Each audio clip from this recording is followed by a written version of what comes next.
theory creaking open, baby.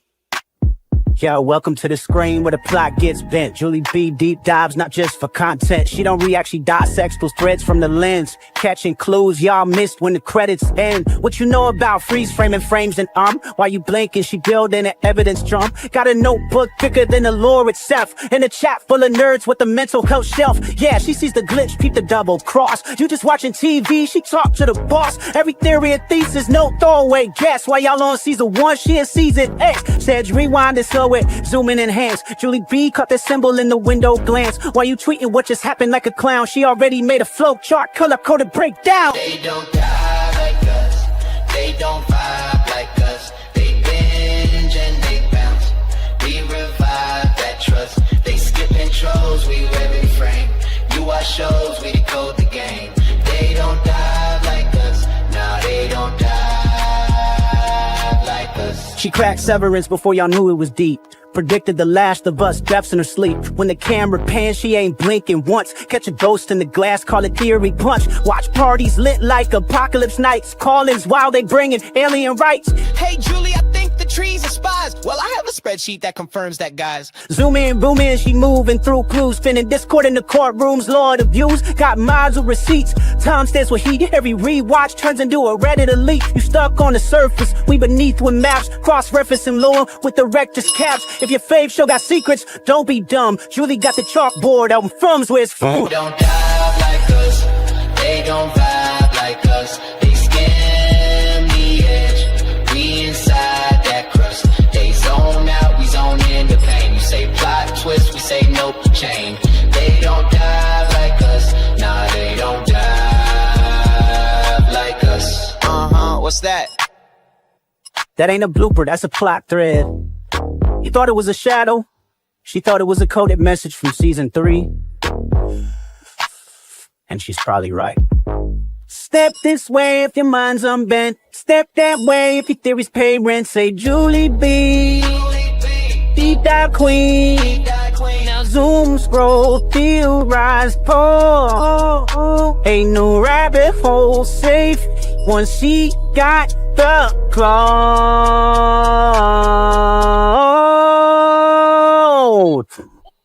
They don't die like us.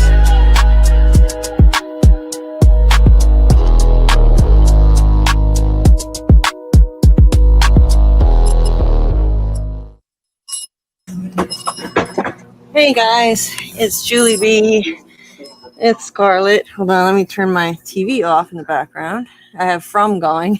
Still have From playing from rewatching the episodes again. Can't stop, won't stop Ramen. Yep. Frumming all the time. Everyone. Yep.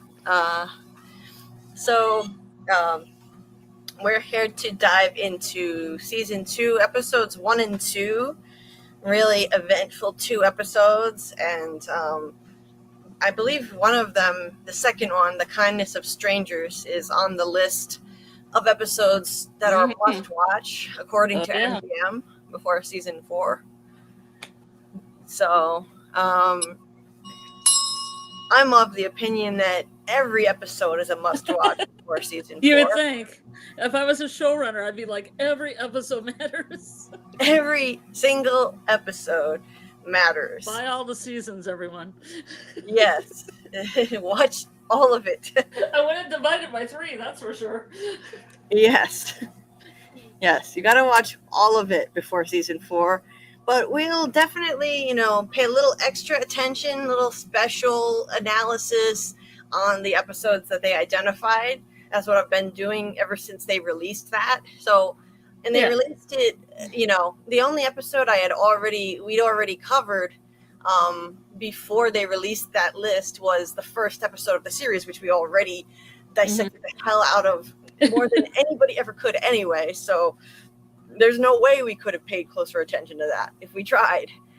It was so much so that there was no way to do 2 episodes in one stream. We were planning on doing it, and then we had to just end it after the first episode.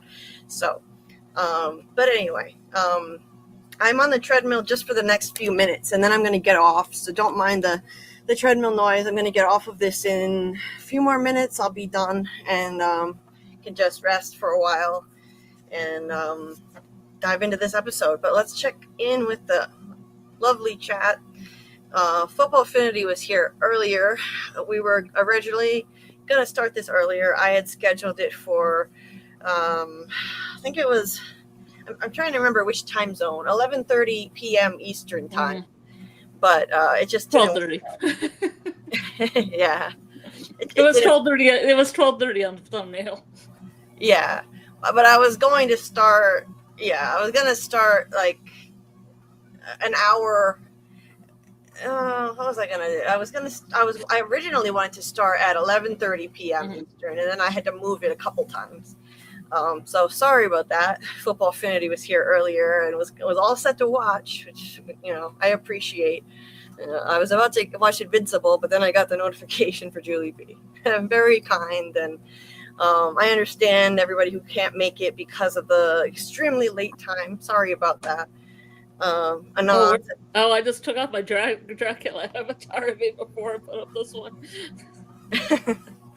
This is even later than the other later night. Yeah. Anon says, so much from this evening.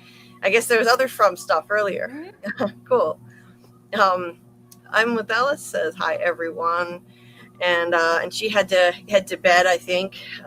Let's see. I wrote in the chat that I just had a brutal day today, and hit another dead end with a doctor I thought could actually help me, and turned out to be completely useless like all the other ones. A new doctor, so I'm very depressed. But this is a good distraction. Plus, my pain is horrific tonight too. And Anon wrote this very kind message. I'm sorry you're having such a bad day, Julie. I will try to hang in there for the live to start.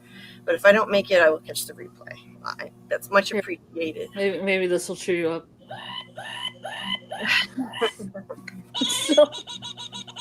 No, see? That's good. That one still works. How could that not cheer me? I like the little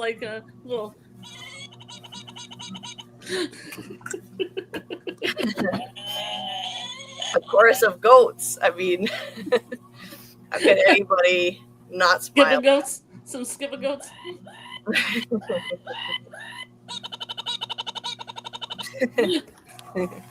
Poor goats, I gotta put you down. Well, not like that. Let's put you down the counter. Right, not like that. And thanks, Daryl. Daryl said you are a warrior, Julie. You can handle anything. Well, sometimes I feel like I have my limits. I can only handle so much, and I'm gonna break. I'm gonna break down. But I'm trying. Thank you.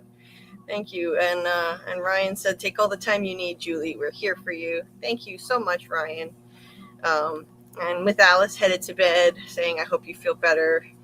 Very kind of her. Debbie says, healing vibes and strength to you, Julie. You know your body best. I fired my whole team of specialists in one fell swoop about a decade ago. Well, I can understand that, because doctors can be totally useless when you're dealing with chronic pain. Chronic isn't really the right word. For me, it's constant. It's not like, this is a common thing. It's, frequent. It's constant. It never goes away. Debbie says, I finished my piece about grief today. Art definitely helps me process it. We as chronic pain survivors mourn a life we thought we'd live. It's an extraordinarily difficult hurdle. Boy, you said a mouthful there. That is so true. I mourn that all the time, the life that I was supposed to live and should have lived. Real cinema therapy, Lori here. Thanks for popping in, and more kind words. Sorry to hear you aren't feeling well. I wonder if moving to a warmer climate would help. I think so. I think it would. The intense cold makes things worse. Yes, I think so. And also the dramatic swings in barometric pressure, bipolar weather conditions where it's 84 degrees one day and literally in the 20s the next day, which just happened last weekend. That's my life. That's what happens in Michigan. Yeah, it just happened last weekend. I don't think it's good for me at all, but warmer climates are really expensive, so I don't know if I'll ever be able to afford to get out of here. Iowa is very cheap to live in, so parts of Arizona are pretty cheap to live in. It just depends where you're living. Really? Yeah. I know a lot of people that bought houses that are pretty cheap compared to other places, you know. Well, okay, that's something to look into. Yeah. Because I just can't bear the thought of being trapped here forever. I think it is making my pain worse, even worse than it already would be. Yeah, Lori says her arthritis acts up in really cold weather. Yeah. Grieving the life you didn't have really resonates. So many people feel this way. Oh, yeah. Big time. Debbie, oh, so sweet, Debbie. Okay, fam, positive thoughts and energy so we can share with our lovely host. It's the sweetest. Thank you, Debbie. What a lovely person. I just can't thank you all enough for your kindness and compassion. Always there with support. Jordan says, good evening, friends of Julie B. Thank you. Good evening to you too. Thank you for being here. Daryl says, hey, Fromily. Jen, love to you, Julie. Well, love to you too, Jen. Lovely, lovely Jen. And Doc Kaiju says, good evening, all. Good evening, my friend. Jim coming around like in the show. What was that in the intro? What was Jim doing in the intro? I don't even remember. I don't know. Was he coming around? I don't know. I'll have to go back and look at it. I'll watch for him the next time I play it. I've seen it so many times I just zone out now. MGM thinks most people don't want to watch all the episodes again. Yeah, people with short attention spans, but the Fromily are a different sort. We are if you don't have time, it's probably good. Yeah. I mean, it does cut the fat off the meat, I'm gonna say. Right. Trims it down. Daryl says we got the homie Martin in the house. What? I don't see Martin in here. Sometimes I think some of the chats are missing from my screen. Yeah. I'm in StreamYard, not YouTube, so everything should be here. That's weird. Well, hi Martin, if you are here. How's Millbrook? Yeah. Hey Annie, saying it's hard when they make you feel crazy and don't pay attention to the main things you need resolving. I've dealt with it all too much myself. Oh, exactly. Oh God, that's it. And I was rushed through that appointment. I didn't get a chance to say everything I needed to say, and I find that so frustrating. Like the doctors, they rush through and they spend next to no time. Most of them spend next to no time with you. You know what I do? I bring my boyfriend in with me. Oh yeah. Oh yeah. Just like it's a mechanic. I just bring a guy with me. Does that help? Oh yeah, I think it helps. Yeah. I bring an honest opinion. I bring Carl with me, but bring the muscle, man. Yeah. Anand says, Julie, I'm so very sorry. Please don't get off the treadmill for us. Do whatever it takes to feel at all better. Well, thank you. I can get off though, because I've done my time on here. I have to get off anyway. It's time for rest. So I will get back on when I need to though. And I appreciate the support. Thank you so much as always. Very compassionate, lovely person you are. Like everybody here in our little family. Football Affinity says, I'm still here. Oh, nice. Glad you're still here. I would understand if you weren't, since I pushed you back this late. Never, ever apologize for taking care of yourself, Julie. Well, thank you, Anon. The world makes me, and the people around me, constantly make me feel like I have to apologize for things and defend myself. That's the life of somebody with a chronic illness. People just don't understand. You don't get the kind of understanding you need, but I always do from you guys, from this group. So that means the world. Trust me, it helps. Debbie says, I can make it because I'm up again. Oh, nice. You're up unusually late, Debbie. Awesome to see you. Always lovely. And he says, when you are upset emotionally, it tends to inflame your pain. By the end of the live and the laughs, you release good endorphins and feel better. Well, yes, that definitely helps, and it does work that way for me. It's like therapy doing these. And yes, when I'm upset emotionally, it does make my pain worse. I've noticed that. I have noticed that. The mind-body connection is no joke. Doc said the goat sounds always cheer me up. I'll go get him. I'll go get him, Doc. Always squeak. Sounds like my chihuahua is fighting over a squeak toy. Oh. Jen, change is the only constant in life. Lost my uncle this week. He was the last of my mom's 7 brothers. They are all gone now. So sorry for your loss, Jen. My deepest condolences to you and your family. I'm so sorry. It's a lot of loss. It's a lot of loss. Yeah, that's a big family. Wow.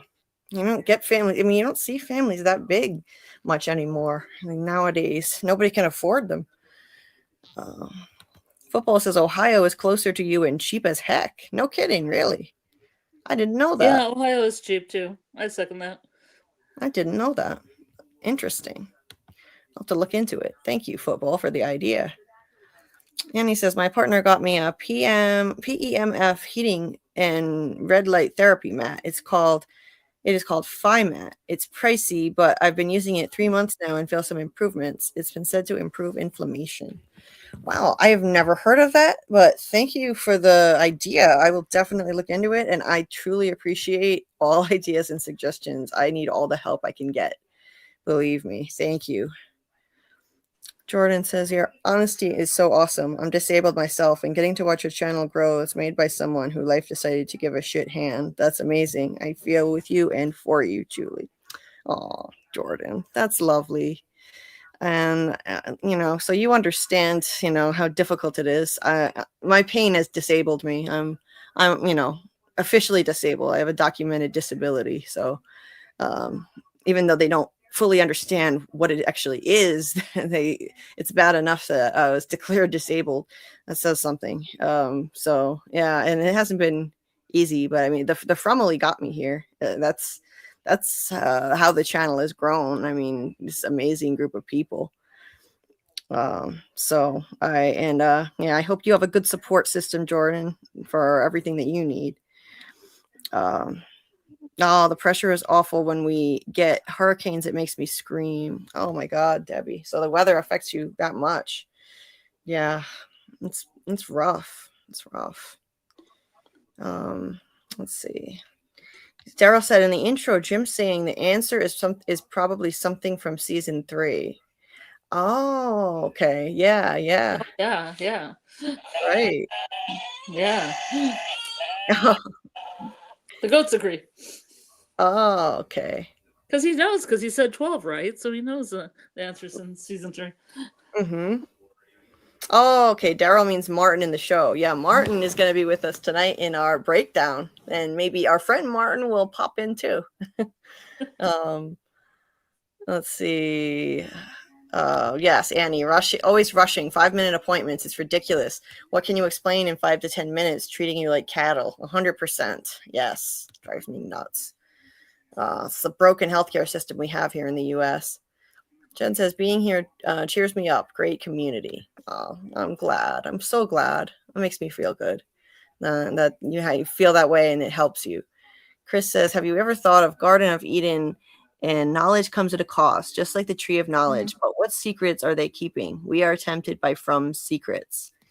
Oh, hell yes, I've thought of that. And I definitely think that ties into the whole knowledge comes at a cost thing. And since season 3, in all the time that we've been covering the show, when we rewatched it, Scarlet and I pointed out, in our first rewatch, late 2024, early 2025, we pointed out all the Eve references in the show, with Fatima and Ellis as Adam and Eve in the artwork, all the apples everywhere symbolizing forbidden knowledge, Fatima offering them to people. there's no way it's an accident. And now knowledge comes at a cost is basically the mantra of the show, like the warning. Plus, I found out that Alma means apple. Yeah, yes. Oh, interesting. Yes, that's right. Debbie wrote that in a comment, and I didn't know that. I only knew Alma means soul in Spanish and Portuguese, but apple too. And I think there's other biblical things too. I almost feel like Sarah killing Nathan is kind of like Cain and Abel. Jim putting the radio tower up on County House is kind of like the Tower of Babel. So on, so on. There's a lot of biblical stuff going on here, folks. Oh, there's a lot. It now looking at it, watching it, it hits you in the face. Yeah. Yeah. Jen says if there were apples on the bottle tree, I would eat them. Yeah, especially trapped in Rumville. It'd be tempting. Hey, Miss Joan. Nice to see you. Hope everybody's doing well tonight. Hope you all had a better day than me. Yes, horrible healthcare. Yes, truly. Daryl says, same. Apples didn't help Jim, though. No, I think it cursed Jim. You know, he had that big old apple stuffed in his mouth in season 1, episode 10, when he was getting the radio started. He had the whole apple stuffed in his mouth. Right as he's about to try and access forbidden knowledge, and Tabitha's digging the hole at the same time into the cave. I mean, the symbolism couldn't be more obvious to me now. But if you're not watching the show looking for that kind of thing, you wouldn't pick up on it. You know? And Jade had that whole basket of apples he was getting everybody. Yes, he brought a whole big basket up to Colony House. And he says, oh my gosh, are there any fruit trees? I wonder why not, if so. Yeah, I'm not sure. And they've never shown any. Jen, nothing can help Jim at this point, except some time walking and shape shifting. Yes. And he says, please, not another religious show. I can't. Oh, let me go on. It's not, I wouldn't say it's a religious show, but I do believe it has strong religious themes within it, religious references, if you will. And a lot of mythological systems too, like a whole hodgepodge of spiritual beliefs. Yes. So I mean, it's not just Christianity. You know, there's other mythology. I wouldn't say other mythologies. I wouldn't call that a mythology, but that's a religion. But like mythologies from other cultures, those are prominent in the show too. So it's a whole hodgepodge of things. But there are different biblical references in it, which I find interesting. But in the end, it's not going to be like, you know, centered around religion or anything like that. Except for the flood. Except for the flood. MIY, a fallen angel. You could maybe look at him that way, potentially. And he says, I just want it to be more than that. And I think it is. I really believe it is. So trust me, don't get me wrong. And I'm not saying this is what the show is all about. Trust me. Don't eat apples in Frumland, folks, unless you want to get dugged. Yes, like Daryl said, don't do that. Chris says, maybe my Catholic upbringing is what makes From magnetic. Could be. Okay. Jordan says, it's so funny to me that the fruit, let's see. The fruit that's considered an apple? Yeah, it's considered an apple. In Latin, the words for that Eve ate. Evil and apple. In Latin, the words for evil and apple are extremely similar. Malum can mean either apple or evil. Oh, interesting. Well, they used to think apples were poisonous. Right. Interesting. Well, the seeds are, really, if you take it down. Yeah. Don't eat a bunch of apple seeds, kids. Just don't eat them, all right? Don't do it. The Bible is coming. Yeah, the Bible is coming to town in season 4. The first Bible. It's clearly badly graphic designed in the trailer. It's really bad, yeah. They just like photoshopped it into the shot next to Sophia's face and the cracked windshield. They really wanted to hit us over the head with the Bible coming to town. We get it. I hope she doesn't start a cult. Oh, it's just such I hope she starts a cult. It's such a trope that's overdone. I know that this kind of dire situation is ripe for a cult to spring up, but I really hope it's not coming. Chris says Jim is throwing open the cabinets to try to find peanut butter and peaches.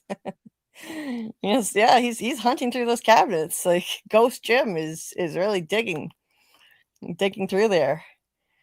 Yes, to end it with religion is the answer, kind of for lack of a better word. Lost like. Right, Annie. See, I'm hoping it doesn't end up like Lost or Fringe. That's my, Yes. Just be your own thing, just be your own thing. Yeah, be your own thing, and I think it will be. I think they're creating their own mythos, but it incorporates influences from various religions and mythologies. Yeah, and cultures. Oh, that's right, Ryan. Yeah, Fatima says there's an apple tree in the backyard of Colony House. Yeah. There's a scene where Donna has a bunch of fruit and vegetables in the back of a truck that she's taking into town. So they have a lot of trees and stuff. I think you can see some of them in some shots.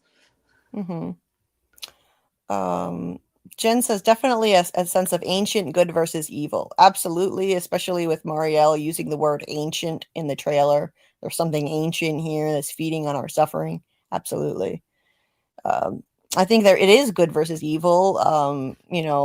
Not purely good. I think the helpful entity in this place is not purely good because it's doing some Machiavellian things to benefit the greater good of all. But still, a helpful entity versus an evil one. Let's see. Miss Jones says Sophia is a wolf in sheep's clothing. Could be. Yeah, she very well could be. Yeah, Sophia. Maybe she comes at a cost. Sophia, meaning wisdom, like knowledge. Daryl says Jim realizing that he called Tabitha's child an emotionally stunted freak to her face.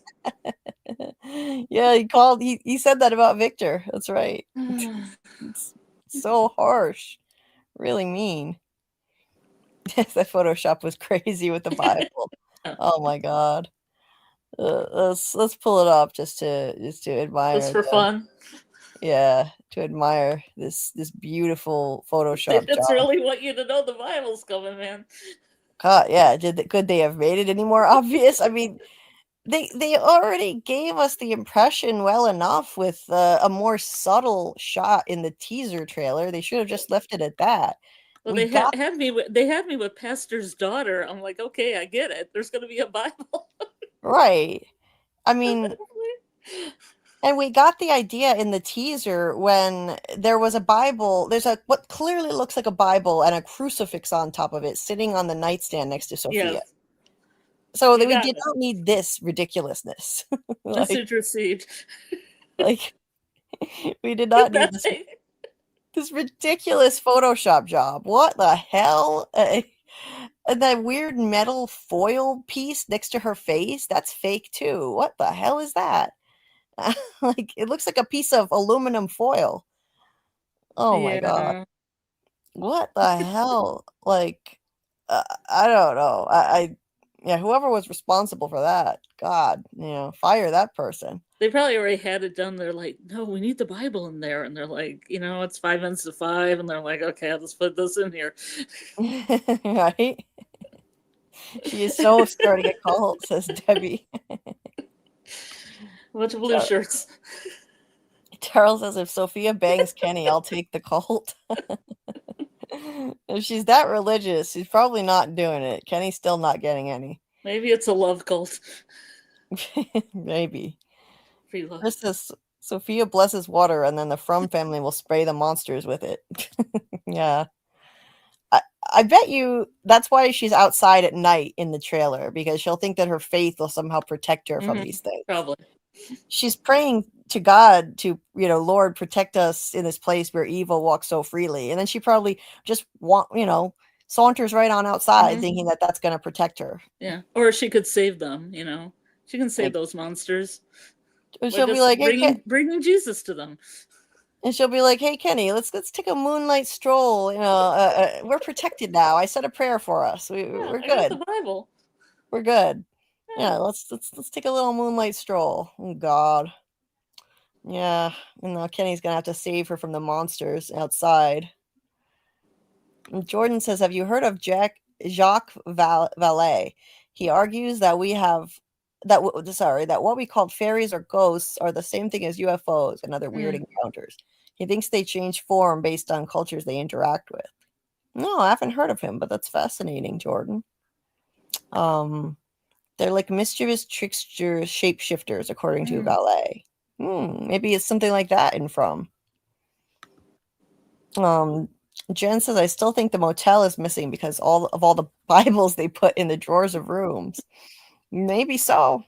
Maybe they made the whole motel disappear. Hey, Ledness, welcome. Please hit the like button, folks, if you haven't already, and help people find this stream. And if you're not subscribed, if anyone happens to be unsubscribed, please hit the subscribe too. I'm getting close to 2.1K now, so firmly in that 2K territory, which is awesome. And thank you to everybody who's been watching my latest videos. Released one a few days ago on the Jade scenes from the trailer. What I think he's going to encounter down in the cave with the monsters, and the big reveal of who that corpse will be that we saw in that full trailer. So if you haven't checked it out by chance, the link is the top. It's I have a whole list of videos I put out this week in the description of this live stream, and it's in there. It's in the list right near the top of it, and it's only 11 minutes long, so it's a quick watch. I really appreciate everybody who's watched it and seeing it do well. Makes me feel good. It's nice to have something, a creative outlet to put my mind on. And if nobody watched it, it's like, what's the point? For somebody for when you put your ideas into something, they're meant to be consumed, not just ignored sitting there. So thank you so much to everybody who's watched the video. And the latest video is a highlight clip of our latest live stream from the other night. Our season 4 theory live stream. I'm going to regularly make an effort to do this now for people who have trouble watching 5 to 7 hour live streams, which I completely understand. I'm going to make highlight videos and release them as standalone uploads. And that way you get, some of our most interesting ideas and favorite moments from live streams, condensed and easy to find and not lost and buried in hours and hours of replay. So yeah. I only wish I had done this sooner. Yeah, I know. You can hear all my jokes about dragons. Yes. Yeah. Or are they? Yeah. I only wish I had done it sooner because we've had so many moments that I loved that are buried among all the many hours of live streams. You could cut a little, like when we were talking about Ethan being in yellow, and you're like, oh, right. Oh my God. Yeah. But from here on out, I want to do this. I want to make an effort to do this. Maybe from every live stream, I might take a highlight video. Football says, I could be wrong, but I don't think they're going to add a complicated Sophia storyline. There's too many going on already, and we already know they're adding the Scarecrow doll, Man in Yellow, Night Walkers, Pilgrim Lady, and Town Folk problems. Very true. Yes. But unfortunately, and I say unfortunately because I agree with you, Football, I don't think they should do this, but I think it's going to happen because in the casting announcement, they said that she will be a series regular already. Right on arrival, she's going to be a series regular. So I think we're going to get a major Sophia storyline. I'm not happy about it, to be honest with you. Maybe this is some strange dream sequence of Sophia's. Ryan, I think it's probably real. They crash into the sheriff's station, and then her father is most likely dead because no one else was announced as an addition to the cast. And then there's a double funeral. So I think it's real. And it's just really, really bad. Hopefully in the show it'll look better than this. I don't think it's like that in the show. I think I'm sure it'll look better in the show. Yeah. I agree, Jen. Sarah and her brother looked and dressed like religious exiles from a cult. Yes. They had some early people on season 1, too, background people that looked kind of culty. I guess they were trying to sell that early on. Yeah. The ones that look like sister wives that had the bikes and stuff. Mm-hmm. Debbie says, looks like she's almost decapitated by the car's windshield during the crash. Maybe her dad is killed that way. Oh, 100%. She will. Yeah, I'm sure that's going to happen. Chris, Sophia blesses the stories and makes talisman. Sophia makes it a cult, but it's all monsters. Charles says, let's give Sophia a chance. She could create a nice cult. Yeah. Because there have been so many nice cults in history. It's an intentional community. Yeah. An intentional. At least on Yellow Jackets, it's an intentional community. Oh, God. Yeah, let's give the monsters a chance. They were people too. # Monster Lives Matter. Totally agree with you. Yeah. Oh, the Church of Scientology. Oh no, Sophientology. Sophientology. Nice, Jen. That's a good one. Nice. And he says, I agree. When you see the 100, usually me spamming the hell out of it. Very good idea, Julie. Highlight videos. Oh, yeah, thank you. It's gonna be a regular thing. I felt bad. People were confused and thought it was like another live stream popping up. So I was in the chat saying, no, it's not a live stream. It's just a highlight video. So expect more of those. People will understand what they are now. Like our regulars will understand what it is. Hey, welcome, AA. Nice to see you. Hope all is well with you too. Anon says, I'll join whatever anti-Sophia cult is for. Oh, that'd be the Costa cult. Yes. Yes, it looks so fake, Ryan. Oh, yes, these images probably are not finished being edited and polished. Oh, good point, Debbie. Probably so. Probably. Sophie strikes me as a bit of a Karen. Already? She hasn't said a word. By the way, my mom hates that Karen thing because her name is Karen, and she hates that the name Karen is just mud now, you know. Yeah. But you know, I knew a Carrie that changed her name to Carrie that I worked with, so she wouldn't get that. Oh, it's terrible. Feeling like you have to change your name. Oh, but to be honest with you, my mom is totally a Karen. and I don't mean that in like the really nasty way. I just mean she is that type who will always ask for the manager. She will be that person shamelessly asking for the manager. She will be that. That kind of Karen. Not Central Park Karen calling the cops on a black person who's bird watching. Not that. But she'll be like the person in the restaurant or the store asking for the manager. Yeah, she will do that and have me dying of embarrassment. Anyway, it's funny though. The Karen memes, you know, they used to be all over the place and they were fun. Yeah. I thought they were funny. I don't know where it came from. Why the name Karen was chosen as that person, that trope. But it took off. The picture they originally used looked like a Karen, I guess. Right. Okay, so I'm ready to get started into the breakdown. Let's see. Let me close that down. Where's the manager? Doug shows up. Yeah. Yeah, my poor mom. She hates that stuff. On social media, you know, she's addicted to Facebook and it's everywhere, you know. Made her feel bad anytime someone posts one of those things in one of her groups.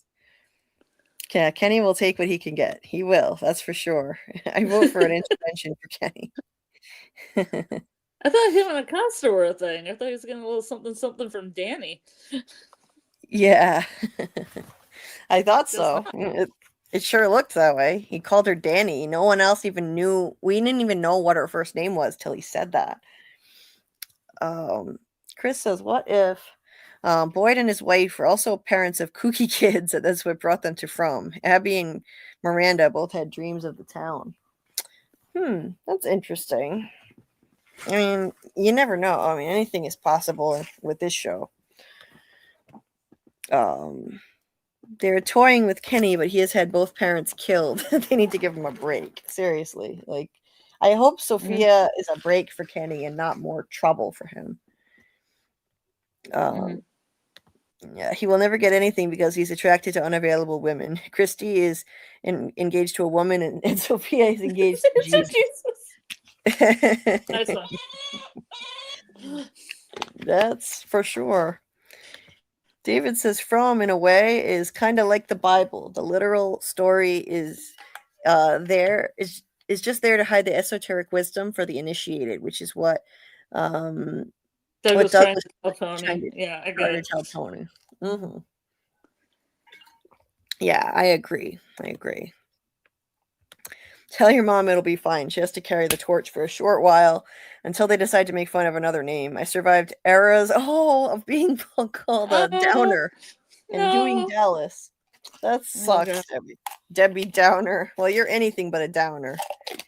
You are the opposite of that. Oh, I will never forgive Kenny for nearly using the whole town's alcohol supply. It was selfish. Wait, the whole town's alcohol supply? Yeah, to burn the caves down when he was dumping in those big glass jugs. Oh, right. Yep. Yeah, that's a good point. It was. I mean, it was kind of an interesting idea, though, to burn up the monsters and see what would happen, but yeah, maybe it'll come back. Right. I feel like that and the bile bullets are going to make a comeback. It's a prediction. Right. David says, literally saying it's all technology is completely missing the point of the show. I completely agree, David. Almost got the entire town pregnant that day. Kenny sure did. Again. Kenny sure did. Oh, man. I think this is the first time I've smiled all day. I knew this live stream would help. How many women are in the town? Oh, yeah, there's some red shirts running around, too. They can all get knocked out. Okay. Yeah. I'll be right back. I'm just going to get some water, and then we can get into the breakdown. Okay. I'll chat about something. I don't know what to chat about. Give me something to chat about.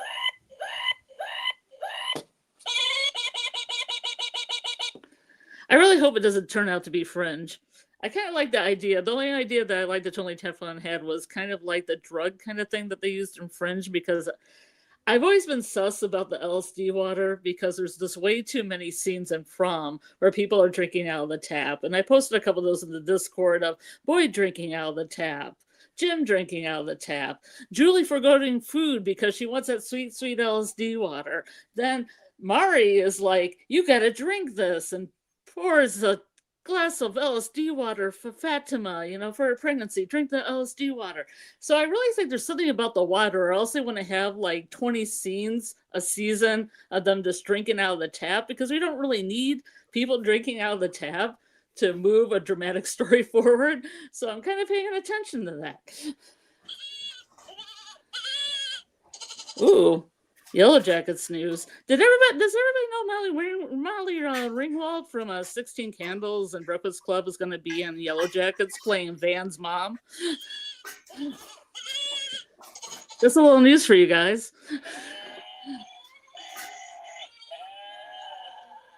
So I don't know why she's playing. I mean, if you know, you know. If you caught up with Yellow Jackets, you know, like Van's mom. That's kind of weird. So, Yeah, April 19th is the From start. It's Bicycle Day, which leads back to the LSD water. They're debuting it on Bicycle Day, which basically Bicycle Day was the day that the guy who created or synthesized LSD took LSD himself the first time to test it and went on what I'm going to say, probably both frightening and psychedelic bike ride. So when Jade stole the bike from Clara, it was kind of like a similar thing when he rode off with it, and he was talking about his proclivities and stuff like that later on. It kind of like was referencing back to the guy who first synthesized LSD. And I've heard there's LSD references in Lost, and there's Timothy Leary references in Lost, and I've wrote about those on Discord, on Julie's Discord. I think it's Julie's Discord. I don't know. When people reply my stuff, I'm on like about 15 Discords, so I don't know which one it goes to, but I try to reply to everybody that talks to me or puts a little circle and calls me forward. Conjures me. Anybody who conjures me. It's skipping. Oh yeah. What about Lost Boys? I can't highlight anything in the chat. Lost boys, lost in the loneliness. There was some talk in the Discord about Doug Hughes changing into either going from murder crows into himself or changing Dracula into a group of rats, because the town only seems to have rats and crows. Well, earthworms too.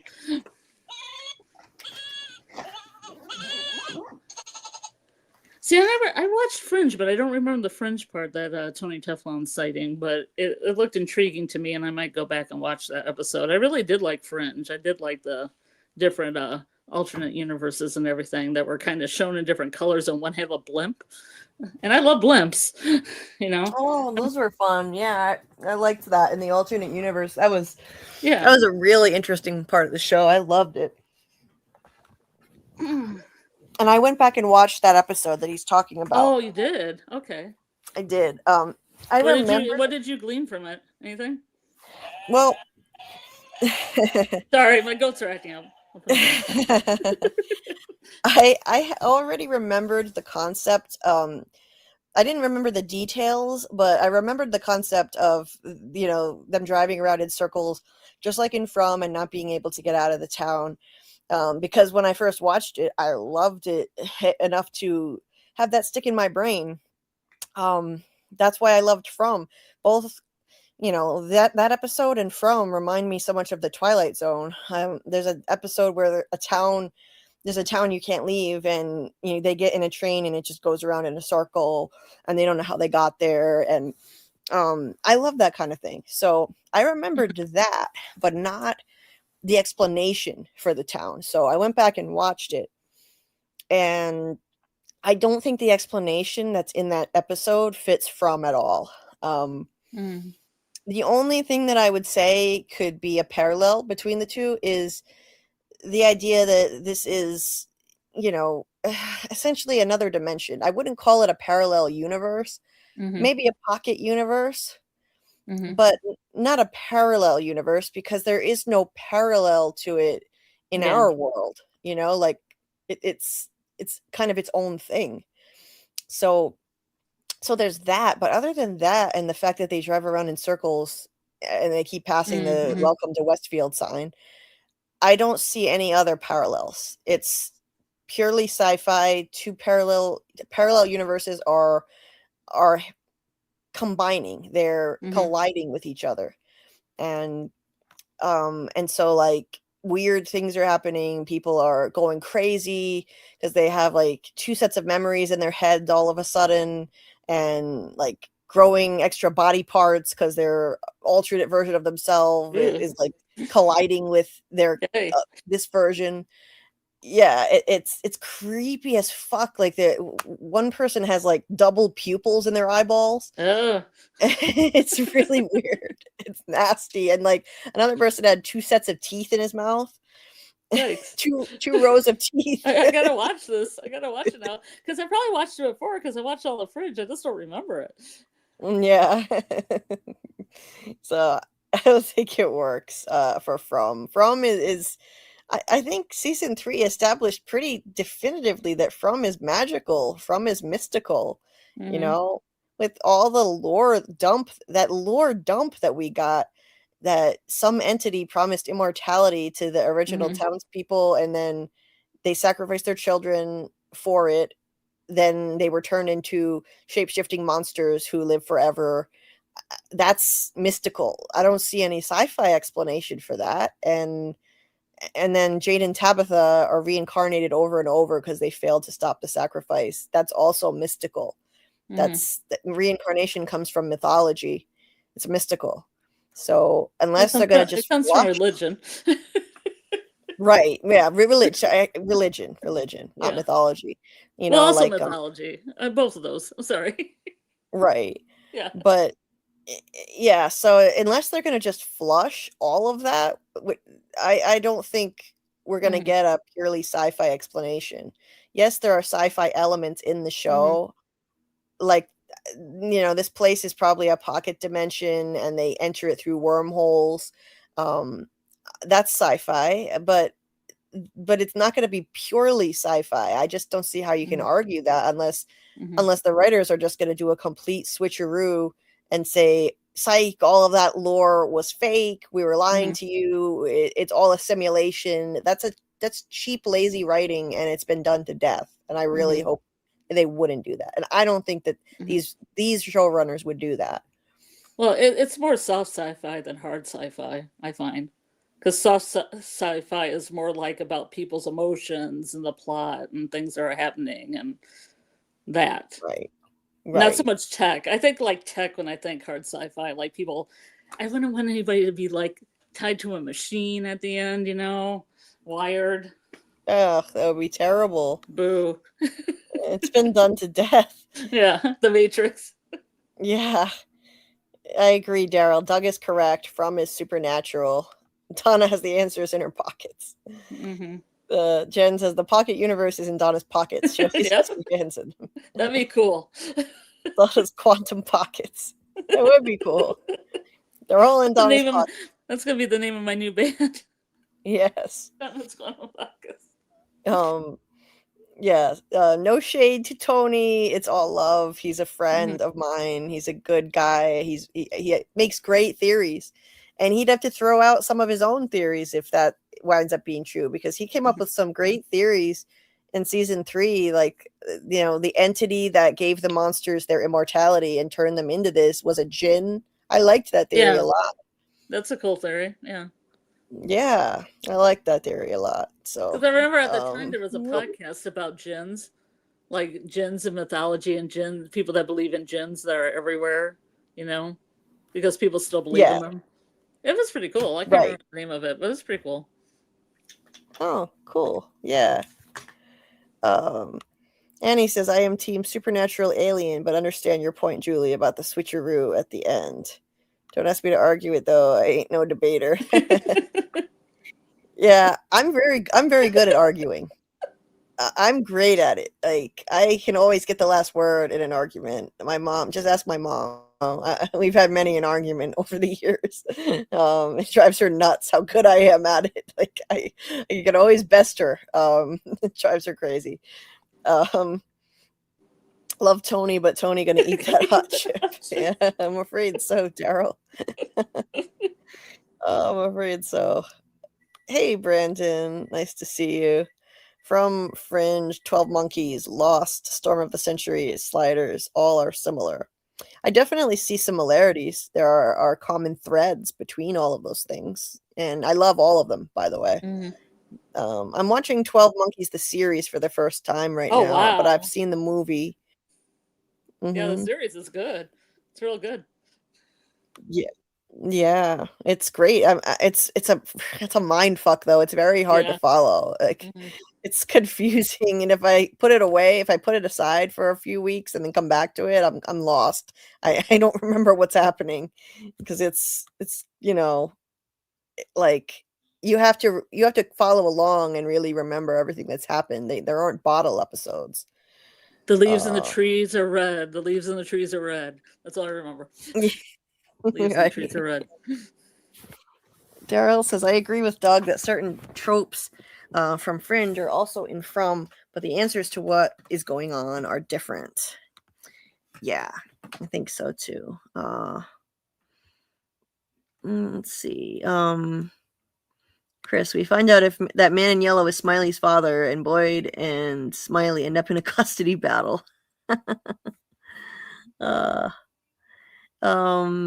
saw a new name here. Where'd it go? Walls Tech. Hey, Walls Tech. Nice to see you. Welcome.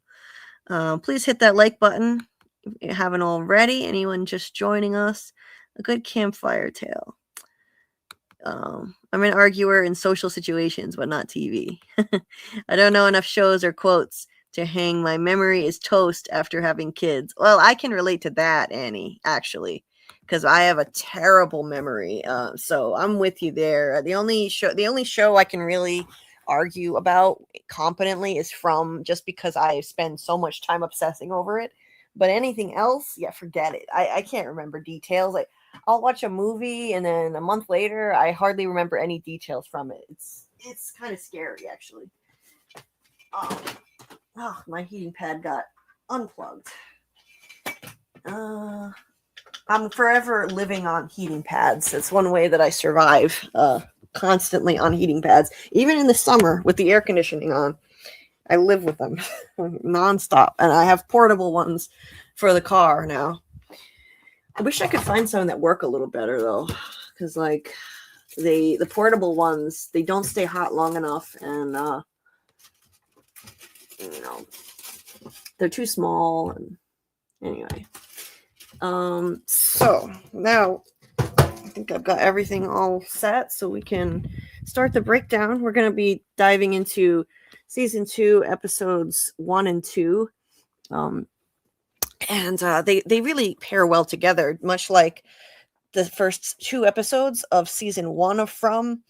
It acts very much like a 2-parter. Like one episode is the day, the other episode is the night of a new arrival in town. So this will work really well, I think, as long as we keep our attention on the time and try not to be as long-winded as I usually am. And I'll check in with the chat every few scenes as we go through. And I may not be able to get to every comment or anything, but I'll check in with the chat every few scenes. I'll come back and check on you, so we can break down both of these very eventful episodes in one stream. Miss Jones says, "Yeah, just turned my heating pad off a couple weeks ago." Yeah, thank God for these things. Annie says, "Oh yeah, so that fine mat would be your dream." Ooh, I bet that would be great for me, Annie. Thank you so much again for that suggestion. I'm definitely going to look into that. And yes, Brandon, the series is great. Also, Dark, very good timeline, time travel mayhem. Oh God, yeah, Dark is phenomenal. All right, so thanks, Brandon. Appreciate that. Had a very, very rough day today, so that's why we're starting as late as we are. All right, so got my, oh shoot, where's my phone? Oh, here it is. Okay. I'll pull up my images here. I had already taken images for these episodes last year when we did our first rewatch, so that part was already done. We got through season 1 and the first half of season 2, and then we got tied up with our story time with Doug Lives, so we had to set aside the rewatch. And so now we're kind of redoing those ones that we already rewatched. But I think that we needed to start at the beginning. It was important, just to refresh our memories once again. And I think everybody in the fandom, I think you'd want us to start at the beginning again, even if you attended our first rewatch live streams. You don't want to start at chapter 3. You want to start at the beginning. Right. My cat wants to start at the beginning, don't you? Your cat has a few things to say about this, huh? Yeah, she's very opinionated. I miss Boo. She's still living with my mom. Do you visit her? You visit her? I do. I visit once a week, and it's not the same though. You can't visit a cat. Like it's not the same, like yeah. Cats, they come to you on their own terms when they feel like spending time with you. You can just decide when you're going to spend time with your cat. It doesn't work that way. You know? So I'm lucky if she approaches me at all while I'm over there. Yeah. So that sucks. She's got some. We discovered that we recently found out she's got hypo or hyperthyroidism, and now she has massive vet bills and I can't afford them. So she's staying with my mom a while longer so that my mom is paying for them. I can't.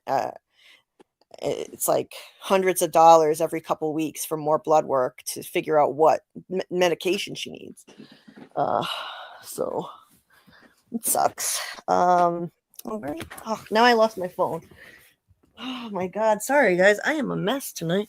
Okay. Strangers in a Strange Land is the title of this episode. It's also a title of a book. Yeah. Science fiction too. Oh, is it? Science fiction. Yep. AA said Boo is probably having Julie withdrawals. Yeah, she probably is. And I'm having Boo withdrawals. Yes, that's another topic, Annie. Vets are ridiculously expensive. Mm-hmm. And she's already got other issues too. She's deaf. She's got like inflammatory bowel disease or something. I've always got pets with issues, pets with health problems. Let's see.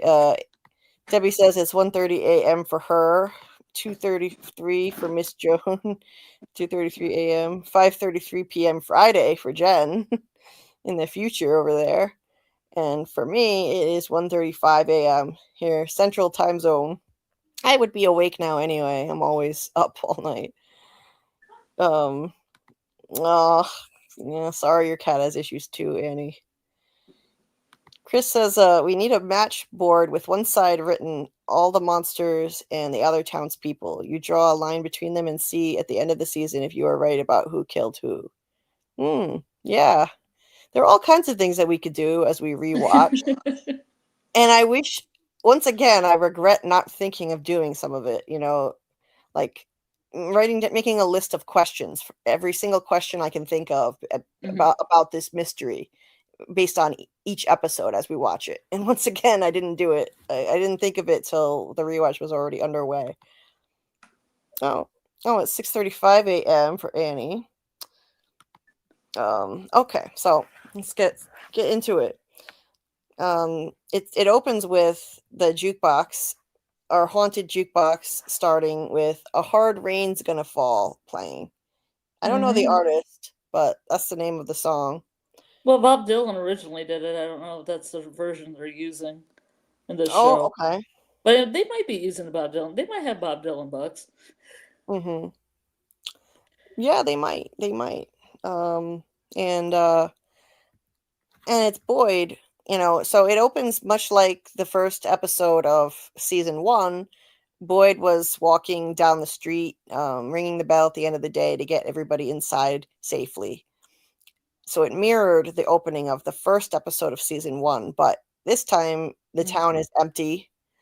It's creepy how deserted it is, and so Boyd's looking around like, where is everybody? And then a storm rolls in, and as he stops, his hand starts shaking. That's holding the bell, showing that his Parkinson's is getting worse. And as that happens, he drops the bell, and the rain pours down on him. There's this really cool transition shot from that, an aerial view of Boyd, to an aerial view of him trapped in the dungeon. Loved that.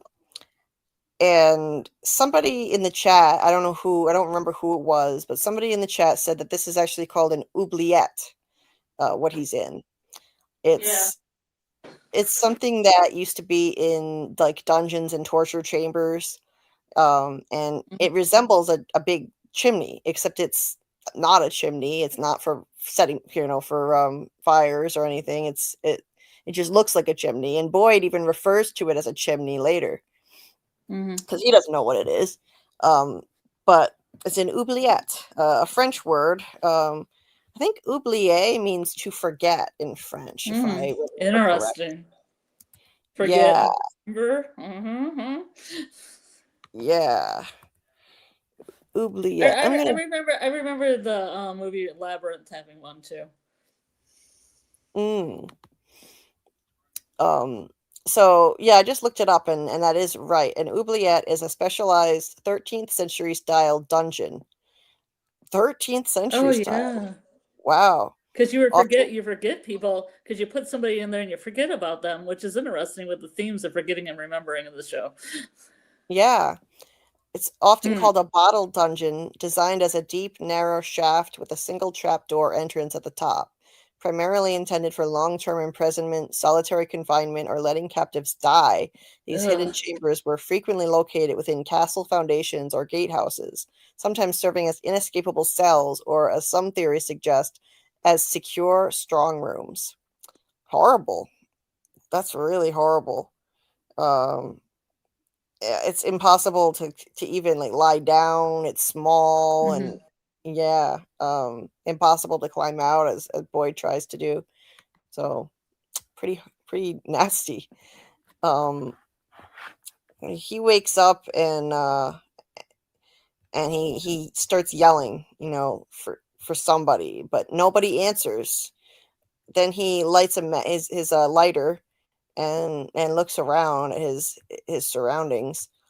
Um, And I find it odd that Martin doesn't answer him yet. Like, why does he wait? Why does he stay quiet? Sus. It is. It's sus.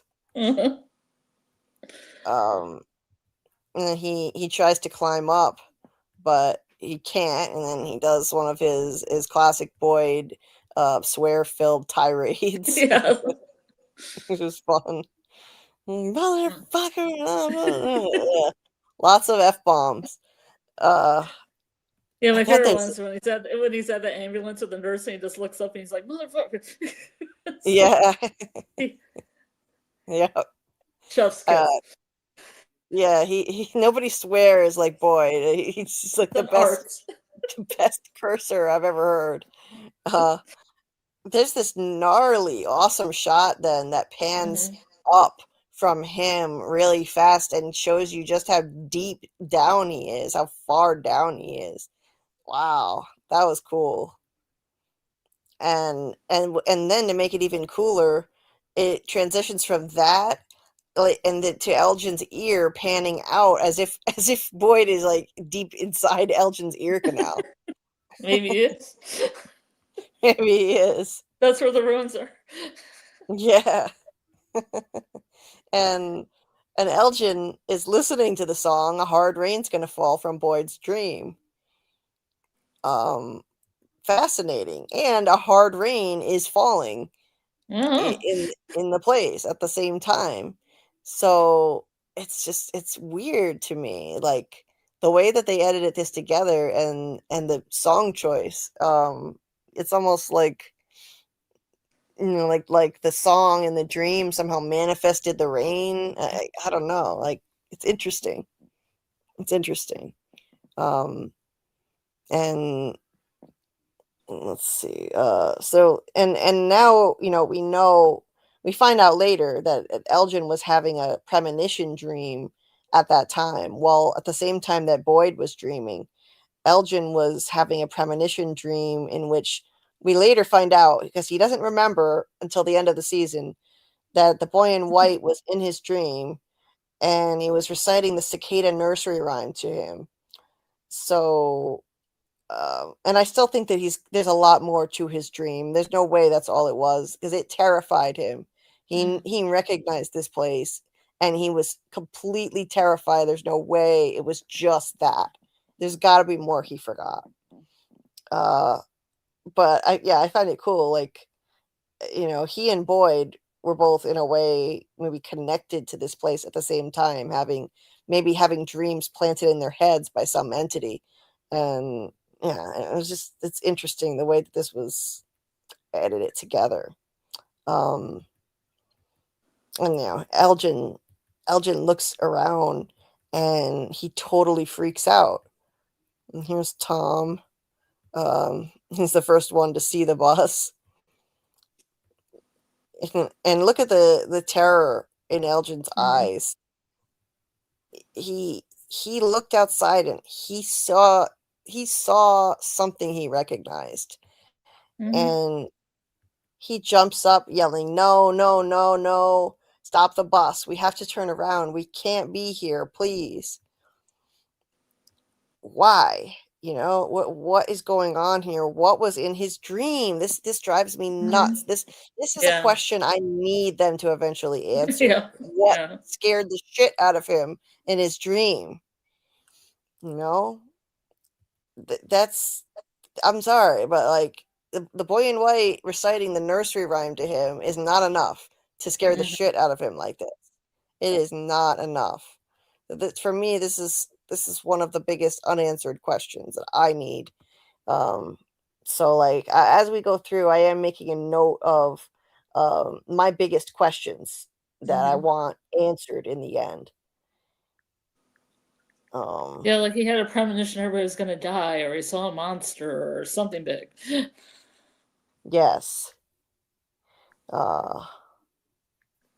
So what scared him so badly? Hopefully in the end we will find out what it was. Maybe eventually he'll remember the rest of his dream. And Elgen knew about a lake. Yes, Daryl. Later he asks, "Is there a body of water here?" And I think once he goes to, like, Fatima shows him the Brundles.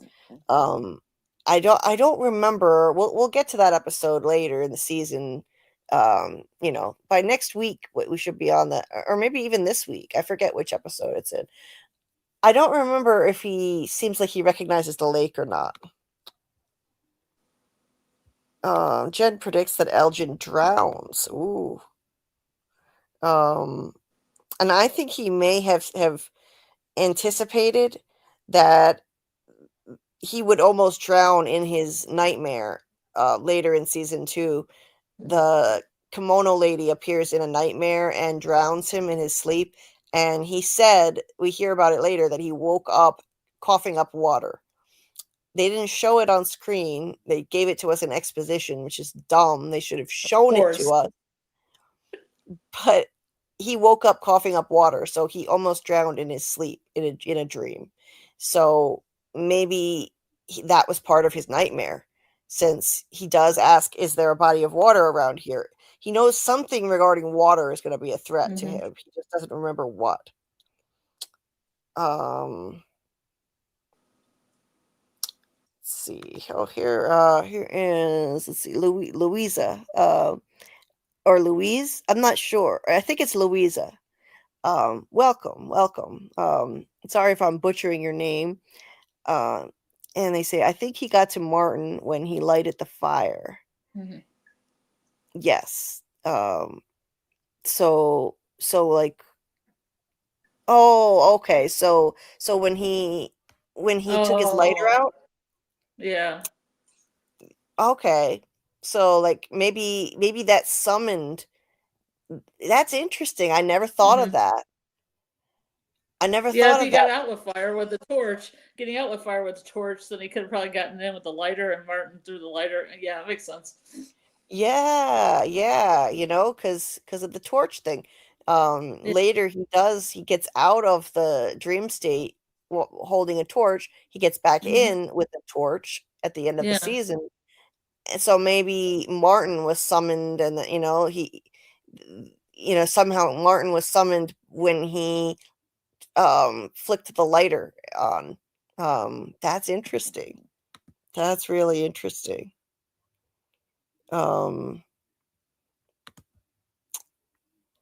Yes, oubliette means to forget, but enkui means to remember. Yeah, exactly. It kind of fits with the themes in the show. Based on the trailer, it looks like Elgin is going to have some attitude. Can't say I blame him. Yeah, me neither. Me neither, Daryl. French, oubliette, to be forgotten.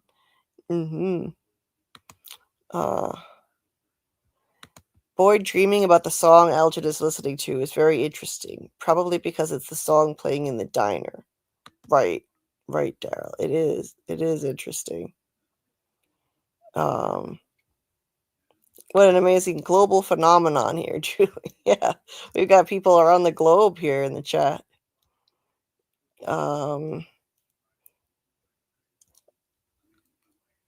Remember what we thought Elgen was Fatima's baby, right? Yeah, I remember that. Brandon says Elgen screamed because he realized he didn't have a change of clothes. Oh no, yeah. He becomes Smelgen. I remember when I thought Elgen was Moses. Oh, really? Did you? Well, a Moses type person that like was in Fromville when he was younger, but then floated away in a basket through the Brundles. Oh, okay. Kind of Cool. like when they found Moses in the Bible and like they put him down the river. Right. Yeah. Yeah, that fits with the other biblical themes. AA says, I definitely thought we were going to get more scenes at the Brundles. Right. Me too. I thought so. Nobody ever showed him how to wash his clothes. That's why he was wearing his whole outfit in the tub. Yes. He even bathed in his clothes. Oh. Elgin only had a carry-on when he got on the bus.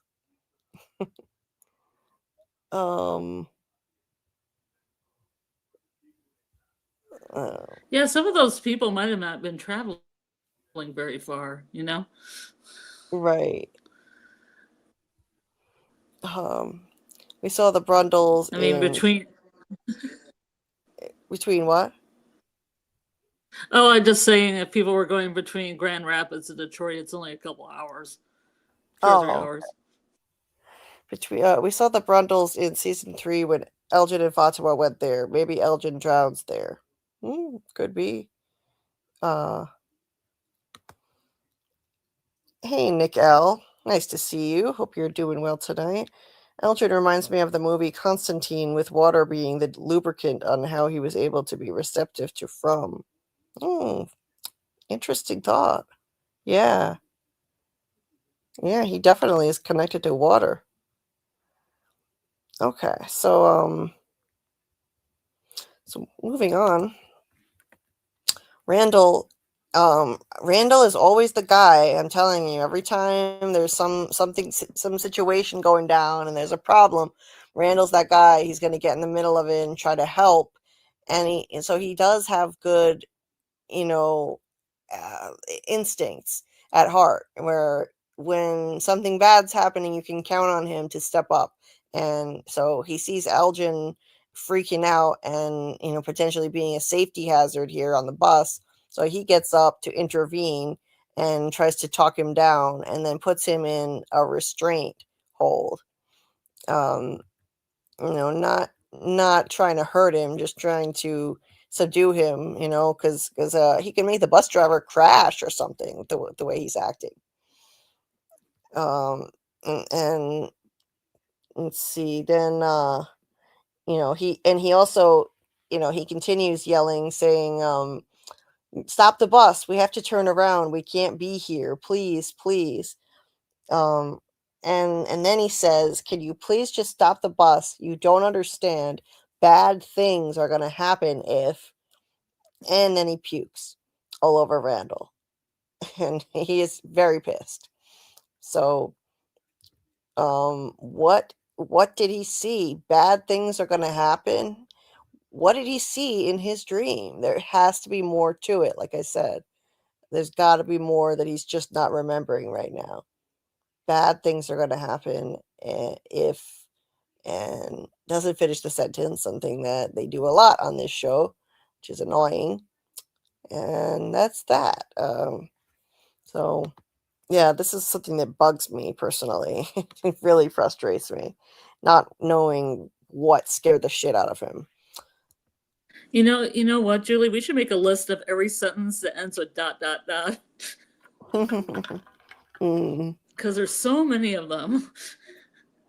Yes, there are. And then try to figure out what the end of the sentence is. Yes. We should do that. Seriously, we should do that. Hey there, Incognito. Nice to see you. Well, Elgin was carrying his stomach contents too. Is that giving him a break? I like Randall thinking about it. He's actually my favorite character at the moment. Wow, football. I actually have grown to like him. I couldn't stand him at first, but I've grown to like him now. Randall always to the rescue. Yeah, I think he's Indeed. gonna have a. I think he's gonna have a. Oh, sorry. I feel like he's gonna have a pretty big role in season 4. Prediction. Yeah, I think so too. Hey, Giles Corey, nice to see you. Welcome. We're doing all right. Just diving into season 2, episodes 1 and 2 of From. Our rewatch continues. Brandon says the vehicles that enter Fromville are very random. Some people were at work and others are on family trips. Some are allowed to be somewhat prepared for long-term survival. Yeah, it's very odd how that happens sometimes, but I think that it's not random. I really believe that people only get here if they're chosen by an entity in Fromville, one of the, either the evil entity or the helpful entity that I think exists. And so they're either chosen or they just happen to be in a vehicle with chosen people. The very unfortunate people sharing the same vehicle with chosen people. And this bus is a great example of that. I think that the evil entity worked some magic with this. It really pulled off an amazing feat to, I think, select multiple chosen people on the same bus being brought there, and possibly even, yeah. and possibly I mean, even, it could. hold on, Sorry. possibly even the helpful entity has one of the people on this bus as a chosen one. I think Tilly was chosen by a helpful entity. And what, Scarlet? Oh, just that an entity is probably in the outside world, just like telling people you have to ride on this bus. Like going to Elgin, you have to ride on this bus right now. Going tomorrow, you have to ride on this bus right now. You got to meet Christy for lunch. Yes. Even Yeah. if they're not gonna go on the bus, then it's like, oh, I just have to go on this bus right now. I'm not really sure why. Right. Right. I think they must influence exactly like that, in ways like that.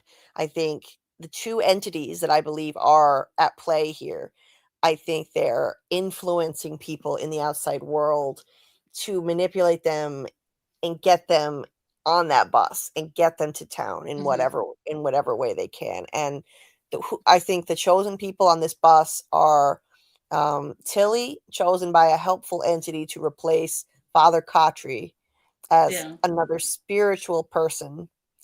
And she holds a prayer circle later and gives people hope. That can be a helpful thing, having someone with faith there to uplift people. She's also helpful in other ways, but I won't go on and on about that. So there's Tilly, and we'll see in this very episode she's already trying to be helpful. Then there's Elgen, who I think was definitely chosen by the evil entity to ultimately to bring back a monster that would be killed. I think that the evil entity had already planned several chess moves ahead, knowing that Boyd was going to be going out to the woods. I think it was orchestrated this way, that in case Boyd took the actions necessary to get infected with the worms, somebody was chosen to be on that bus who could be manipulated to help bring back the monster that Boyd would eventually kill by giving that monster the worms. So remember, in chess, people always have to be several moves ahead. And I think this, since all the chess metaphors are in this show, I think it's a clue that this operates a lot like a game of chess. So Elgen had a trait that could be exploited: his religious faith.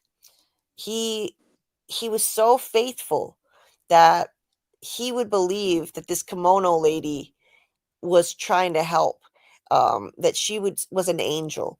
He thought she was an angel because his faith had taught him that angels are actually terrifying to look at. But people in the Bible did, what they said. Like they did things even when they didn't understand why, just that purely out of faith, blindly, and just following their faith.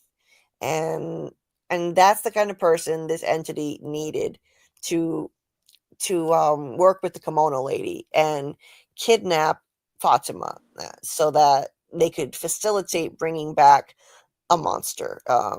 Kidnap Fatima and get her to the birthing room so that when the time came and she birthed the pod, it would be brought down into the cave below. And I know that sounds like a lot of planning, a lot of pre-planning, multiple steps ahead, but that's what you do when you play chess, and that's what I think that's what these entities do in this show. So Elgen already picked, and that's 2. Obviously Marielle. I mean, yeah, for a couple reasons. That was not a coincidence. The first hurt Kenny and caused Kenny more pain because his fear fuels Fromville. Yes. And there's no way it's a coincidence that Christy's fiance just shows up here. Absolutely not. So she was chosen by the evil entity just to screw it. And plus she had to be part of the 3. They come for 3. That's her role. Yes, and she was gonna be chosen for that, for the cicada coma. And then let's see. Then there's Bacta. Bacta has not served an important role in the show yet, but she remembered the cicada nursery rhyme. Her grandmother told it to her. So she has some kind of ties to this place. So I think she's probably chosen as well. Now, let's see. How many is that? That's 4. Randall. And then there's Randall, and he's a troublemaker who stirs things up. Ultimately, he was also chosen to be in the cicada coma as well. So I think Randall was picked to be there by the evil entity. Even though he has those heroic tendencies. And Brian and Kelly. Yeah, Brian and Kelly. But yeah, sorry, Randall, I thought you were finished. I'm sorry. I was bringing out Brian and Kelly as well. It's okay. But yeah, just Randall, I think even though he has heroic tendencies, he's also got the conspiratorial mind, and so he would stir up trouble, believing that this is all some kind of conspiracy. He had all kinds of wild ideas and caused problems, took Donna hostage and all of that. So I think he was chosen. So that that's and then there's Brian and Kelly. That's I think 7 total people. That was a mind fuck for Boyd. Brian and Kelly. Yeah. That was Brian Kelly was the name of a guy who died in Boyd's arms in the military. Very traumatic, and we know what later happens with Kelly, him having to put Kelly out of her misery. So yes, that was a mind fuck for Boyd. At this time, the evil entity is trying to make Boyd question reality in this season. I definitely think that was a goal. To handicap him, make him an ineffective leader. And it starts with this dungeon experience that he has. So anyway, I know it sounds crazy, but I think that 7 people were chosen to be in this place, and they all are on the same freaking bus. That is one hell of a hat trick. And it's too bad if you're also on that bus. Yes, so and all the other people, unfortunate. Unlucky for them, but yep. They just happen to be on the same bus. I'll look at you, Brooke. Yes. Yeah. I'm just looking through the chat here before we go on. Jen says, Tilly intrigues me. The attack by the crows on her when she pulled out the tarot, right? Oh, yeah. It's fascinating.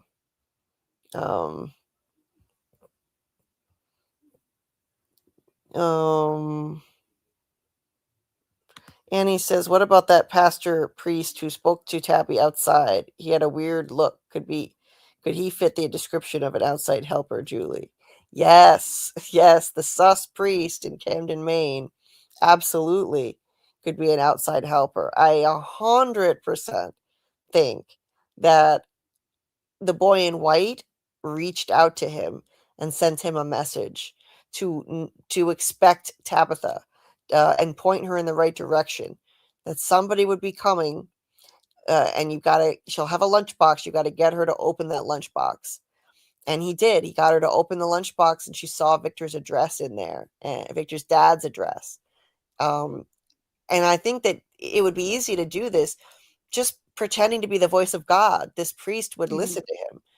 And I don't think it's the first time it happened either. I have the theory that the voice of God, Father Kotri, heard the night that he almost jumped off a bridge was the boy in white speaking to him from Fromville, just to get him to come there, told him to get back in his car and drive.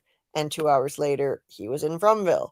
So yeah, I think that they can reach out to the outside world and send visions, voices, dreams. Tabitha had dreams about this place, even when she was on the outside of it. Since she was a little girl, she had nightmares about being there near those red rocks as a little girl. And maybe Abby did too, depending on how you read what Abby said about having a dream when she was a little girl. So yes, I think Annie, absolutely. I really believe that. Yeah, the sus priest also knew that Tabby had a son. Yeah, he did. He had knowledge he shouldn't have known. Mm-hmm. And he should not have had. He knew that Tabby had a son. She said, "What is his?" He said, "What is his name?" She never said the gender of her child. So. See, Nick says, I sent a message earlier about season 1, episode 8 at the 8-minute mark before Boyd sees the fallen tree. Outside of Abby's window, there is a sudden switch in the scenery, like they entered the pocket universe. Oh, interesting. Oh, Nick, if you sent me a message, I didn't see it. I'll have to check my DMs on Discord. I'll take a look. I'll go check it right now. I'll check the scene right now. Oh, okay, cool. Interesting. Thanks for that info, Nick. I'll have to look at that later myself. It's odd enough to question what it is. Cool. Brandon says, best thing about the bus ride was bringing the nurse back with her girlfriend. They had been apart for a long time, so do we not know she was traveling to see a new love? This also blocked Kenny, right? Oh, man. Yeah, maybe she had moved on and she was with, she could have been, getting ready to be with somebody else. Marielle, I mean. Yes, and it was devastating for Kenny. Oh, Daryl said Elgen talked about an angel with Sarah in the church. Oh, I forgot about that. That's interesting. Marielle was going to rehab, right? And Tilly provides morphine. That's right, Jen. That's right. Which was helpful to have in town for injuries. Let's see. Nick said the scene shows the side of a building as the scene progresses, and then the building disappears and the trees change. Fascinating. I like it. Incognito, and yet another person who thinks they can fix Sarah. Daryl, I agree that Randall thinking this is an experiment isn't a crazy theory. I agree, and he asks a lot of questions that are pertinent, but he just takes it a little too far for me. I think he takes it a bit too far. In the end, he even thought maybe Jim could be in on it, and he'd been working with Jim this whole time. So, let's see. Nick said the scene shows Ellis in the back seat and Abby, and she moves a scarf or something, and right about that moment. Interesting. Okay. Incognito, I am in bad shape tonight, but this live is helping to take my mind off it. And thank you for asking. I hope you're doing well. Nick says, I gotta run, but I really wanted to share the above again. Have fun. Thanks, Nick. Appreciate you. Hey, Fred. Nice to see you. Make a list of who has bad memory and intentionally forgetting important details. Right now, only one person said he will keep information from everyone. Nobody in From is communicating as a whole. All right, Boyd is doing that. Yes, agreed, Fred. They really need to communicate more. Let's see, David says if Randall does represent the wounded beast in the Bible, Then it says that many follow the wounded beast out of amazement. He survived. And that could be one more reason for why they may turn on Boyd. Well, I mean, it was amazing he survived after the monsters slashed his face and let him go. So that makes sense, Daryl. I mean, David.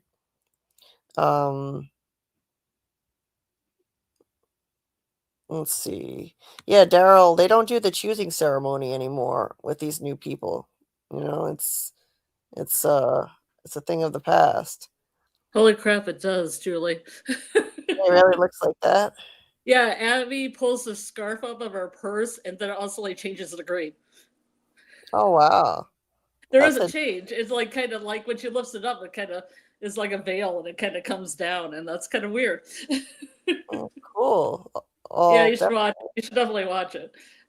I'll definitely take a look. Tebby says, in my theory, Man in Yellow is a chaos being, and from is God's delete folder. In Genesis, God created light by dividing it from the darkness and chaos. Love it, Debbie. Love it. I can totally see that. And welcome. I'm not sure quite how to say your name. I don't want to butcher it. Guimanera? I'm not sure if that's right. Or Guimanera? Sub from Emily and Julie. Hope you're doing well. Welcome. Please hit that like button to anybody just joining us and help people find the stream. It really does make a big difference. Hey there, Joyce. Nice to see you. And let's see. Debbie says there's more than one existence, timeline, dimension going on here. We are shown 3 different railroad crossings in the first episode for a reason. Oh, 100%. I absolutely believe that. Absolutely. And yes, Daryl, they said that they're not going to do the separate town versus colony house thing anymore. That's right. So that's why they don't do the choosing ceremony anymore. Incognito says this evil entity is manipulative, deceptive, and taking advantage of the human mind, be using the environment of this fucking place. Oh, that's for sure. Okay. Now, let's see. I am going to, we'll continue the breakdown, and I'm just going to pin my latest theory video to the top of the chat. If anybody hasn't checked it out, check out my theory on what's going to happen with Jade in the cave. It's picking up steam again. I noticed. I think the algorithm actually caught it, which is cool because it's very hard to get into the algorithm. So it's let's see. I'm gonna just pin the link to the top of the chat. You can also find it in the description of this live stream in my list of From Theory videos. Let's see. Okay, I'm just trying to actually pin it. And meanwhile, while that's going, so let's get back to the breakdown. So the bus pulls up, and it is from Grand Rapids, Michigan, and I'm sure as soon as people saw that at the end of season 1, they figured Marielle, Christy's fiance, is probably on that bus because she's from Grand Rapids. And what would be the odds? Yay, Grand Rapids, Michigan! Yay! Yeah. Where is my Michigan? Say yes to Michigan. I'm trying to find. Okay, here it is. So I'm pinning this to the top of the chat. There's the link to my theory video. Please give it a view. It's a quick watch if you haven't seen it yet. Only 11 minutes long. And hype it if you're able to hype it. That really makes a massive difference. It's the biggest way that you can help content creators. It's even more powerful than the like button. You know, you want to amplify your impact, especially for small creators. We get bonus points. So the hypes, I think hyping the video is what's helping it pick up a little more steam and get some more views right now. So thank you so much to everybody who's hyped it and continuing to do so, help it reach even more people. And that's so much appreciated. Thank you so much to everybody who's done that. So getting back to the breakdown, we've got Jade and the Colony House people rushing to get the equipment inside as the storm is raging. And inside, the lights have just exploded, sending glass to injure Clara's eye. So we got that, and that goes along with a lot of the one eye symbolism in the show. Lots of drawings of people with one eye bleeding or missing, and visions that, like Jade's vision of the guy missing an eye. So interesting how they keep doing that, the one eye thing. And then so more trying to get the radio equipment in, and then this moment that I absolutely loved, the look on Jade's face when that a freaking bus has pulled into town. Like, what the actual fuck? It's priceless. Priceless. Look at that face.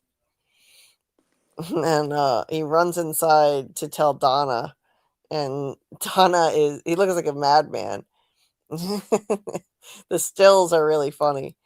And there's chaos going on inside, so he can't get her attention. And meanwhile, oh yeah, Ethan almost dies. Yeah. Ethan almost dies again. This is the third attempt, I think, an attempt on his life by the evil entity. He's sitting in front of this window, and then moments later, the radio tower comes crashing through. Literally moments later. Those were stills I took, back to back stills. So this was moments after he moved out of the way. That would have taken him out.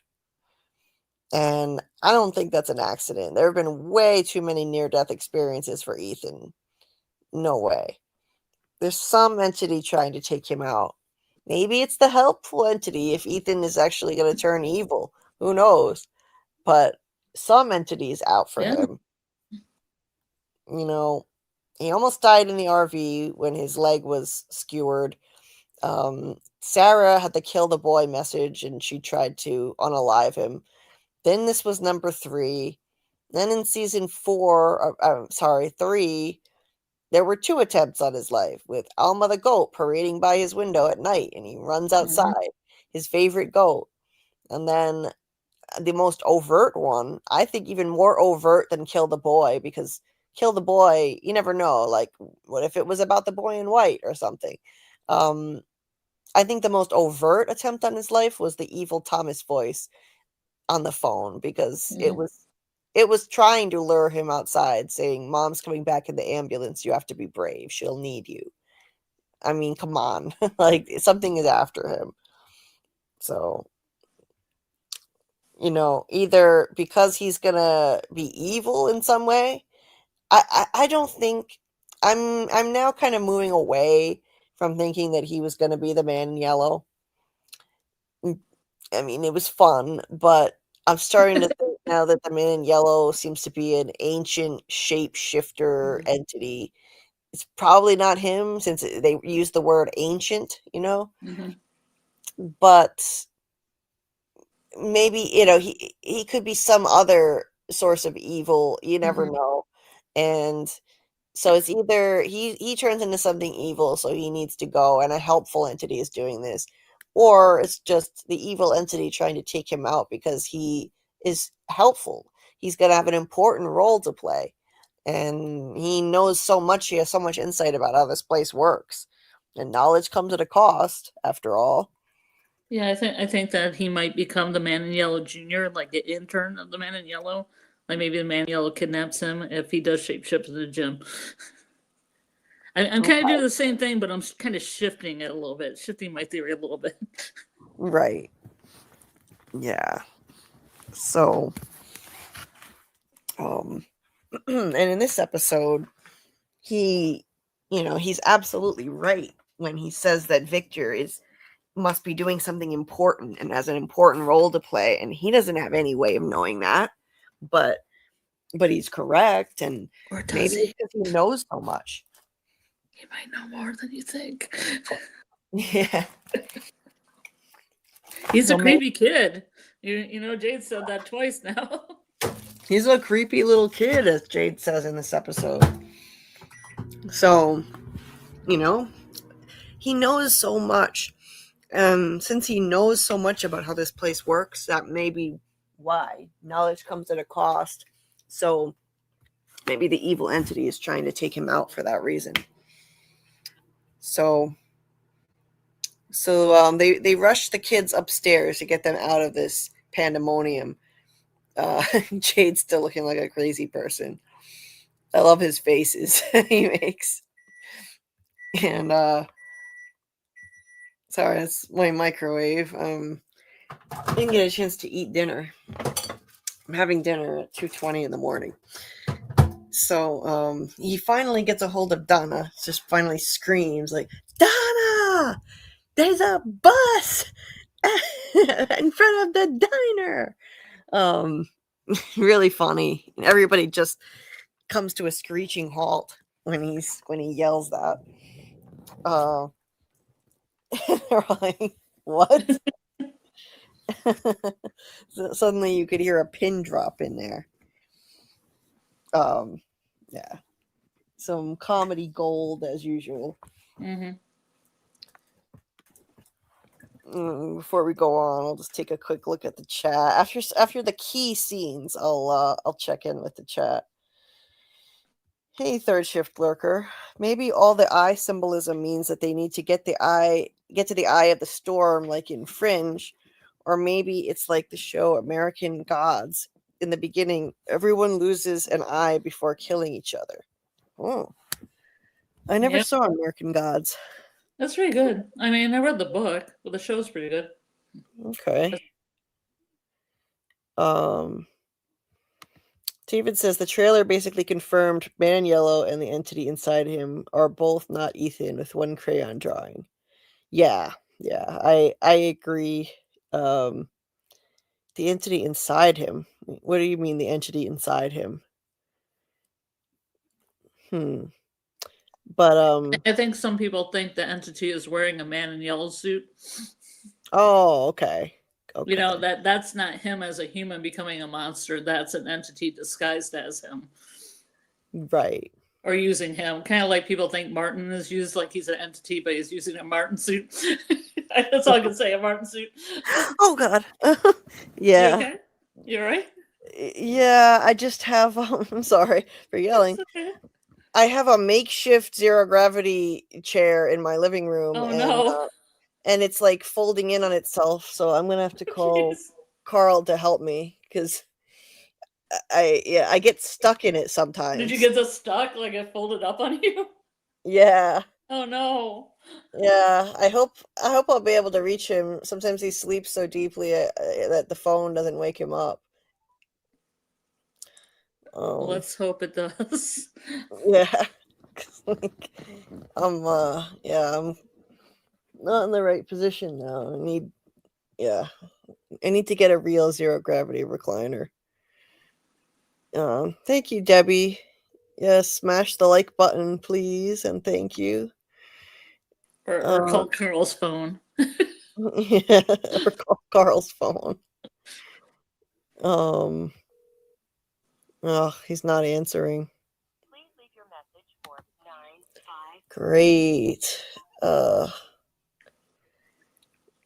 Yeah, Incognito says hit the like, do it for Julie, folks. Thank you so much. I saw another one I wanted to highlight from Joyce. Where'd it go? Incognito says I'm fine, thanks. And yeah, Julie, keeping the mind occupied is good to forget a bit the pain. Hope you feel well soon. Thank you so much. Appreciate it. And you stream for hours. Yes, football. I do.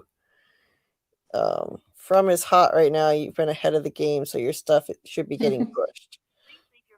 Yeah, hopefully, we've covered From so extensively on the channel that the algorithm should definitely know us for that by now. David says, from reality, they grew up in the first cycle. From fantasy, the curse to be reincarnated. The illusions, the false memories, and samsara lives. The dreams, the slither of reality, and the rest repressed. I'm calling him over and over, and he's not hearing the phone. Brandon says, I have a zero gravity chair. It does hold you. Yeah, I've been meaning to buy one for a long time, but in the meantime, we rig up this folding zero gravity chair and lean it really far back because it doesn't go back far enough. David thinks, in my opinion, from the crayon drawing, Man in Yellow arrived as a normal, happy man, and the entity is taking his form because he likely dies in the town massacre. Oh, okay. Yeah, I think so too. I agree. I absolutely think so. No. Cat to the left of me, cat to the right of me, and here I am. It's great, Jen. Gotta love that. I love being surrounded by cats.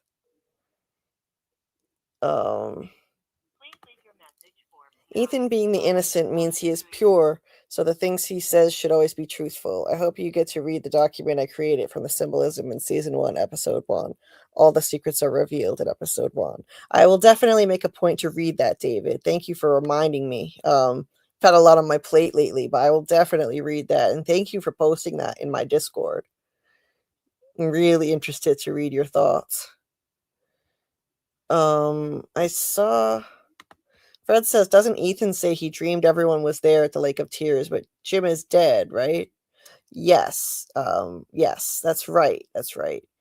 So maybe that's just going to be a figurative thing. That's a good point, Fred. Maybe it's just a metaphor and not something that's actually going to happen, because obviously Jim's already dead. Unless the Man in Yellow is playing Jim and they go to Lake of Tears. Could be.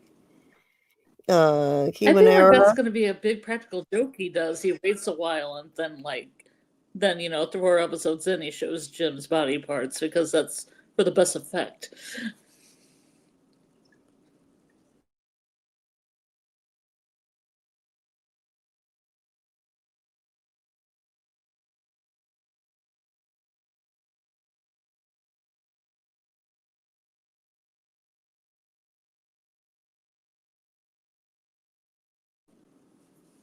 Hello? Sorry. Can anybody hear me? Okay. I didn't know we just cut out. I just managed to get myself out of the I was going to chair. say you can mute and just yell for him, and then I could just talk while you mute. That's what I was trying to do, but he didn't. He can't even hear me if I scream at the top of my lungs, and we don't live in a big place. Oh no. Yeah. I'm gonna just get him to help me with it so that I'm not, so I don't get screwed up again. I'll just mute myself and be right back. Okay. I'll read the chat a little bit. Let's see. Okay, listen to me straight. Get your ears here. Get your ears holes open. The Man in Yellow, I think, was a happy-go-lucky guy that got out of his tower, got out of his car, Victor's drawing, and walked into town one day, and he was happy-go-lucky, and he was a man on a quest, like John Griffin says and everything. Well, then the Man in Yellow became corrupted. You know how he became corrupted? Because he was the first Mr. Fish and Loaves. He was the guy that knew how to lead. He was the guy that got things done with very little. And he was happy, and he made the whole town happy. And then you know what happened slowly? Is the town started to break him. Maybe they hurt people he knew. Maybe they hurt people he loved. Maybe some people in the town starved to death. Maybe goats were sacrificed. I don't know. But whatever it did, it broke him. And then he was broken. He became a monster. So I predict that Void will become a monster. Everybody says a figurative one, but I bet a real one. And that is my theory for that one. Oh, I don't know if Julie's back yet. Nice. Oh, yeah, it's bold. It is. Yes, it is. I mean, the poster makes me feel like it is.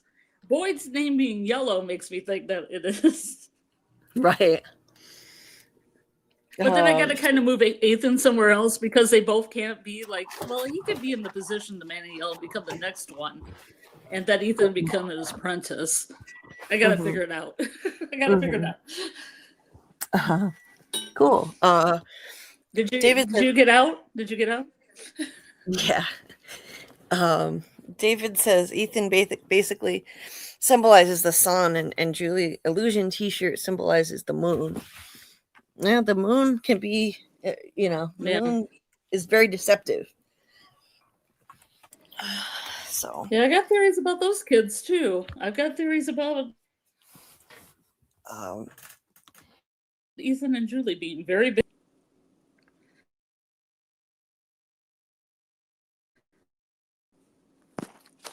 Perhaps,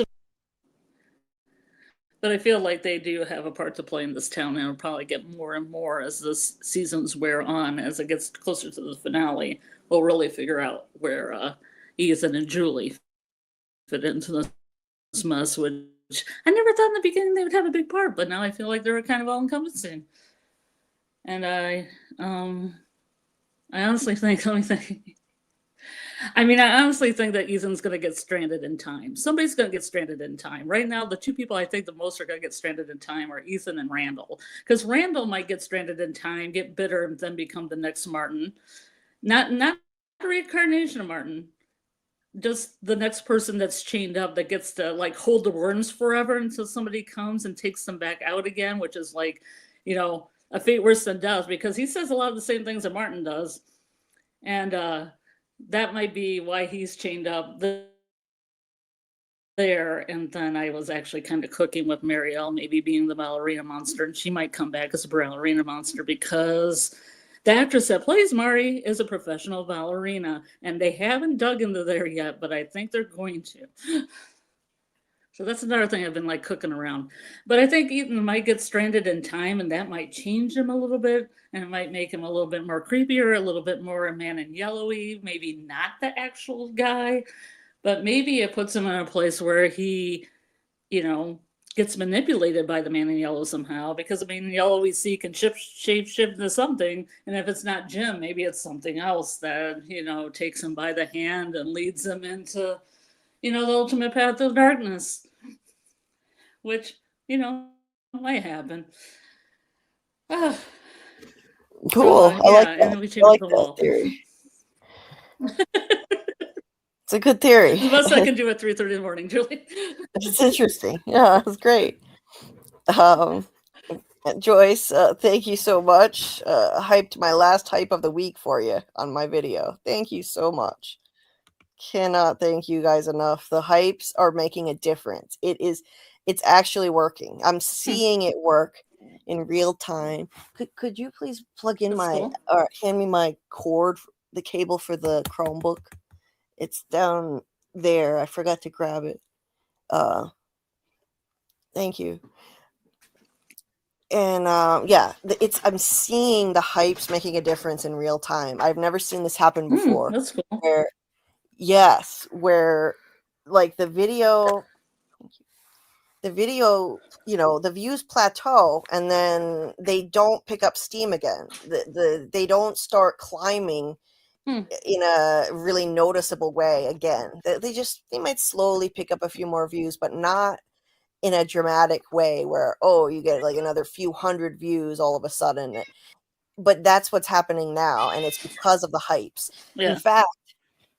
In fact, somebody commented that she said, I was only able to find this video because it's been hyped so much. And she was like really glad that she found it. She subscribed, and it was a really kind comment. So it's actually working. I'm not sure how she can tell that it's been hyped, but she said that it's, it's been hyped so much that I was able to find it. YouTube showed it to her. So that's well, you can tell how many points a video has too by looking at it too, and some of them have a lot of high points. And right now mine has 110,000 hype points. Nice. So it's working. It's making a difference.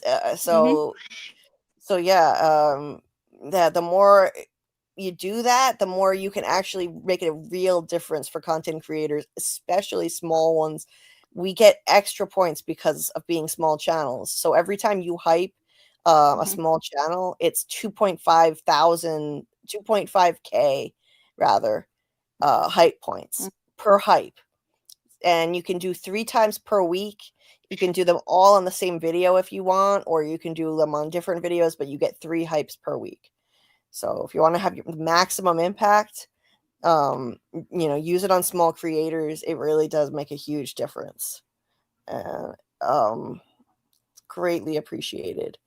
So, and I hope that it becomes available for more people. I know not everybody has that hype button enabled for them. Debbie mentioned that she doesn't, which sucks. So I hope that changes. Yeah, I don't know what does it either, because there was a person I watched today that had 8,000 subscribers and didn't have a hype button. That's so strange. I don't know. Why does YouTube do what it does? Yeah, the mysteries of YouTube. Debbie says, Man in Yellow is, I'm still missing something. Damn it, I have to call him back. Oh, no. Oh, my God. Hold on, I've got to mute myself. Okay, let me think of anything else that I'm thinking off the top of the dome. Okay, everybody, watch the recommended episodes. I know that it's going to be a hard sell. But if you could, I mean, I know there's going to be 40 episodes too, okay? And you're watching with us, so you're already to season 2. But if you want to watch it, just watch, if you want to watch season 2, that's fine. But if you want to go to season 3, maybe just take season 3 since it's new and just watch those recommended episodes first and then glean things from those episodes. I've actually made a little kill list. I mean, not a kill list, but I make an effective list of people that I think might die from the recommended episodes. And I'm not going to say who those are because I want Julie to also watch them too. Maybe we can meet up some notes. But I'm definitely writing the people that matter because they said, pay attention. We'll have in season 4. So I'm writing down the people that are very much in those episodes. And then making a little list down below of the people that aren't. Because the people that aren't might be the people who die because their arcs are done. Just saying. And they might be, a lot of times in shows when their arc's done, I mean, it's like, well, we might as well get rid of, I don't know, Ellis. We might as well get rid of Ellis. I'm not saying Ellis. Oh, yeah, I'm not saying him, but maybe. So let's see here. Let me look through the chat. You know what? Okay. I also looked at the video, season 1, episode 8, around 8:04, when Abby brings the scarf up. And there almost looks like there's a seam in time, like a little seam. And the scenery changes. And the scarf can also be like a veil, like the veil between the worlds. So, and Abby has the scarf. And there's the veil between the worlds. And, on the floor. There it is. Thank you. My phone was on the floor next to me. That's what I was missing. Sorry, what were you saying? Oh, I was just talking more about the scarf thing because, like Abby with the scarf, like I looked at that video and it could be the veil between the worlds, because she has a scarf and it's like a veil. Yeah. So, Debbie says, Man in Yellow equals ancient interdimensional entity who shapeshifts, is hungry for blood, and wants out. Not Man in Black or Pennywise. Okay. Yeah, I like it. I agree with you. I think that's probably what it is. Yes, the first episodes where Julie and Ethan were storytelling in the RV seem important. His dream about Victor and his drawings was amazing. Absolutely. Let's see. Okay, I'm scrolling through the chat here really quick, and then we've got to get back to the breakdown. We've got a lot more to cover. Mm-hmm. So, and football. Yes, so the Victor drawing shows the man in yellow smiling, looking clean, coming out of a car. So I 100% believe he was good at one time, making him not the big bad. Well, I think he was good at one time, and he was a normal person, but the big bad entity, stole his shape, stole his image, and so it's not really him. It's not him anymore. It's the evil entity, I think. That's what I think, and like that's it kind of makes sense when like the backstory of the Man in Yellow idea, how John Griffin saw him all clean on the street one day, happy and joyful, and a few years later saw him again, and he was all disheveled and dirty, and looked like he went on a magical quest and failed, as he said. So it makes sense that originally he was like a smiling, happy, clean-looking guy who came to town. It'll be interesting. I hope that we get to see eventually Julie's story walk to the timeline when the Man in Yellow was there as a normal human, and we could see Doug like in a clean suit, and have him get more screen time, because I want to see him get more screen time. And Brandon, thank you for the caution on that. The warning about the intensity and speed of the zero gravity chair I'm going to get. So let's see. Just looking through the chat one more time before we continue. Ayush, welcome. Nice to see you. Sorry if I'm butchering your name. I think there was the painting of a magician in Miranda's room. What will you say about that? A magician. I don't know. Interesting. Maybe maybe there was a magician in town that she knew, and she painted him. Yeah, I haven't seen that. Incognito says it's cool to catch a stream in the morning. Here it's 8:30 p.m. What time is it in your place? PM. Isn't it? Did you say it's morning though? It is 2:45 a.m. here. 2:45 a.m. for me.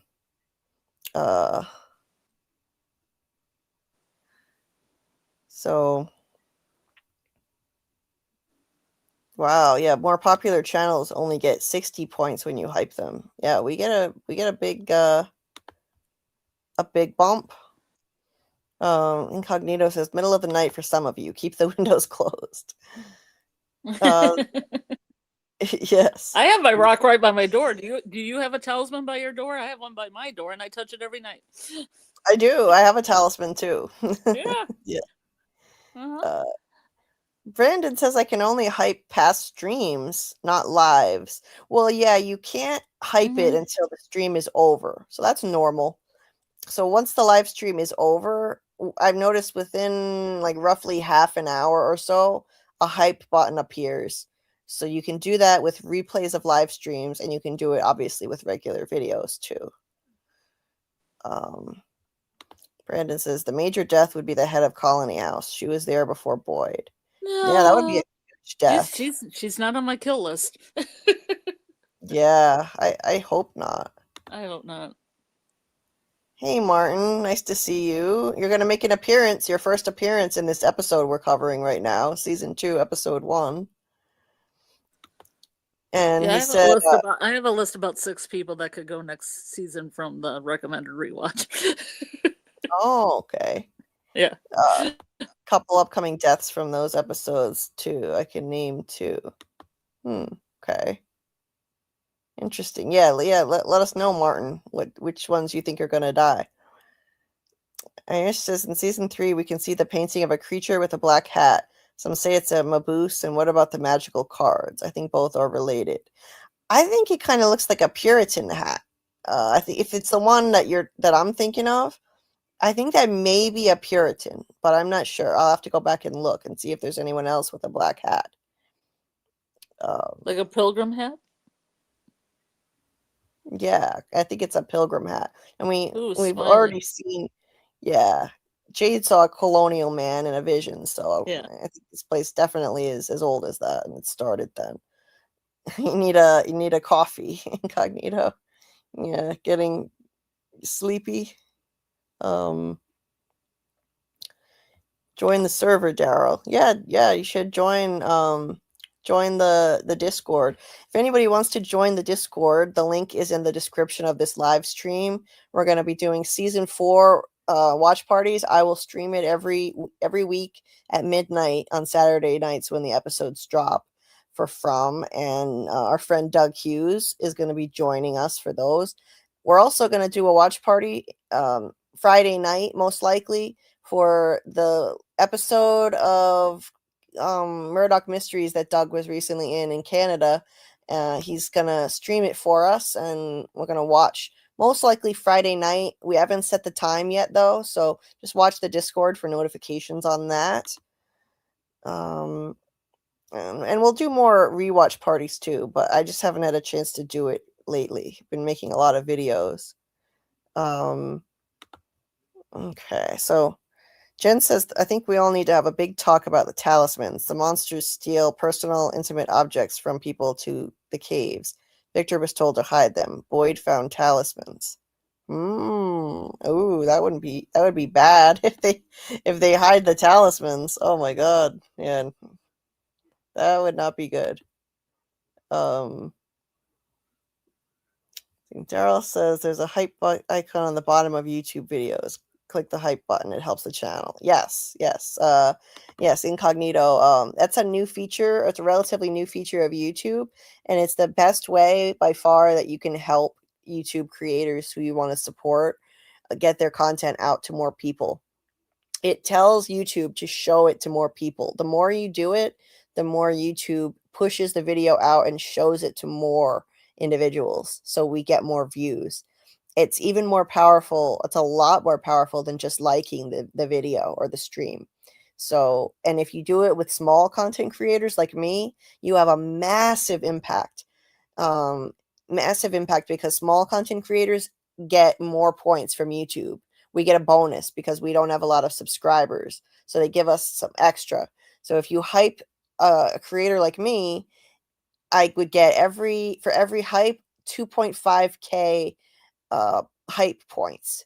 And the more hype points you get, the more YouTube pushes the video out to more people. And because of people hyping my Jade Theory video, it's now gaining views again. It's actually going up instead of just plateauing like it usually my videos usually do after 2 days. So it's an amazing way to help creators. You can do 3 per week. You can do all 3 on the same video if you want, or you can pick 3 different videos or live stream replays. But it doesn't show up until the live stream is over. So like watch for it within around half an hour if you ever want to hype a live stream, and the button will appear. It's right near the like button. There's a promote button, save to a playlist, and you'll see a hype button there too. So anyway, back to the breakdown here. So boost is different. I don't know if let's see, is there a boost button too? I'm not sure. Boost is kind of more a Discord thing, I think. Yeah, I think that's a Discord thing. Like if you boost the server. Yeah. So right now, like to support the channel right now, the best video that I would request hypes for would be the Jade Theory video, because that's the one that's, gaining steam. So I want to see how far it can go. So if you want to throw any hypes my way, I would humbly request that you choose the Jade Theory video to hype, and see if we can get it to go a little further than it normally would have, in terms of views. So I have that pinned to the top of the chat right now.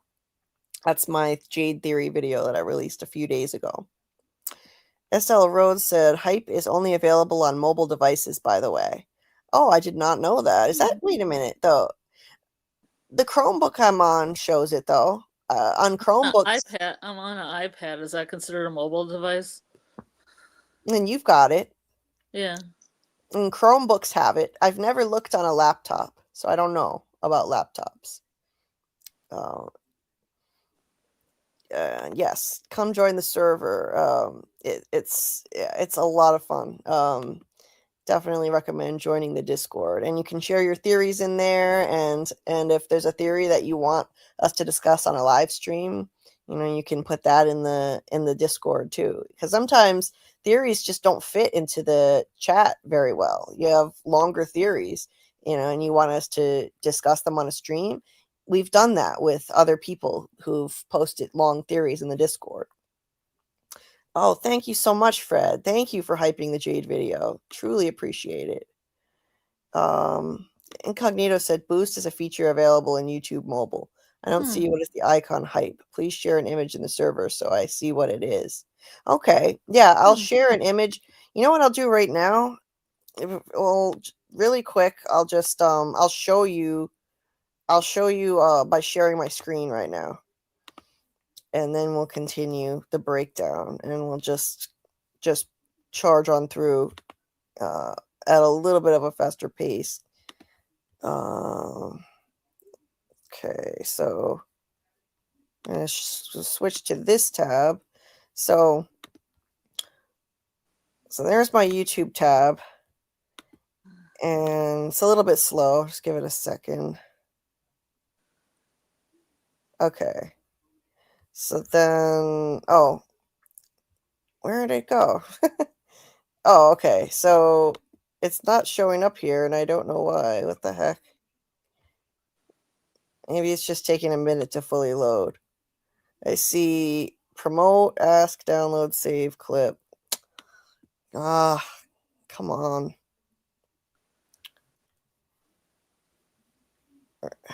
Okay, I'm going to switch accounts. Maybe it's not showing it because this is my yeah, because it's on mine. Mm-hmm. So I'll switch to my personal account and see if it shows. Okay. And while it's loading, I'll just start talking over the next I'll pull up my notes and we can get back to the breakdown while it's loading. Oh my god. This thing StreamYard is so slow when I'm streaming. Oh my god. Yeah, but I was trying to watch it from the episodes today, and my iPad's old, so it kept kind of skipping. And then when I had the Japster screaming voice, it kept doing the Japster screaming voice over and over and over again. Oh wow.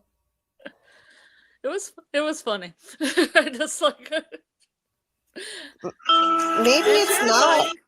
It's also maybe it's not on my Chromebook after all. I thought it was, but I guess it's not. Never mind. Weird.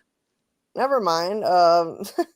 It's not on the Chromebook, so I guess you can only access it through phones and iPads and tablets. Huh.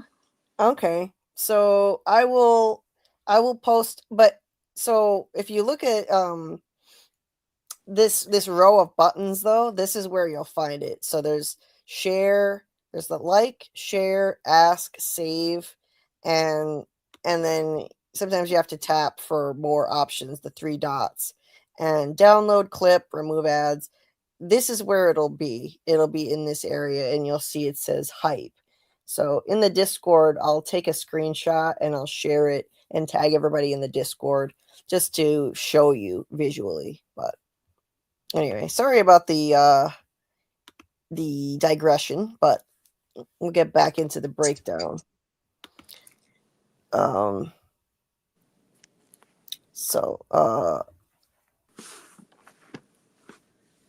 Moving forward, we've got Jim calling for Tabitha, and he sees that the hole has been filled in by a bunch of stuff from the floor above, which makes no sense, and it's obviously targeted at the hole to block anybody else from getting into the monster's cave. And I think that the evil entity doesn't want people to see the cave mural either.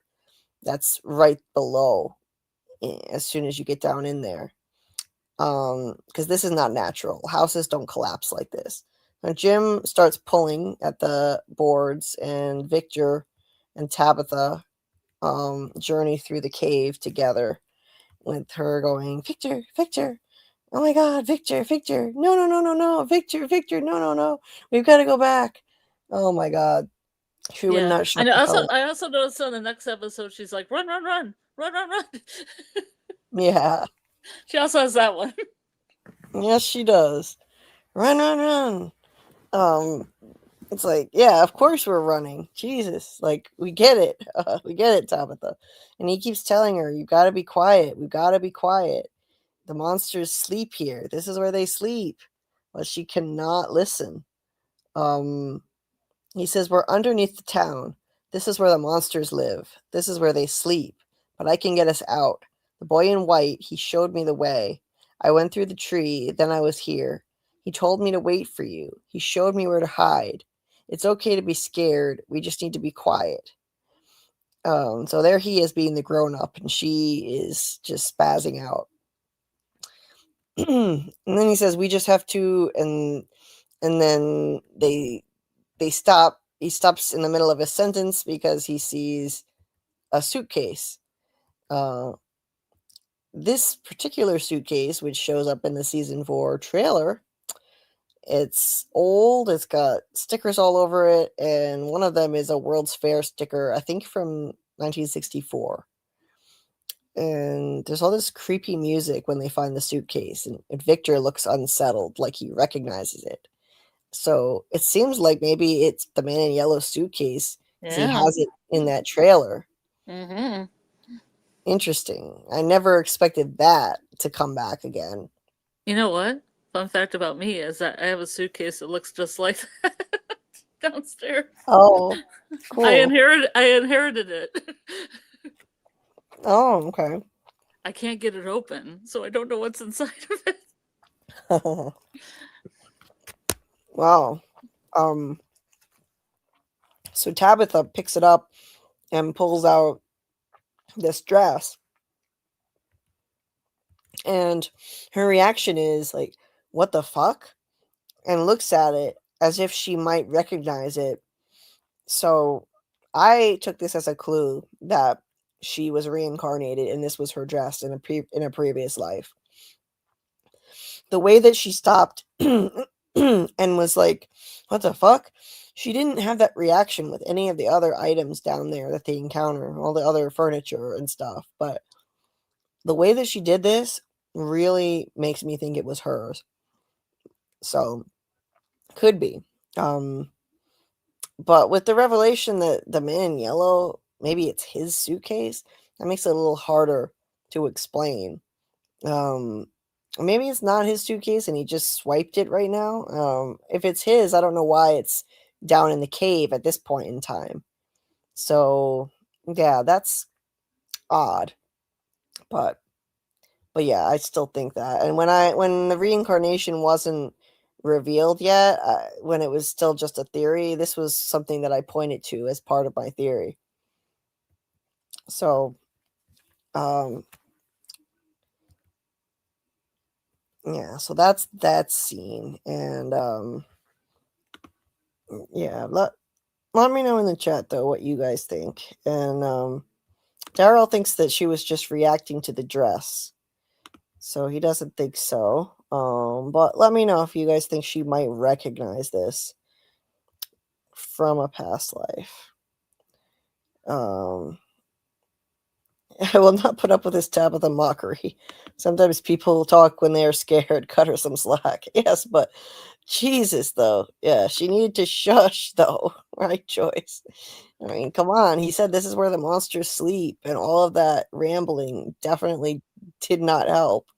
I wasn't making fun of her as much as that she just says everything in threes, which I think is interesting. Yeah. She was being completely irrational, continuing to talk when he said that she needed to be quiet because the monsters sleep there.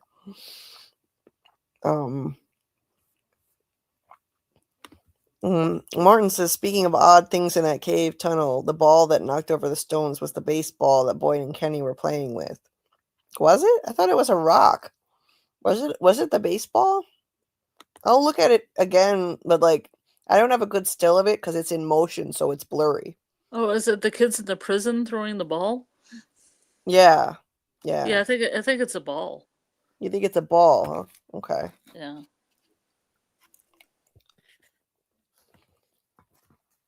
I always thought it was a rock. Anyway, I wonder how it would have gotten down there if it was Boyd and Kenny's.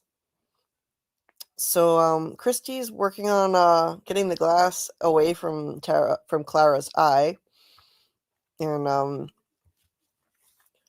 so Donna tells her guys to get the shotguns to go down to deal with the bus people.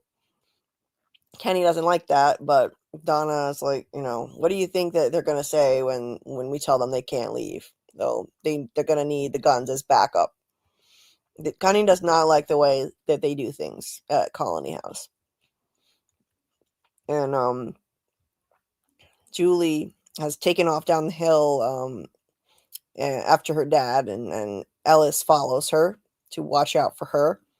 And then we have this really fascinating scene, this much discussed scene, with Tilly doing a dance in the rain like a ballerina. Much like a ballerina. I thought she was rain dancing. Yes. But the way she twirls and lifts her arms at a certain point, it reminds me a lot of a ballerina twirling, which I think is really odd. It's interesting that the timing of it, considering that shortly after, Boyd finds the music box in the dungeon dream state with the ballerina in it, and then he winds up having ballerina visions. It's just interesting. It's almost like this place manifested that as a ballerina because of what she's doing. That's she's full of joy, that Tilly. Well, I mean, she's living every day like it's her last, but that's always what I liked about Tilly. Yeah. And everybody else is just trying to get out of the downpour, and she's relishing it. She's so happy. She's dying of terminal cancer, he later tells people, and so she's just living for today. And there were a lot of theories about her being sus, fanny pack granny, being the mole, because this is the start of it, because she was strangely happy to be in this place. It's like, why is she so happy to be here? Some theorize that she's been there before and she's coming back. She's happy to be back. But the mole theories kind of got quashed when she was killed and kind of wrecked that, just like the Tom mole theories got quashed when Tom was killed. It was fun while it lasted, though. I thought she was sus. I suspected her of being a mole, not gonna lie. I don't think this place needs a mole, but I did kind of suspect her of being tied to the evil entity in some way. Not a traditional mole who needs to report to them, but maybe tied to it. But I no longer think that. I believe she was there as a helpful person. And Daryl says Tilly wasn't sus, and Martin isn't sus. I never thought Tilly was a mole, and I was right. Well, you were. So Marielle assesses Elgen because she's a registered nurse, a pediatric nurse. So she takes his pulse, checks him for fever, checks his vision. Very kind and compassionate to him. Bacta tries to order everyone off the bus. Very stubborn. Even when they really need a moment, because he's completely out of it. And then Randall comes on being a total asshole, you know, pissed off at Elgen because he puked all over him, even though he couldn't help it. It's not like he did it on purpose. So this is where Randall establishes himself as the asshole. You know, he has those hero tendencies when there's an emergency situation, but the rest of the time he's just a dick to everyone. This is a really memorable quote. Marielle says, "Elgen, do you know where you are?" And he responds, "Do you?" Like, he knows that this place is fucked up. He saw something in his premonition dream. I'm convinced of it.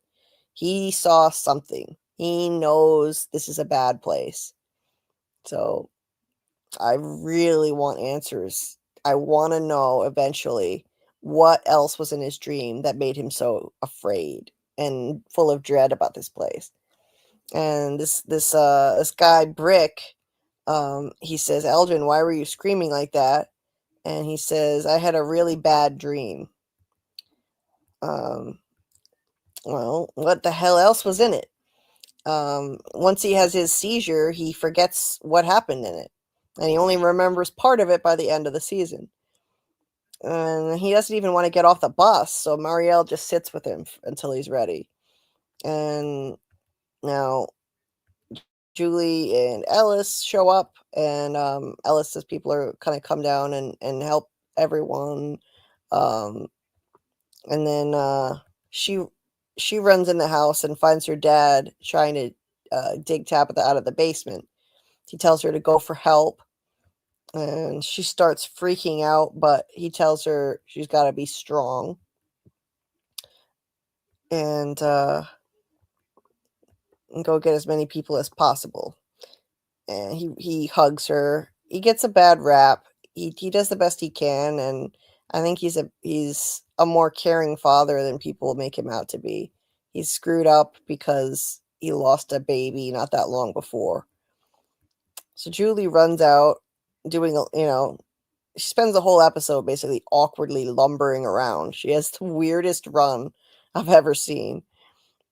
She swings her arms in like the strangest way and hunches forward when she runs. She runs her soul, Julie. Yeah. You ever see that Friends where Phoebe tries to run and she's just like all spazzing out? It's kind of like that. Yes, it is. It's like that. So they ask for volunteers, and Randall is the first to volunteer to help strangers, to help Tabitha dig. Jim helped Jim get Tabitha out of the basement floor. The hole. So Randall, again, he has good in him, and Brick also volunteers to help, and Tilly even tries to offer, but they won't let her. Obviously, she's too old. But that's how sweet and helpful she is. She's like, no. Poor Tilly. She was a pawn of this place. And I think she might have been chosen to be here for another reason too, in addition to being helpful. Like, she was also she was a good patsy. This place needed a helpful person who wasn't afraid of dying to put herself in Fatima's orbit when she was pregnant with the smiley pod, so that when this thing inside of her was demanding blood and taking over her, that she this would be somebody she could murder and help break down Fatima even more, forcing her to murder somebody. And Tilly, since she's terminally ill, she's not afraid of dying, and she kept putting herself around Fatima, checking on her, worried about her, and then she's there in her orbit when this smiley pod is thirsting for blood, and so she she's the perfect victim. And yeah, so I think that's another reason why she may have been chosen. So they all go off to try to help Tabitha, and Donna and her people show up. and let everybody into the diner. And Tom is like, let's see, where are the rest of my notes? Okay. Tom looks up at the hole in the ceiling above the basement, and he's like, if she was digging down here, what the hell caused that? Exactly. Houses don't collapse like that. The evil entity clearly doesn't want others going into the monster's lair or seeing the cave mural, which I think contains clues. And then Randall, once again playing the hero, he asks Jim what his name is and calls him by his name, saying, we're going to get your lady out of there. Like, just like a first responder would do, asking somebody their name and trying to calm them down. So he's definitely got that heroic streak going. So can't say Randall doesn't have redeeming qualities. He must have just been really hurt by people in his life to make him so cynical and nasty. I think he's probably been through some trauma. I'd really like to learn more about his background. So here is a scene that I've always harkened back to and I've referred to that I think a lot of people don't pay attention to, but I love it. Tabitha and Victor going through the cave, they come upon rats eating a dead crow. I really love this imagery. I know it's gross, but I love the imagery of it because I think that it's symbolic. Jade said that the people in From were like rats in a maze nibbling on their cheese. And these are literal rats in a maze, the maze of caves. And they're nibbling on something, but it's not cheese, it's this crow. And I think that rats symbolize the people of Fromville, and the crow symbolizes the evil entity that's always watching them. Like the crows watch them from up in the tree and try to intimidate them. And I think the crows are kind of controlled by the evil entity too. So I really think this is a symbolism that in the end, the rats, meaning the people of this place, will prevail and defeat the evil entity in this cycle finally.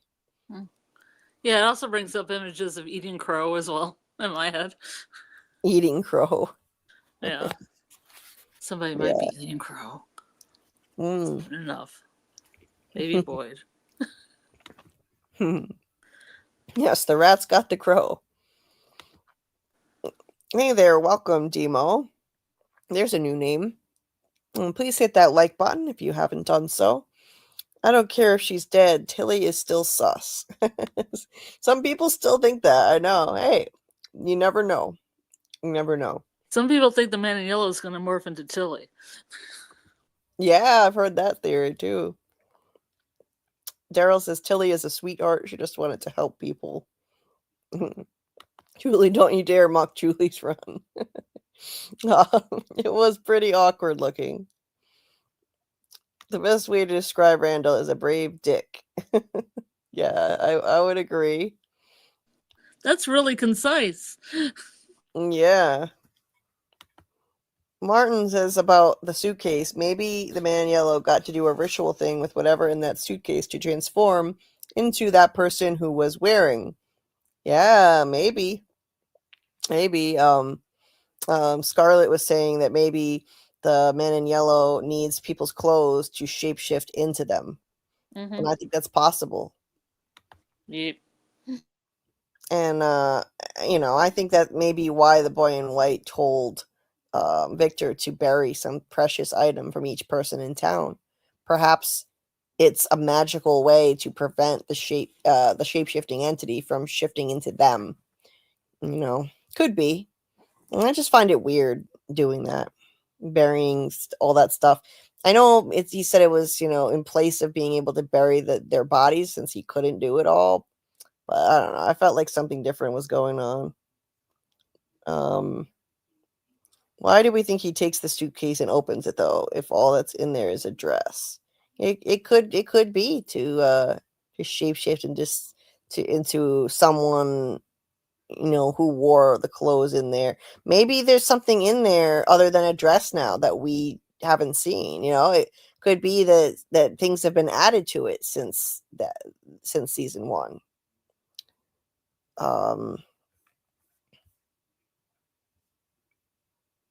Crows can listen. It's been proven. Let's see. Incognito says, I just investigated about the hype feature. Apparently it's the same as Boost. Oh, okay. Good to know.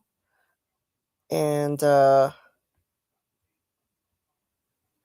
see, especially when Marielle was humming on the way to Colony House until he died in season 3, it was a red flag to me. She's more than she seems. Oh, yeah, I remember that. She was humming. I forget what song it was, but she was humming. Like her, we send you into the caves with the monsters. Or you're going to the box. Yeah, please hit that like. Oh, it's okay. AA was saying Marielle is suspicious. Yeah, I can understand that. Okay. Hey, Recon. Nice to see you. Welcome. Hope you're doing well. All right, so moving along.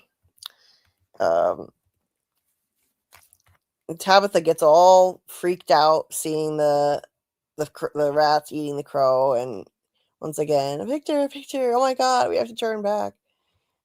Where's there to go, Tabitha? The fucking basement caved in. There's nowhere to go. You literally have nowhere to go but forward. And then back to the dungeon. Boyd, he's still unable to climb, and he says to himself, "You said we'd be safe down here. Well, this does not feel very safe to me." Meaning Sarah. But technically, the boy in white told Sarah in her head, "You'll be safe." And she took it to mean that both she and Boyd would be safe. Maybe the boy in white only meant that Sarah will be safe and Boyd wouldn't. Boy in white's a trickster. He's a trickster. Yes, indeed. So, yeah, I think the boy in white, maybe just couldn't control Boyd landing here. It might have been because Boyd had that slip of paper in his pocket from the bottle tree. He shouldn't have taken that bottle down. Sarah didn't want him to do it. She sensed that he shouldn't, but he did it. And that 1864 note, I think, sent him to 1864 Fromville in a dream state there. That's where I think he is. Yeah, I think so too. And I've seen PR Ragland, he theorized that the boy in white deliberately sent Boyd there in order to eventually ensure that Julie would be able to story walk, because none of that would have been possible if Boyd hadn't come to this dungeon. Because I thought he kind of cock blocked it, like he would, like, okay, I shouldn't use the word cock block this early, but anyway, like in Camden, the boy in white probably wanted Miranda to go through, like she went blah blah. Look, it's early. Tabby coming back was going to try to go through the bottle tree, but got hit by a car instead. It's like the boy in white starts it, but the other entity cock blocks. That's the word I have. Maybe. And the same thing with this. He sends him through, but the other entity is like, nope. He's gonna go to the 1800s. Sorry. I don't know the plans you had, but now he's here. Could be. Or, it could be another really Machiavellian thing that the boy in white does. If the boy in white sent him here, because I do think that normally the boy in white controls where the trees send people. And it may be that this was out of his control because of that 1864 note. Paper, yeah. But trying to think what I was gonna say. It may be that, but the boy in white could have sent him there playing the long game, looking at this like a game of chess, planning many moves ahead.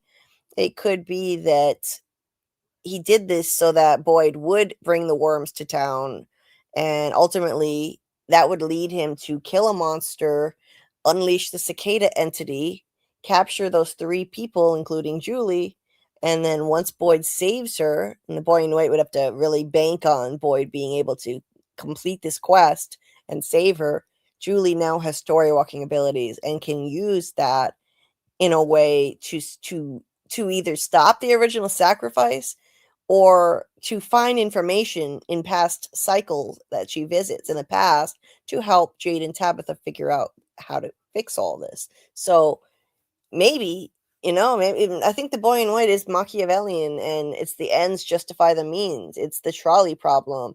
You hurt one person or a small number of people in order to help a larger number to serve the greater good. So it could be. I hadn't thought of it that way, but since PR said that, I kind of ran with it in my head and like, okay, why would he do that? Okay, I can tie it to the chess scenario, the way that works. So anyway, so I'm leaning in that direction now, but again, I think that slip of paper in Boyd's pocket could be the reason. It's hard for me to commit one way or the other right now, but I could see the argument for either. And so now we finally hear the voice of Martin, where Martin yells down, "Hey, are you real?" And Boyd's like, "What?" And Martin says, "Are you real?" And he's like, "Yeah, I'm real. Are you fucking real?" It's just great, classic Boyd response. And it is a great question. Is Martin real? Is he really still alive there, like he says? Or did he already die in the past and the evil entity is just using his image like I think it's doing with Ghost Abby? It's hard to say. I had been committed to the theory that he is not real anymore, that he's an entity being used just to manipulate Boyd as a mind fuck for him with the marine tattoo and whatnot, so that Boyd would get the worms. But now I'm leaning more to the theory that Martin was a story walker, and Fromaholic Fletch convinced me he's most likely a story walker, and he really was chained up there for all this time, kept alive by the worms.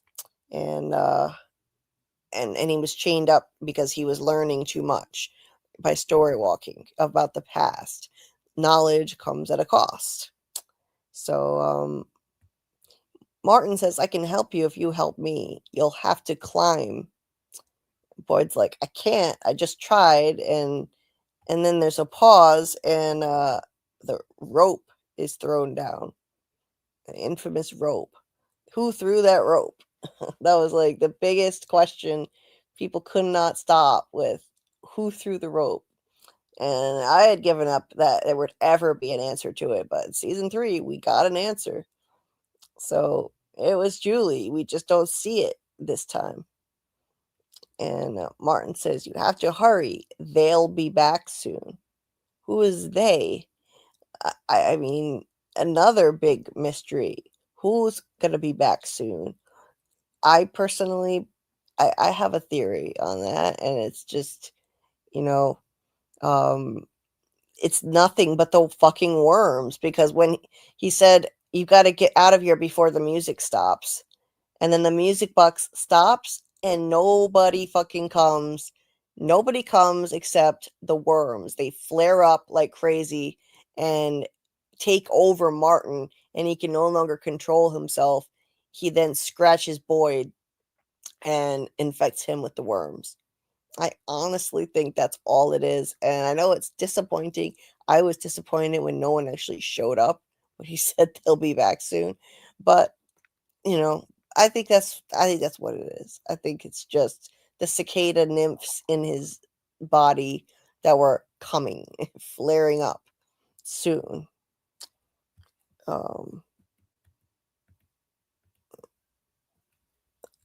So Boyd's got the rope and he prepares to climb. Yes, who threw the rope, being asked over and over and over. Jen says, "Did Julie get her abilities after cicadas or more, or before?" After. It was only after. Okay, Daryl thinks, yes, Martin is good. He might be a story walker. He's alive. Got the worms keeping him alive. And Incognito, thank you for promoting my Discord so much tonight. I appreciate it. Thank you for doing that. And Joyce says not yet. Let me fix that. Awesome. Yes, please join the Discord. I'll pull up the link to it and throw that in the chat too. We'll do that in a minute. So thank you so much. We have a lot of fun in there, sharing theories and doing watch parties, and sometimes we do watch parties for just random things like movies. And we'll have a lot of fun with From watch parties. I cannot wait to do season 4. And for now, we'll do more rewatch parties. Recon says, what if where you turn up has to do with something similar to fears being manifest and you get sent to that place? Yeah, I could see that. I could totally see that. Because I do think that like things like fear and hope are powerful things that can manifest stuff in Fromville.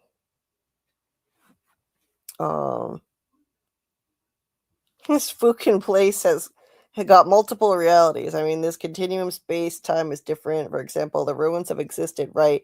But there are only fragments left in the present. And Boyd finds himself in the dungeon, which was the ruins in the past, because still intact. Right, so it's got to be the past. He winds up in ruins of that dungeon, so it has to be that he time travels into the past in a dream state, of course. It's not just time travel. It's in a dream state. So. And it probably was destroyed from a flood, a previous flood. Right. Wiped it out. Mm-hmm. Yes, Martin is going to save the day. He says, I'm starting to think Fromville is just a place where bad people get second chances. The energy is meant to influence them to do bad, like the parents who sacrifice their kids. 100%. I really think that this place is trying to keep repeating the same like origin story, essentially. I think it's trying to like turn good people into monsters, figuratively speaking this time, not literally. I think it's trying to corrupt good people and make them so broken that they would even be willing to sacrifice a child to escape. And I think that once people get to that point where like a majority of the town is considering child sacrifice to get out, then the entity just washes the slate clean, wipes the board clean, and does a full massacre. And then the cycle is complete. It's done. They've turned into figurative monsters this time and are willing to sacrifice children. That's what I think is happening. So Tilly was great. I would have joined her cult. Yeah, she was cool. I really liked her. Incognito says, Julie, I am posting theories in the server. Hope you like my writings. Oh, awesome. I will read them. The last few days I really haven't had enough chance to read through what's in there because there's been so much activity lately, which is awesome. Thank you to everybody who's posting stuff in there and keeping the conversation going. And I will join, I promise. I will get in there and start participating and reading what's in that From channel. So I love doing that. I started out in Discord obsessively sharing theories nonstop on From. That's how I started with this fandom, and I did it so much that somebody convinced me to start a channel. Because if I spend that much time on theories, I should have a channel and not just clog up somebody else's Discord with my theories nonstop.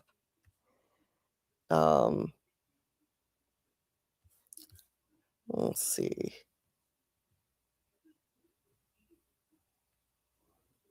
I really hope we see Martin before he was chained up in season 4. Me too, Daryl. I think that would be interesting. I would like to see Martin and what happened to him.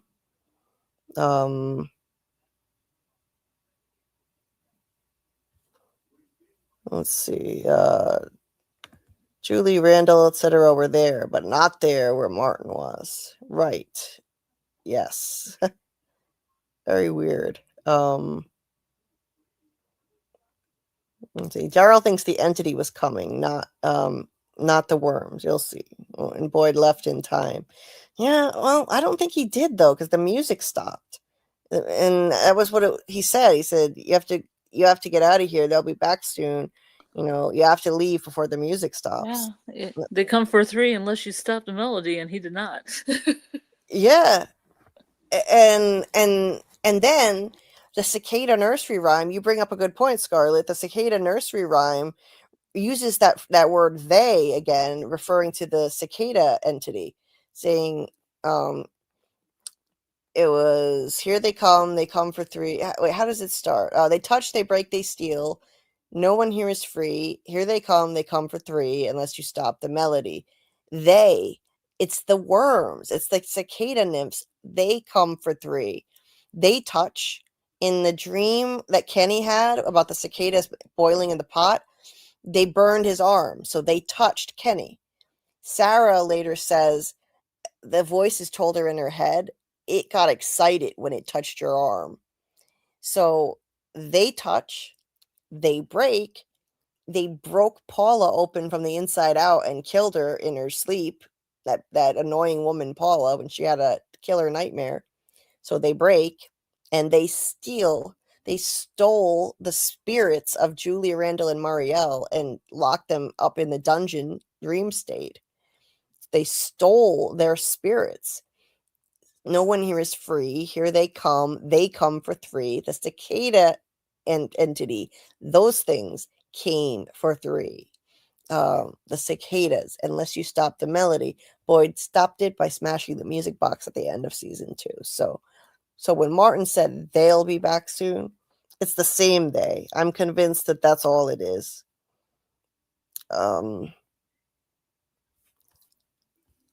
So Incognito says, yeah, Julie, the tension is the past. Maybe story walking is the creator's manner to show the evidence of what happened before. Yeah. Definitely. So Incognito doesn't trust this Martin. Yeah, I don't either. I find him kind of sus, but I'm coming around because of Fletch, making me think he was just a story walker. Yeah, he's really something else. That's the way he talks sometimes. It's just like, he's quite a character. He is. Okay, so moving on, we have Clara coming and talking to Jade, and it's a really interesting thing that she says. Randomly, Clara all of a sudden having insight. Do you think we made it angry? That storm came out of nowhere, and the way the lights exploded, it's almost like we made something angry. So what do we do now? How does she know that? Where did she come from all of a sudden with that insight? We made it angry? That's weird. Yeah, they mentioned that later, too. I can't remember who says they made it angry, too, later on. I can't remember. I remember. Good. It was the boy. It was the boy in white. Yeah, that's right. He says it in Sarah's head telepathically. He says, Nathan was right. This place is angry now. You have to go to the tree. So, yeah. It's really interesting that Clara has that insight. So there's a point for the Clara is a mole theory. I don't think she's a mole personally, but yeah, I understand the basis for it, and you never know. There's no moles, man. Yeah, I don't think there are any moles. So he's just like, no, he doesn't give a fuck at this point. He just wants to enjoy his last blunt, with his last, not there yet, with his last rolling paper.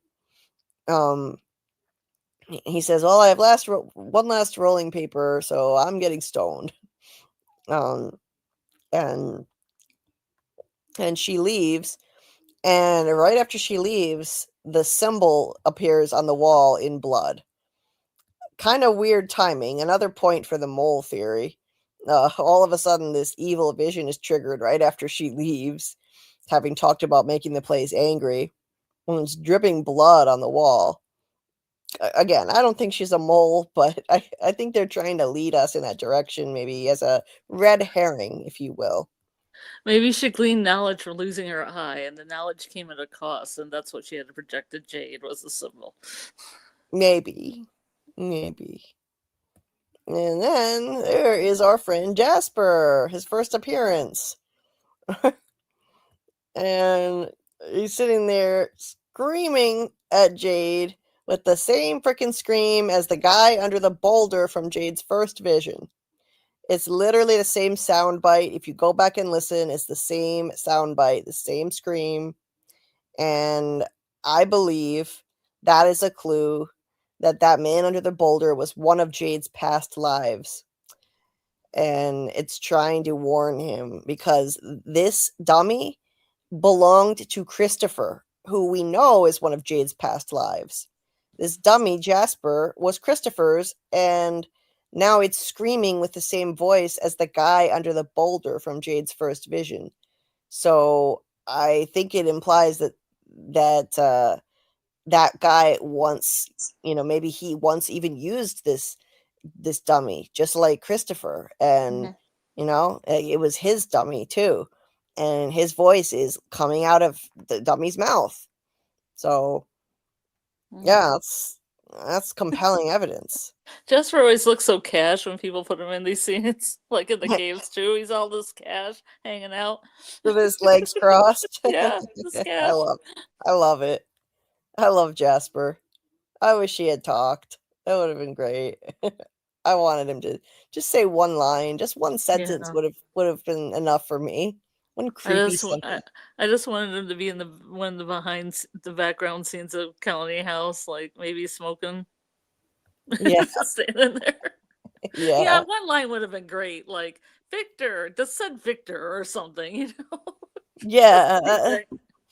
Yeah. It would have been great. And then Jade, he's just got no fucks left to give at all. He screams right back at the dummy, like, just fuck off. His plan just came crashing down literally to get out of there, and he's just so done. He just wants to enjoy his last rolling paper, his last blunt. And then it just disappears, and so does the symbol on the wall. So that's that. Gotta love a good Jade vision. It's so fun.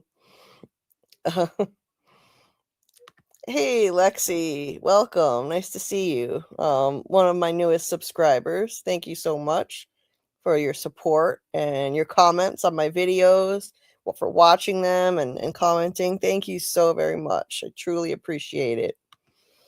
Hey there, welcome. See, I'm ungraceful. I think you're new. I don't remember seeing you in the chat. Welcome. Please hit the like button to anybody who's just joining us and help people find the stream. And if you haven't checked out my latest theory video, it's pinned to the top of the chat here, the Jade theory video. Let's see. So Martin thinks that Clara is 1000% a mole. Those three hippies, I'm sure. Residents don't carry guns, yet the doorman is also trusted. Okay. Yeah, you think so? You think Clara is a mole? And let's see.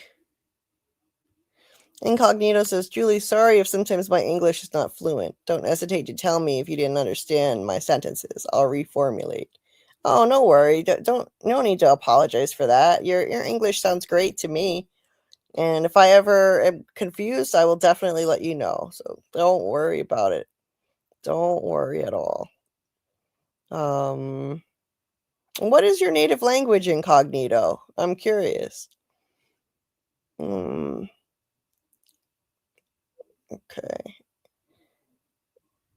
And yeah, I know that the worms were already in Martin, Daryl, But I think that by saying they're coming, it means that they were going to activate and force him to infect Boyd with them. They took him over at that moment, and he could not control himself, and he was forced to infect Boyd. Yeah, I believe they just acted like a parasite, and they just moved his body. You know, like those ants, those bugs that take over ants, and then they move the ant around.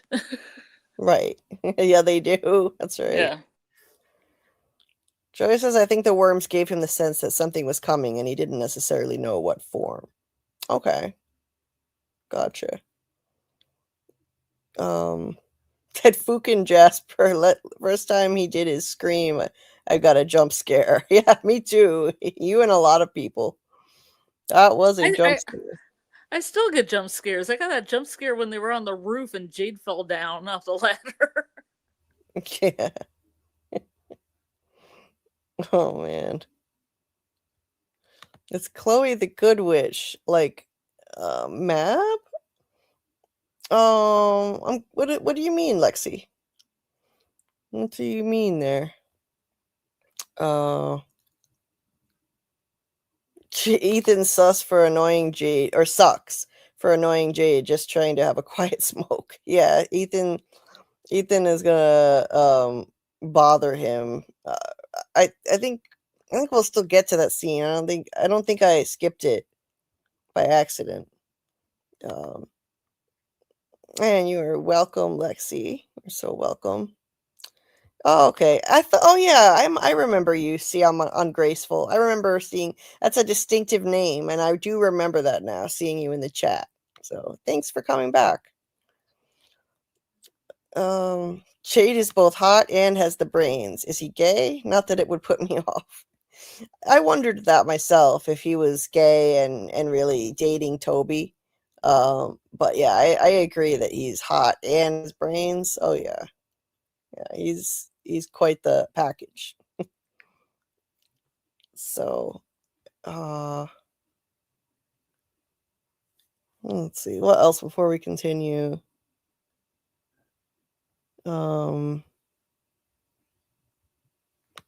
Incognito, just asking what your language is that you speak. Like, you say that your English isn't so great. Do you have a different language that you speak normally that you grew up with? Is what I mean. Jade screaming at Jasper was relatable. Yes. Martin says, I totally get why you think it's the cicadas worms. Makes total sense. I'm just not buying the chains part, and I don't think the cicadas are nightmares that people won't believe after seeing monsters. Okay. Got you, Martin.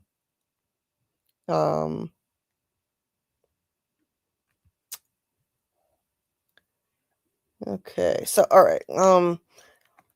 I will keep on going now. So, yeah, Jade is... Poor Jade, just trying to enjoy his last blunt, and he can't catch a break. Ethan tells Tian Shen there's a lot of broken glass, and he asks, how do you think they broke?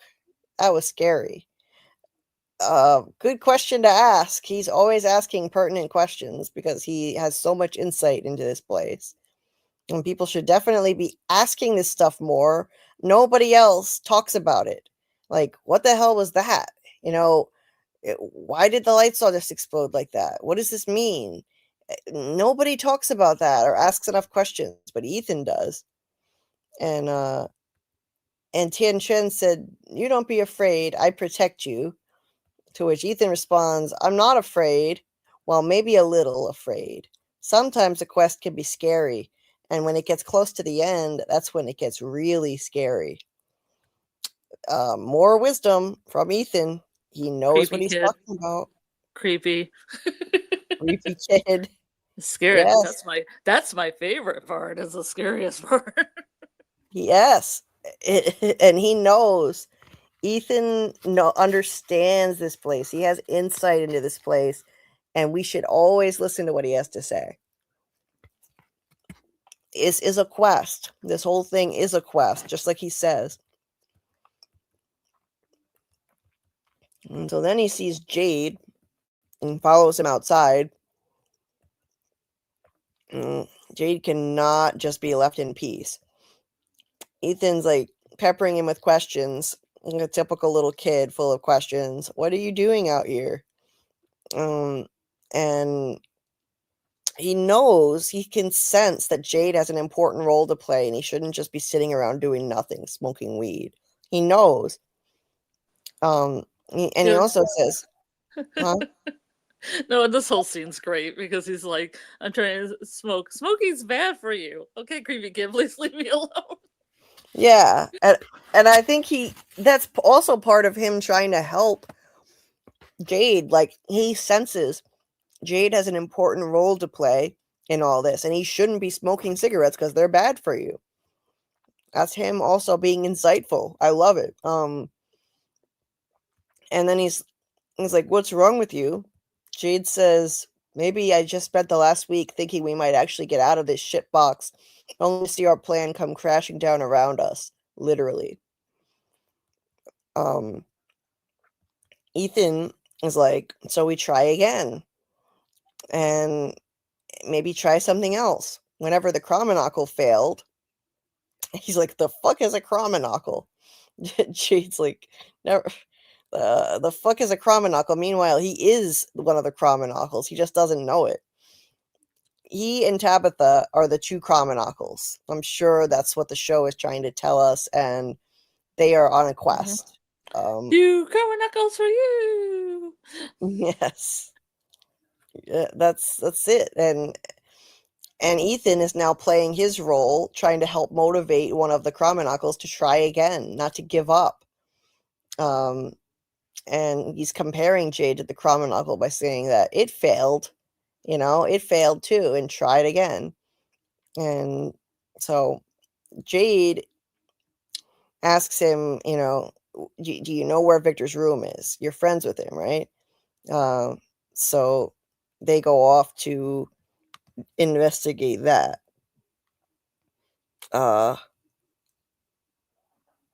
Yes, everyone who saw something or experienced something unnatural should talk with each other more. Absolutely. So they can help try to figure all of this out. Jade was on a quest to smoke. Ethan following his mom's lover.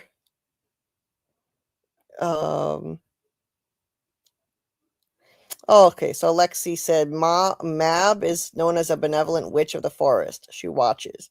She only intervenes when folks are lost. Oh, I've never heard of that. Interesting stuff, Lexi.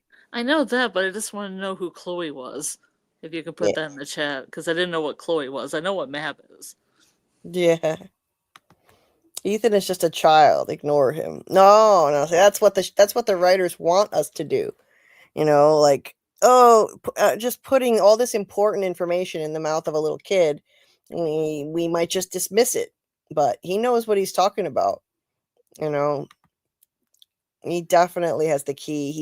He is like the mouthpiece for the writers on how this place works.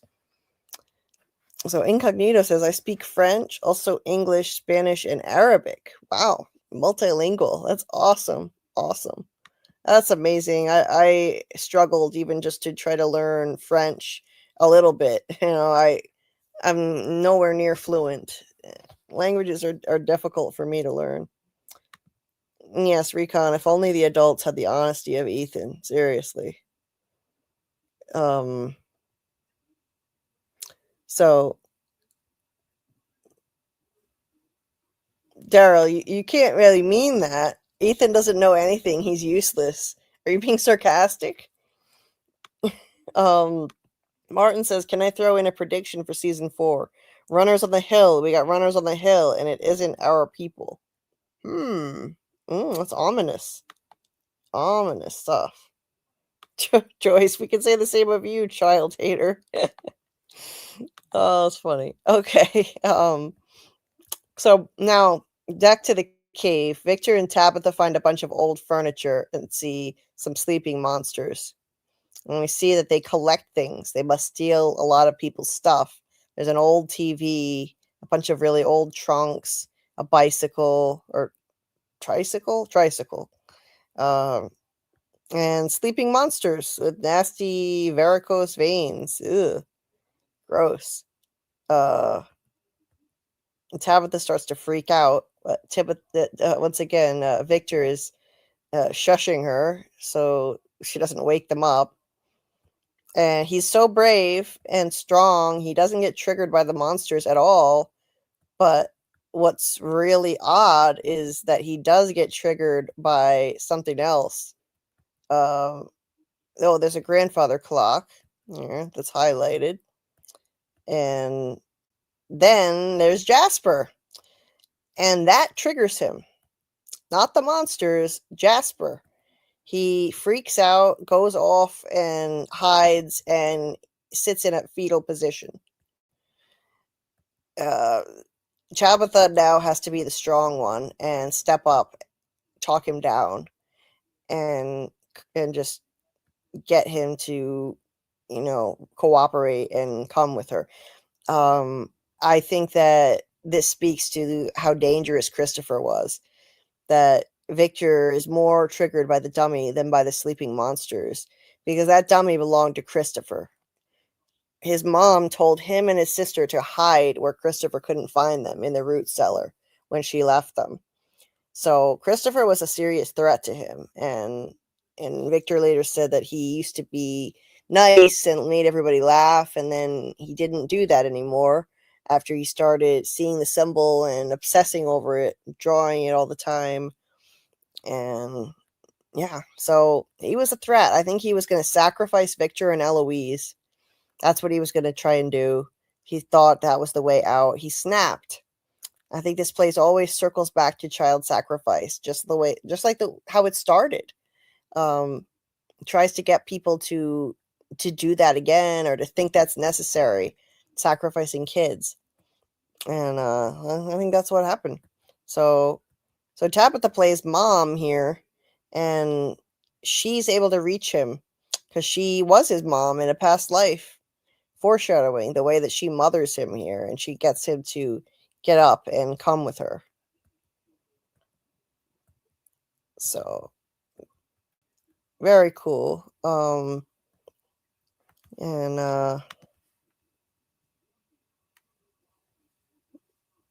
Amy. Is Amy here? Yeah, there's Amy. Hi, Amy. Pixievine TV. Nice to see you. Lexi says, all I want to know is, how do Colony House folk manage with no tobacco papers? Yep.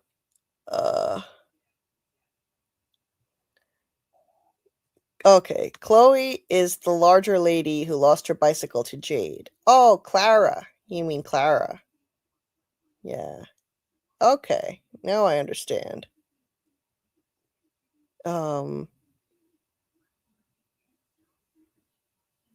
So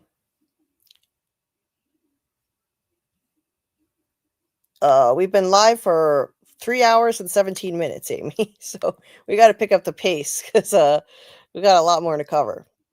So Ethan and Victor are in Jade are in Victor's room, and he says, you shouldn't be doing this. Victor wouldn't like it. Jade says, Victor's probably dead. I got news for you. Victor's probably dead. Very blunt, saying that to a kid. And then he's like, Ethan says, it's okay, because you're wrong. Wherever Victor is, he's doing his part. And Jade says, his part in what? The quest. That's what this is. It's a quest.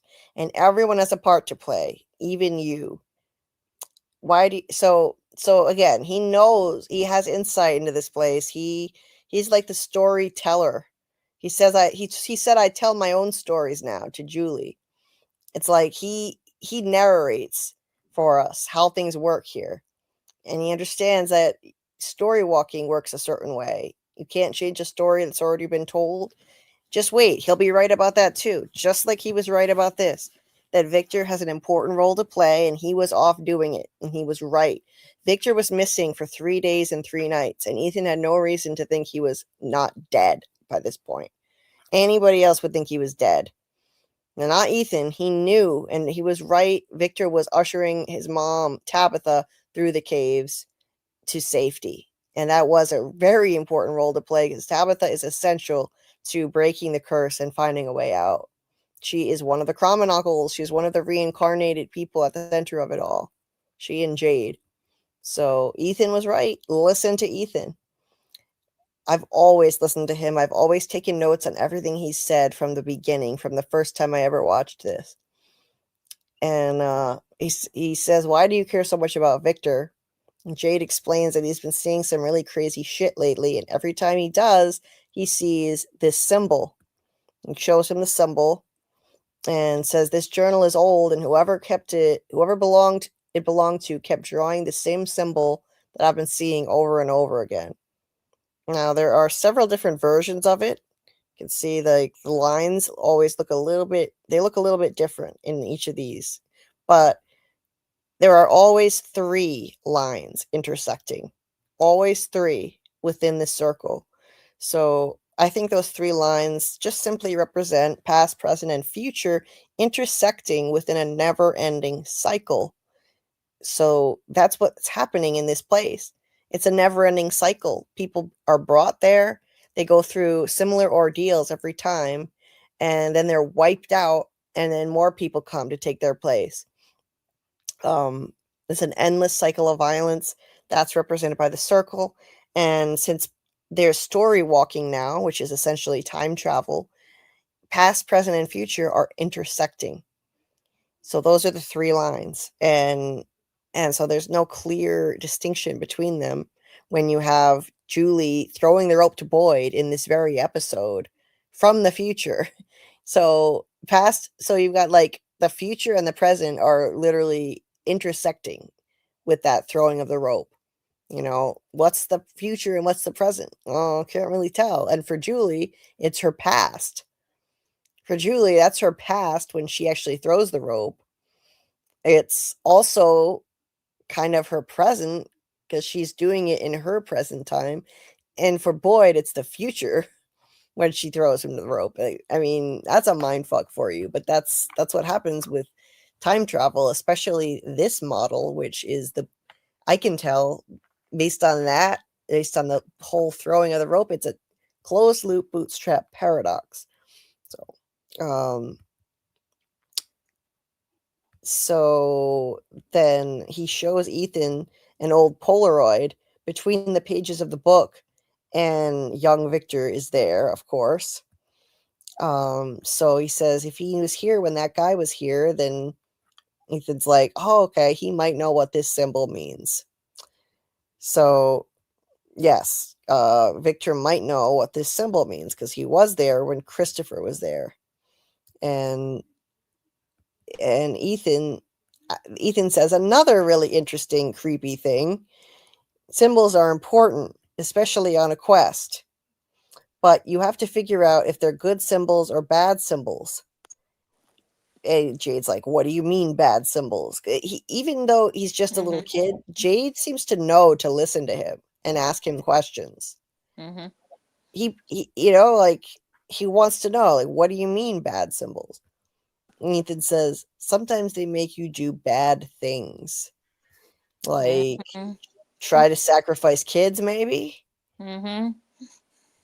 I think it means that these visions that Christopher was having, they made him snap and think that sacrificing kids was the way out. I think he probably had a vision of the Ankui kids on the stones like Jade did, and he interpreted it as, this is how you get out. Sacrifice kids like this. So that symbol, in a way, made him do something bad, made him try to unalive 2 kids. So, I mean, maybe Christopher even tried to unalive them once. Like, maybe he tried to grab Victor and do it, and Miranda stopped him, and that's why she hid them in the root cellar. So, oh yeah, really interesting stuff here. I'm telling you, always listen to Ethan. Yeah. Ethan, you're a bad symbol. Ethan the goat. Ethan, stand in the corner and let the grown-up speak. Ethan doesn't even know what time travel is. He calls it story walking, but a joke. Reminds me of my friend who was like, "My kid can't draw at all. He's not a great artist. He hasn't made a masterpiece." And I'm like, "He's 7 years old, okay? He's gonna draw the way a 7-year-old draws." Of course. Yeah, Incognito says, Ethan's still creepy though. The whole bad yeah. symbol thing is kind of creepy too. Oh yeah, he's a creepy little kid. Makes you do bad things. Right. Ethan. So Incognito says Ethan is telling the story that has already happened, but no one listens to him because he's a kid. They'll regret it. 100%. Yes, he's the storyteller. That's what I've been calling him now. He's the storyteller. Not that he's making all this up and this is all in his imagination and it's fake.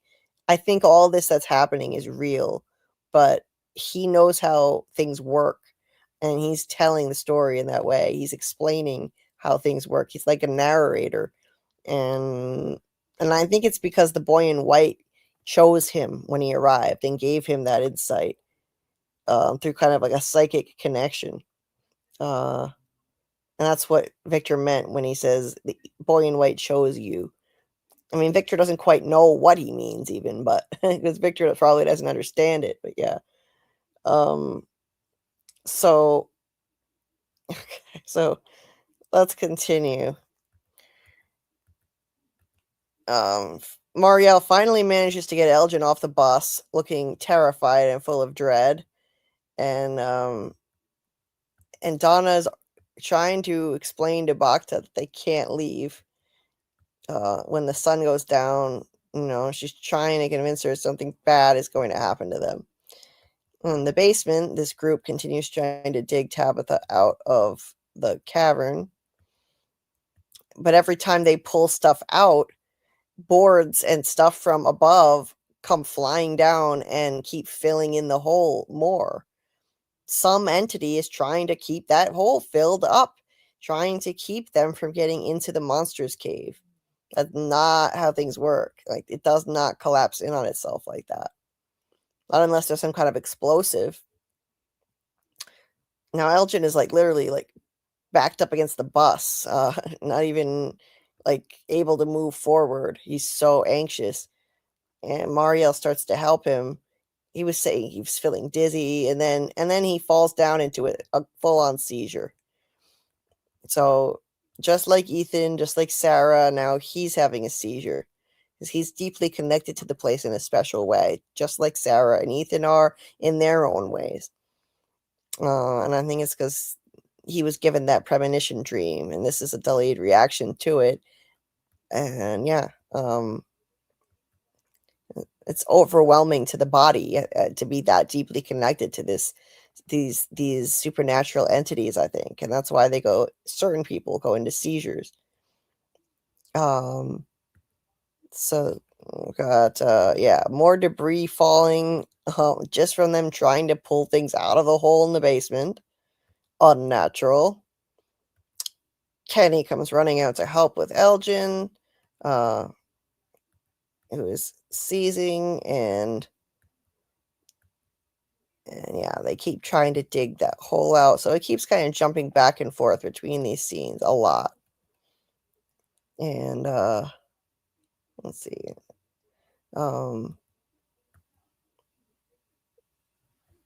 So yeah, the place keeps kind of caving in, and then they watch as this crack appears in the roof as if some entity is pushing on it, which it is, and the whole thing just falls into itself, just collapses. Boom. It's an iconic scene with Kenny with his hands on his head and everybody staring at it in shock. Such a memorable moment.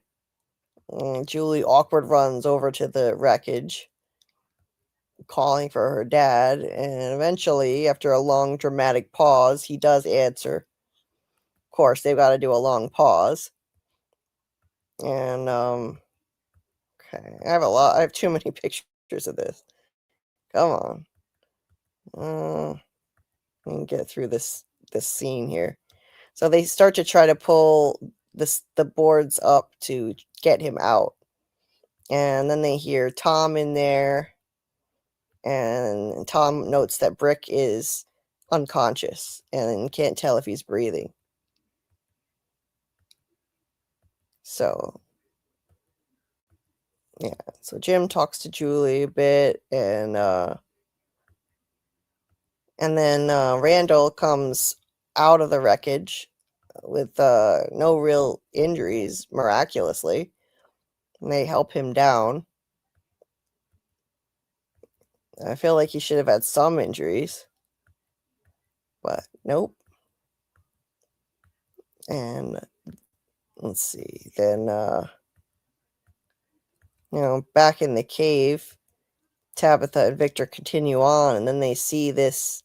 I was trying to remember the name of it, and it's escaping me at the moment. What the hell is it called again?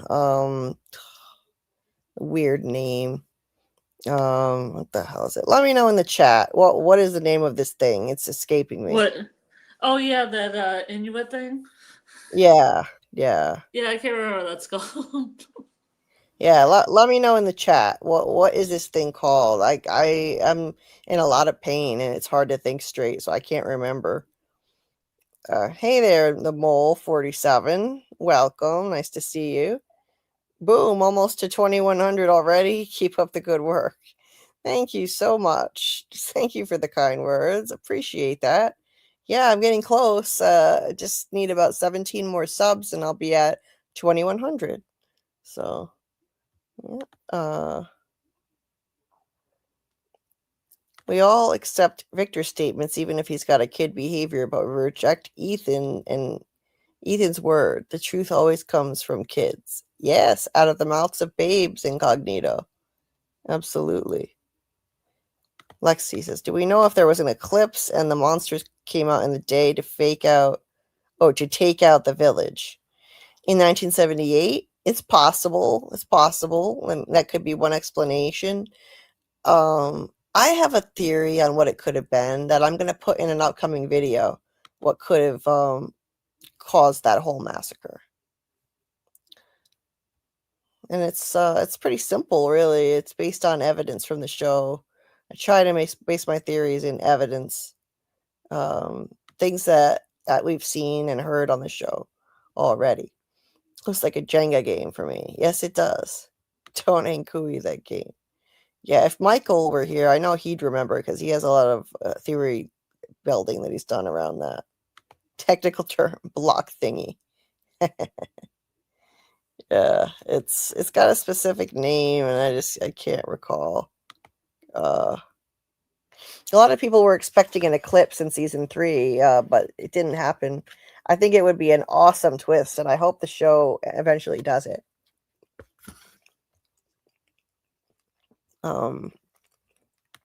Martin says, does the man in yellow need someone's heart and an object of importance to do what he's about to do?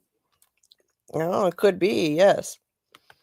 I slapped the like. Time for a brew here. Oh, thank you. Thank you for hitting that like. Okay. So she sees this, and then a baseball rolls out of one of these caves. Not caves, cages. They're rudimentary cages with some branches as the bars. He knocks this thing over. And then Tabitha goes over and gets close while Victor is still kind of triggered, looking at the sleeping monsters. And as she gets close, she sees this Ankui girl snarl at her. Really creepy moment. And she gasps audibly, which prompts the monsters to start waking up. So her first Ankui kid encounter right here. And this was the beginning. This was, I think, what caused them to start appearing to her after. She needed to go down there to where they used to live, where they were sacrificed, to make this connection with them again. And who knows, this may have been her daughter in her original life. I'm not sure. It's hard from this angle to see if she looks like the same girl we saw in the finale of season 3. But yeah, it looked like a really evil thing, like a demon at the time. We had no idea what it could actually be. Like, who would have ever guessed? These kids were sacrificed back then. And then after this, they start appearing to her in greater and greater numbers. You got 2 of them in the next experience, and then all 7 of them. And yeah, Michael thinks this is basically like a shamanic ritual, where by knocking that Inuksuk, that's what it is, that Inuksuk over, that's what that stack of things is called, an Inuksuk. By knocking it over, in Michael's theory, that means that the Yankui kids were recognizing Tabitha as their shaman figure that they were going to follow, and they certainly did follow her after that, and eventually inspired her to go to the lighthouse to try to quote unquote save them, based on her conversations with Victor. So that was the start of it all. So the monsters start to wake up, and they continue trying to get out of there, and she notes that there's water on the floor and says, where's the water coming from? I'm not sure what that means exactly, but it could be foreshadowing that eventually there's going to be a flood. Maybe. There was a flood in one of Victor's drawings. So the 2 of them get the hell out of there. Now Victor snaps out of being triggered, and he takes the role of like the parent in this case. And now he's got to be the strong one and lead Tabitha out of there. Now over at the diner, we've got Marielle is still tending to Elgen, and then she looks up, and Christy is over there at the Matthews house, and they lock eyes, and like, holy shit. What are the odds? Marielle is brought to the same place as Christy. Of all the people who could have come, there's no way this is a coincidence. And this is just to fuck with all of them. Christy, Marielle, Kenny, especially Kenny. And, they have a really lovely reunion scene, tearful and touching. But ultimately, I think their relationship seems more like Christy feeling an obligation to take care of her, because Marielle was addicted to drugs, and they were engaged before, but Christy seemed closer to Kenny. And poor Kenny. Cannot catch a break, this kid. He's always in the background. They always flip back to him. Look, a sad look on his face. Seriously. Poor Yes. guy. Yes. Cheryl said the Yankui girl is not as creepy as Ethan. It's funny. Oh, welcome back, Joyce.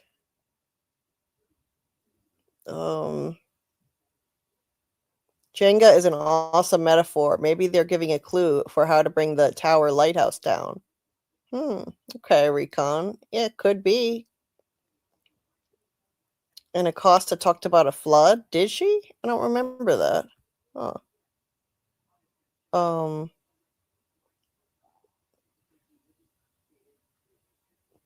Okay.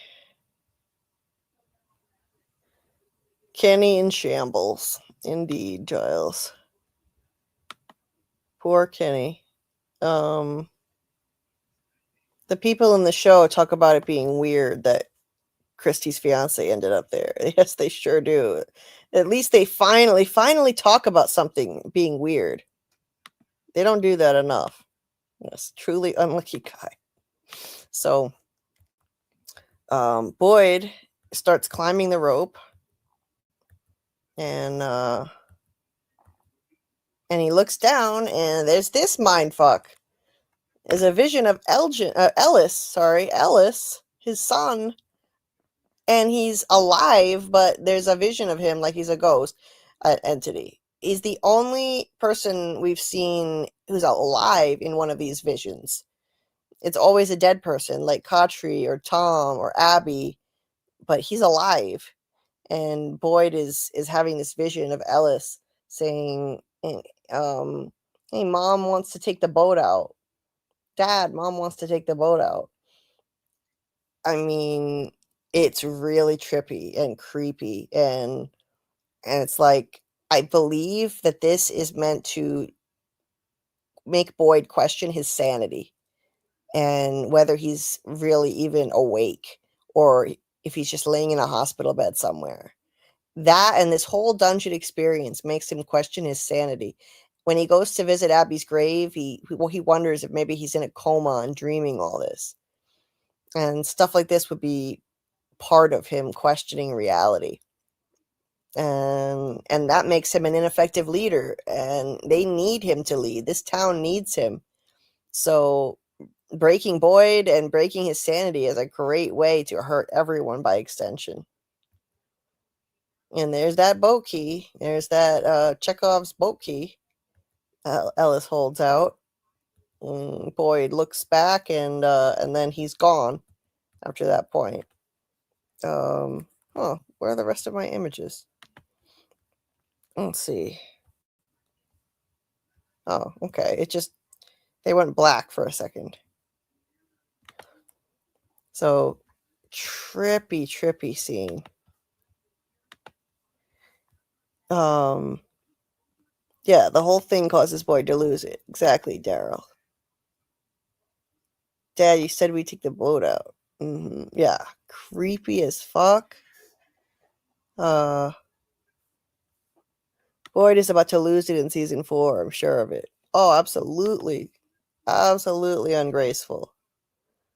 Okay, so now Tabitha and Victor get out of the cave, and he says that town is a little too far away and it's getting close to dark, so he leads her to his peach truck. And over here at the house, Jim is under there, and I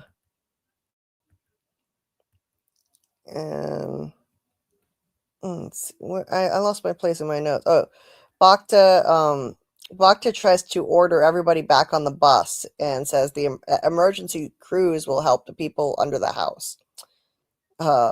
There are no emergency crews here, lady. You don't know where you are. Jim stops them from moving any more debris because doing it too fast could make the rest of it fall down. So he tells them to leave them there for the night because the sun's about to go down. So Donna tells Julie that they have to leave Jim.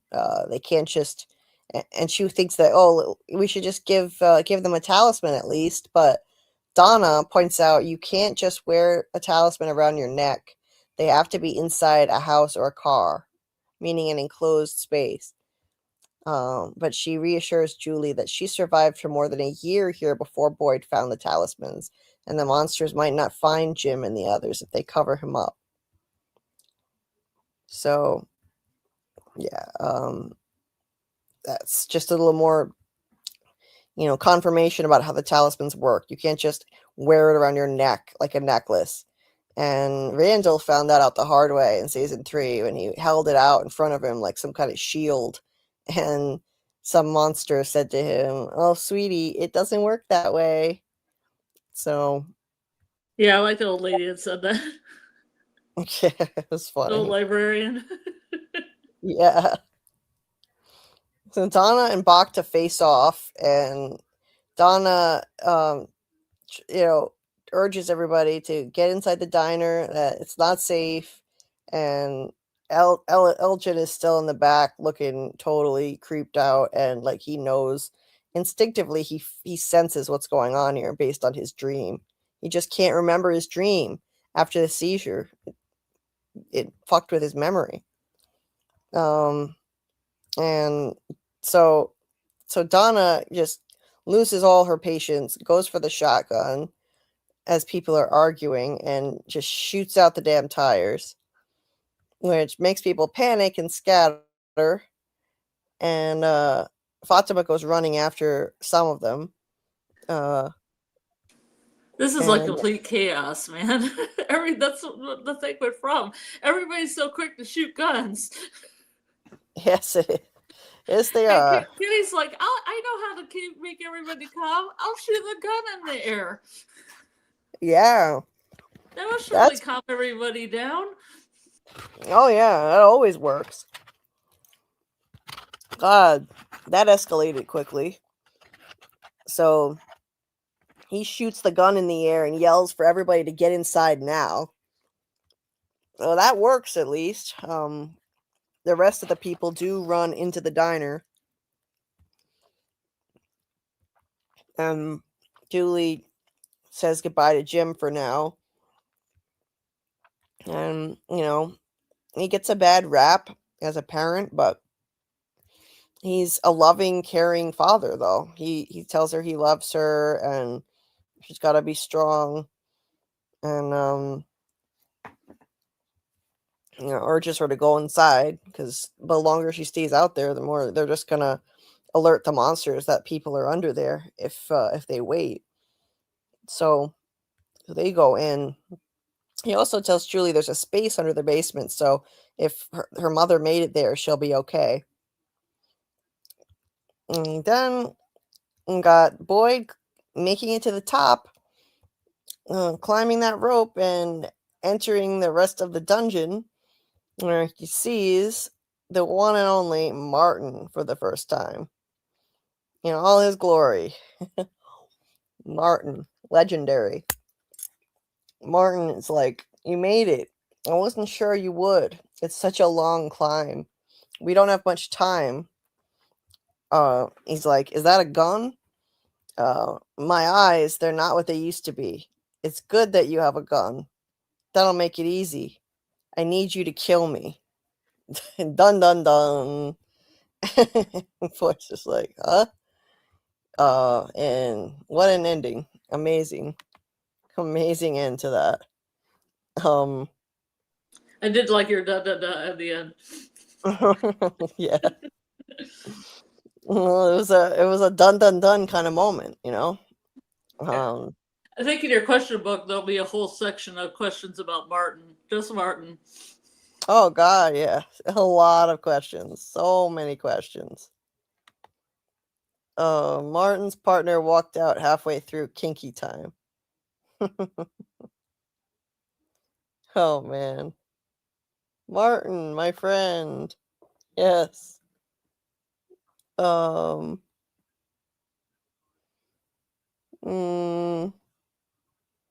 What's going on in the chat? I'm seeing some issues here. Everybody play nice in the chat. Be respectful to each other. Just let me know in the chat if there's something wrong. You need to call my attention to anything and try and resolve the issue. Because I was in my image tab, so I wasn't able to read everything that's been posted here. So yeah, let's all try to play nice. So anyway, yeah. That episode ended with a bang. Now the next one. Well, it didn't because he didn't shoot him. Yes. Oh yeah. Yeah. If I have to time out anybody, Julie, let me know. I'll go into YouTube and time people out. Okay. I'm just saying the morning chat. Yes. Okay. Just a misunderstanding. I'm seeing. Okay. Let's be kind to each other. I think it was just a misunderstanding. Okay, Joyce. Okay. Thanks, Incognito and Recon. Just wanted to make sure. Yes, season 2 is amazing. Yes, it is. So I'm looking at my notes. Like, do I have as many notes for episode? I think episode 2 is more action packed, so I have less notes. So let's see. Where is episode 2? Okay. Is it possible to make it through it tonight without I know, Scarlet, you need to go to bed. But I might forge ahead and do it. I do have to get on the treadmill anyway, and I can talk through it. Forge ahead, forge ahead, forge ahead, forge ahead. I believe in you. I believe in you. You can do it. Yeah. I really would like to get through this episode. But yeah, these So two are let's go. these 2 episodes are just so they're so dense with stuff, Yeah, I'd like to just get through episode 2 as planned. Okay, I'm just gonna do it, and I will have to get on the treadmill for like an hour and 5 minutes, so you'll hear a little bit of treadmill in the background, but I've been told it's not that loud, so sorry about that in advance.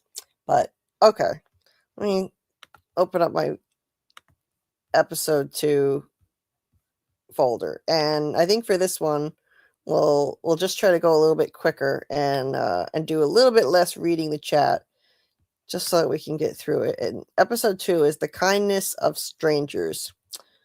We pick up right where it left off with Boyd and Martin. Boyd saying, "Where are we?" Martin says, "We had a deal. You said you would kill me." She's like, "Jesus, who did this to you?" And he looks around with his gun as if he's looking for somebody, but there's nobody there other than these 2 corpses. There's one that's partially decomposed, and there's the other one that's even more decomposed, and you can see more bones. So one of them clearly died before the other. Interesting. So there were 3 previous people, and I think they were all story walkers. I think the only thing about that theory is you could only become a story walker after you're in the cicada coma. So maybe, I don't know, maybe Martin wasn't a story walker. It's so confusing. This show is a head trip. Anyway, I think these 3 were captured by the cicada entity. Either that, or it's possible that it doesn't always work the same way. Like 3 people could get targeted by some other entity and chained up here. Doesn't always have to be cicadas, but I think it probably was, though, because Martin, in this case, I believe it was, because Martin has the worms, and those are the cicada entity, essentially. Mm-hmm. So, or they could have gone through the tree, because he talks about going through the tree, so maybe they went through the tree and ended up chained up there? Yeah. After they escaped first time? He kind of implies that he went through the tree too. So I'll go through the dialogue. Martin says, "Are you from the town? I always thought the town was the worst part. And then I went through the tree." Okay, yeah, he does. He directly says it. He says, "Did you go through the tree?" Boyd says, "Yeah, the tree." Martin says, "You go in one place, come out another. Sometimes you get stuck. Sometimes you get trapped. And that's when they get you." And Boyd says, "Who?" Martin responds, "You have a kind face. What's your name?" So that's when they get you. Who's they? Maybe sometimes you get stuck, sometimes you get trapped, and that's when they get you. So is it maybe he's referring to the cicada entity, the worms? He got trapped and they got him. Like, again, I've been saying they. When he refers to they, it means the cicada entity. When he says they'll be back soon, I think it's the cicadas. The nursery rhyme, "Here they come for 3," that's the cicadas as well. So he could mean that's when they get you, meaning you get infected with the worms. So they exchange names, and And Martin, so he says, how long have you been here, Martin? Martin says, I used to try counting the days, but I couldn't bear counting the years. It's been so long since I've seen kindness. That's why you have to go before they come back. So he really does seem convincing. He seems genuine in talking about his suffering, how long it's been since he's seen kindness, and he couldn't bear counting the years. Like, it's genuine. So I'm more inclined now to believe him than I was in the past, thinking that he was just deceiving Boyd. It does feel genuine, and when emotions seem genuine in the show, they usually, I think they are. They're not trying to deceive us with an emotional performance in this show. Having characters deliver these emotional performances and it's a fake out. I don't think so. So, yeah, I'm inclined to believe him now. And he wants Boyd to get out of here before he has to get infected with the worms, meaning before they come back, they take over his body and force him to just, dispense them to Boyd. Boyd says, I'm not leaving without you. And he kind of investigates and sees the tattoo saying, you're a Marine. Martin says, Semper Fi. And Boyd responds, leave no man behind. You help me, I help you. And Martin says, if you want to help me, then just kill me. That seems genuine too. I think I'm more inclined to believe him now. So he's one of the biggest mysteries in the history of the show for sure. Tara says Julie believes Martin. Yes. Yep. And Joyce says, I feel he's been there for 150 years, or he's not even real, just a trick of the town, an echo of the past. That's what I used to think. But now I'm more inclined to believe him, and I think he's been there for a very, very long time. Ungraceful says, see, we got answers for some questions, but there's still so many questions. Yes, that's true. We got answers that led to more questions in season 3. Lexi says, Boyd went back in time to the cellar using a light. Can he story walk too? It's a good question. I mean, no one else has been able to do something like what he did. And the difference is with Boyd, it appeared that Boyd physically went into the dream state, unlike Julie, who only projected her consciousness into it, and her real self was laying there in the ruins having a seizure. I mean, it's possible that Boyd was also having a seizure in the ruins, and we just didn't see that end of it. We only saw him walking into the ruins and being there. But maybe he was laying there having a seizure, and we just didn't see that part. And I say that also in thinking of the trailer for season 4. It shows Julie walking straight into the ruins, and it appears that she walks right into the past. All of a sudden, she's in the dark woods in a scene from season 2. And in reality, we know she's laying there in a seizure. She didn't just walk in and immediately enter the past. She fell down and had a seizure. We just didn't see it. So it's possible it's the same with Boyd, and we just aren't seeing that end of it because they wanted to keep it more mysterious at the time. And yeah, Boyd, maybe he can story walk too. Maybe he can also go back into the ruins again and visit other places. But I tend to think that he can't. I think that the torch was his key to get into that one space, the dungeon dream state, and that's it. That torch belongs to that. Whereas Julie could go in there, and it also teleported her to other places, the cave under the town. She went from the dungeon to the cave. So I think that's the difference. Julie can do that. Julie can go anywhere in this place, in the dream states, but Boyd can only go to the dungeon. Lexi says, if you're feeling unwell, then please go. Part 2 tomorrow. I probably should be doing that, to be honest, but I do have to get on the treadmill anyway, so this would definitely take my mind off of it. So I could just get up and start doing that, and keep on breaking down the episode. So I'll just do that. But thank you for your kindness. Once again, we found another new person who fits right into our lovely family here.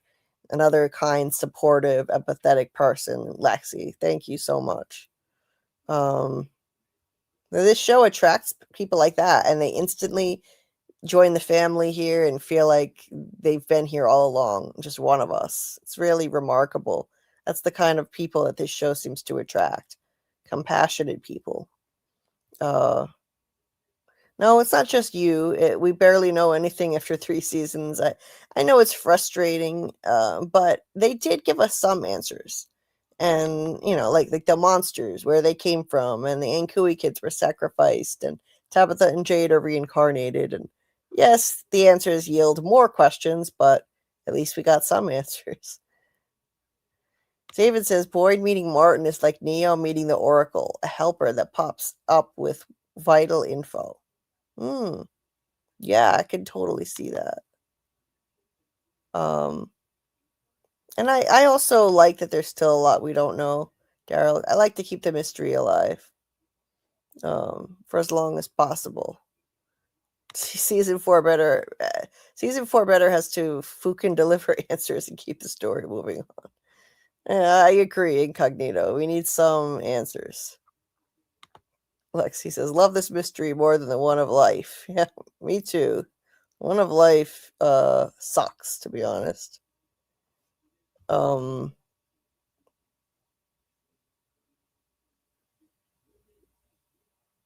Okay. If you don't want to wait, don't watch it for a few years and then binge it once it's done. Lexi, the only problem with that is it makes these companies who produce the shows think that the show is a failure, and then they cancel great shows because people wait to watch it and binge it later. So if you really love a show, you should always watch it when it's airing. And then, the streaming service knows that people want this, people like it, and that they're less likely to cancel an amazing show like this. So, Charles says, I predict Julie meets Martin before he was chained up, and that's how he knows her. That would be interesting, and I could totally see that happening through story walking, Daryl. And I mean, he might have known Julie because the evil entity planted knowledge in his head. Like when he said, what if Abby was right? What if it's all just a dream? How did he know about that? But either that or he was a story walker and he got his knowledge that way and met Julie.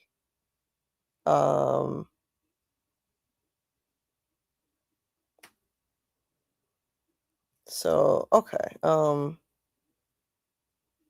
It would have been amazing, David, if we had 22 plus episode seasons for this show.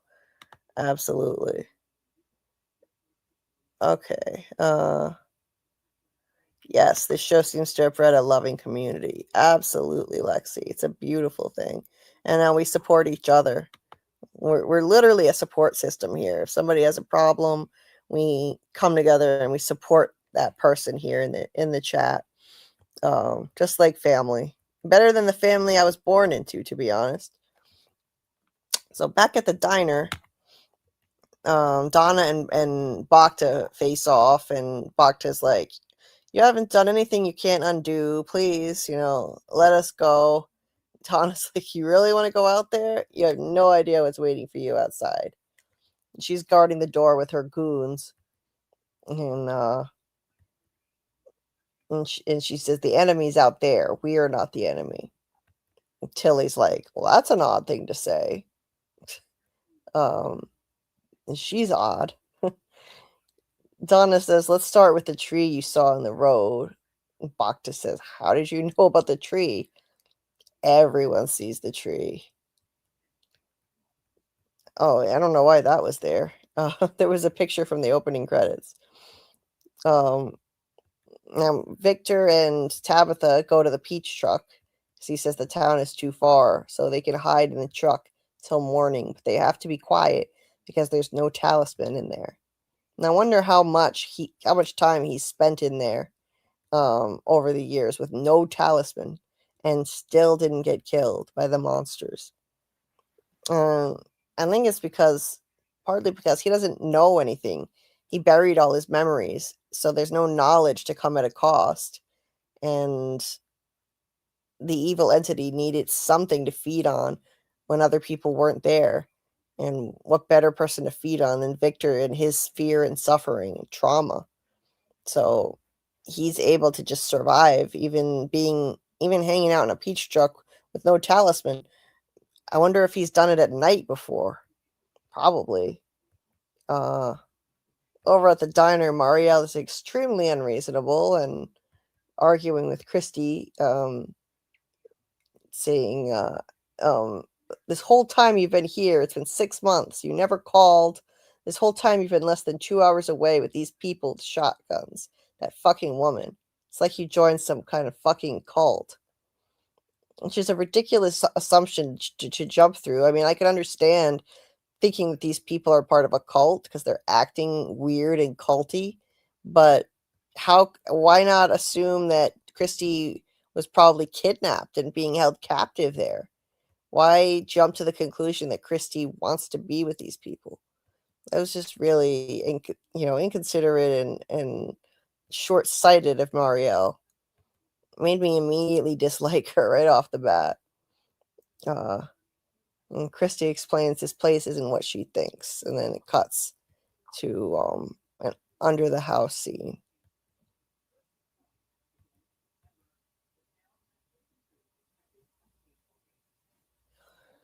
And so then under the house, Tom and Jim try to keep the new guy quiet because he's really injured and making noise.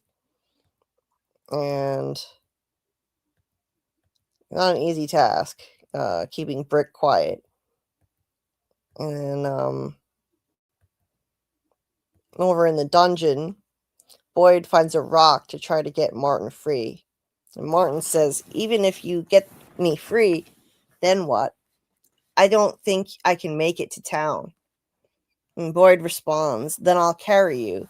Once we get back to town, we got people, a doctor. She can help you. He shows him a talisman and says, see this? I found this in the forest.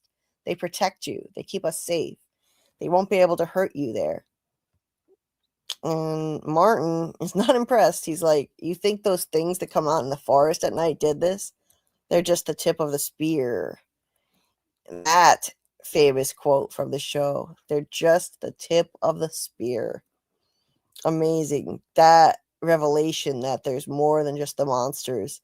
There's another entity. There's a higher entity. There are maybe multiple entities out in the forest that can be activated, that can be stumbled upon and unleashed. Like those scarecrow monsters in the season 4 trailer.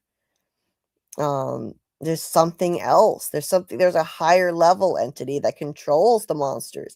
That's what that tip of the spear comment means. So there's something controlling them. And I think we can safely say now it's the ancient evil entity represented for now by the man in yellow. Now we don't have to take everything Martin says and believe it, but I definitely think that was right.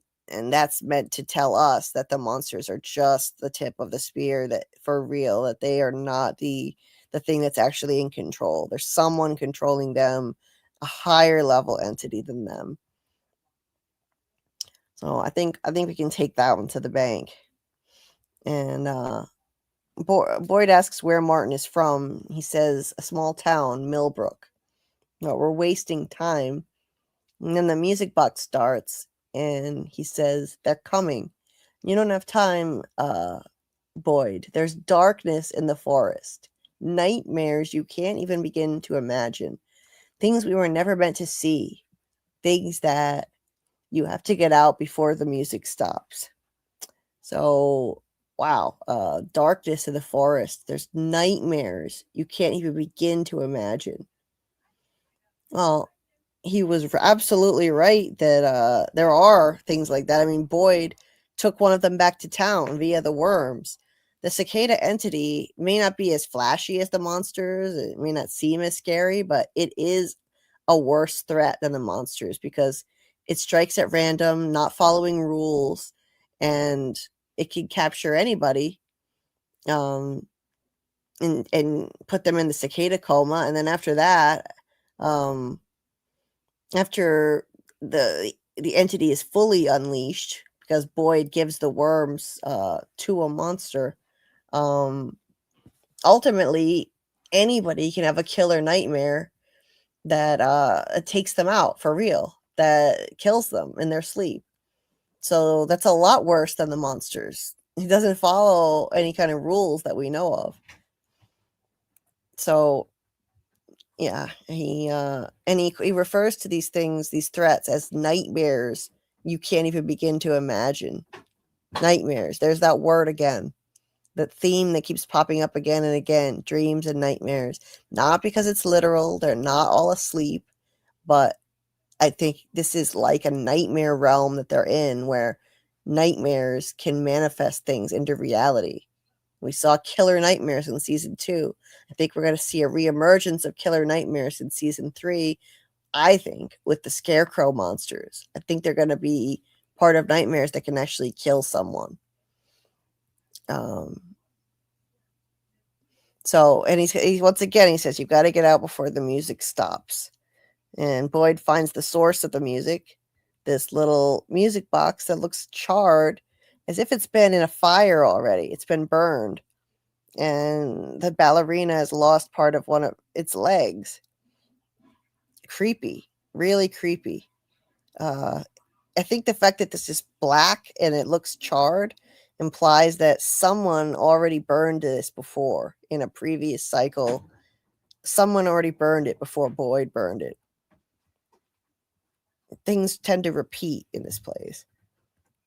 And there's a really cool shot of Boyd's eye looking in the mirror. I don't have a good still of it, but there's a really interesting shot of his eye looking in that mirror, and that covers the one eye symbolism we get a lot of in the show, and also the theme of reflection.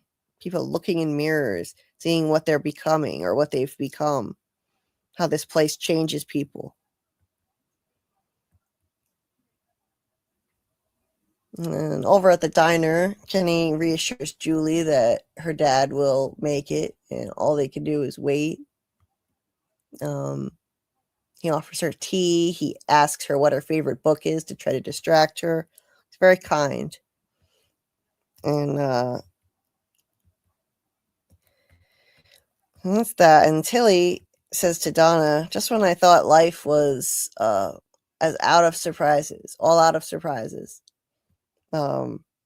she offers Donna some tea. Donna looks, stone-faced, kind of gives her some side-eye. And I know people have theorized that Donna somehow recognized Tilly, that she was there.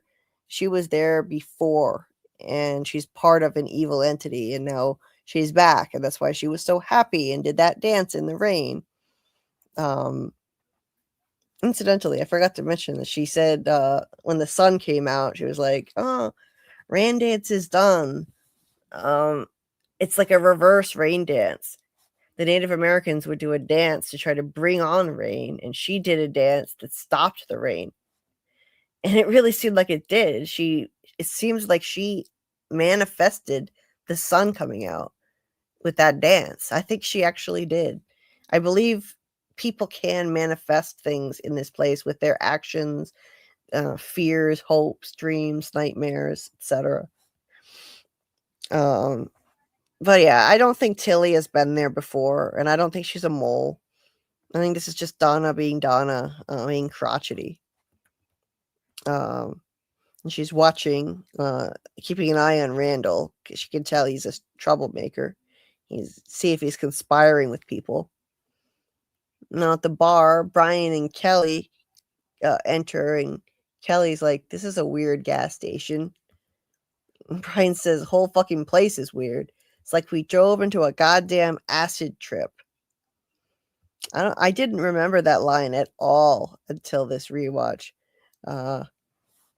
that's interesting considering the theme of acid and Miranda and Henry dropped acid under the bottle tree that she made in Camden before she got to Fromville.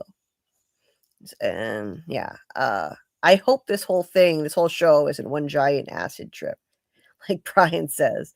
But it seems like that phrase was dropped in there, the acid trip, to make us question it, because eventually they were going to write in the plot that Miranda and Henry dropped acid. That was probably planned, and that's why the writers referred to this as like a goddamn acid trip, to make us wonder, like, what if all this is just fabricated in the head of Miranda, sitting under that bottle tree, just tripping out. I don't think the writers would do something so cheap and just a cop out, cheapening the suffering of all the people here by turning it into something that's not even real. I don't think that's going to happen. There's too much lore built up, way too much. No, Fatima, she's unable to get anybody to go inside, so she's very upset, and Ellis drags her inside, and she's yelling for people, like, don't, it's not safe. If someone calls out for you, don't listen to them, stuff like that. And she sees, like, people, like, approaching the monsters and talking to them, and she's so upset by it. Ellis gets her into the sheriff's station and closes the door, and then we've got these two monsters trolling them. The cowboy and the swing coat lady. They're acting all friendly as usual. And this is too much for Fatima to take right now. And she looks outside and sees a guy, like, fucking shaking hands with the monsters. Shaking hands. Idiots. And she just loses her shit when she sees that. Trying to yell for them not to listen to them. And, I understand why she's freaking out. She's still traumatized by the Colony House massacre, and she can't deal with any more bloodshed. And she goes up to the window and flips off the monsters and bangs on the glass, yelling, "Fuck you! Stop fucking smiling! Stop smiling!" I don't blame her. Like, I would want to do that too. You stop fucking smiling. Assholes. And then she just collapses into Ellis's arms. Now, back under the house, Brick is, like, choking on his own blood, and he dies.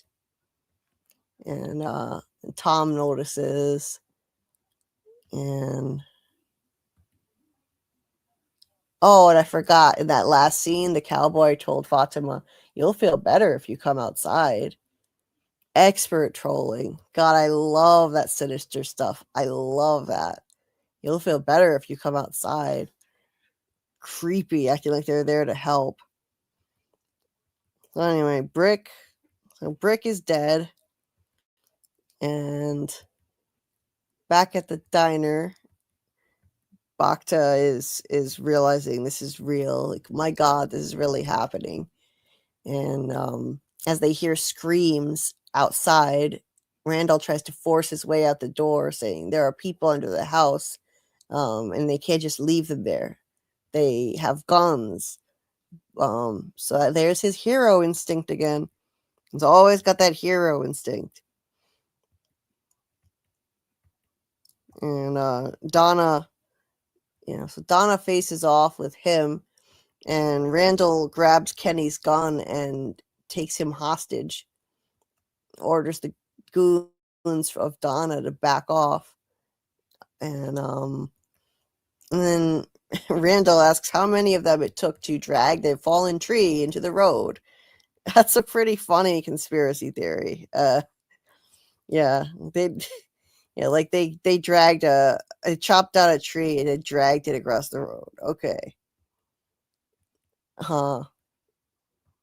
Yeah, that was kind of comical.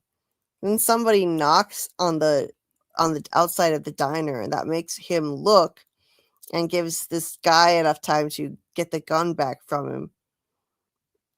So they get him out of the way.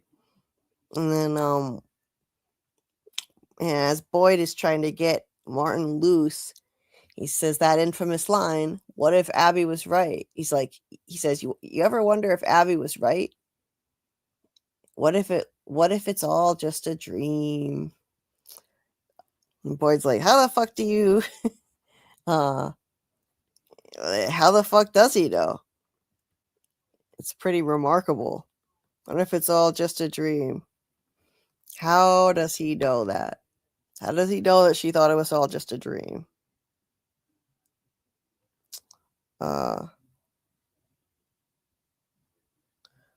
So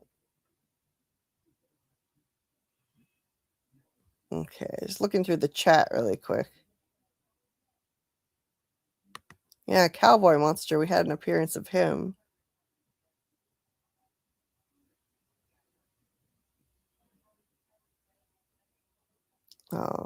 Okay, so sorry that I can't keep up with the chat as much as I would like, but gotta just try to plug on through this breakdown so we can get done tonight. So okay, wait, Lexi has a question. I'm asking a profound question here. Once the folk meet the fallen tree, do they and everything they own stop existing in the real world? Hence the rock still being on that bed table. Did they stop existing in the real world? I'm not sure what you mean, the rock on the bed table. I know Christy had a rock that Marielle gave her.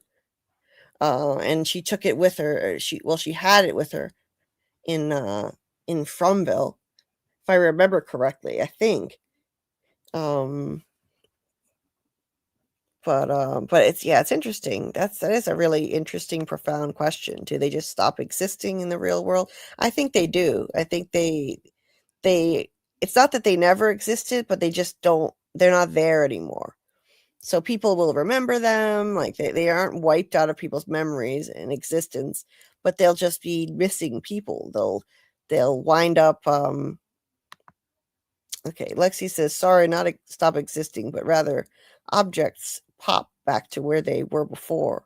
Nah, I don't know what I'm saying. It's okay. No worries. I'm getting kind of punchy myself. I'm really tired right now. It's clearly not just a dream. Yes, I agree. Ungraceful. Absolutely. Yes, that rock exists in two places. Yes, I think so. Okay. So yeah, that fucks with Boyd's head. What if it's all just a dream? Then he collapses. He collapses and moans like he's in pain. Boyd picks him up, and he sees what look like worms crawling beneath his skin. And then the music stops. So he sees the worms.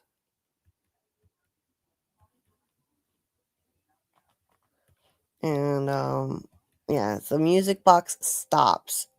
Just like Martin said, he said, you have to hurry. They'll be back soon. You have to get out of here before the music stops. Well, the music stopped, and I was waiting for somebody to show up, but nobody did. But the only thing that happened was it was like he became possessed, and he couldn't control his body. He didn't want to hurt Boyd and infect him, but it's like he really could not control it. He scratched him and infected him with the worms. They'll be back soon. The worms got activated. The cicada entity got activated and put into Boyd. That's what I think that means. And then Martin collapses.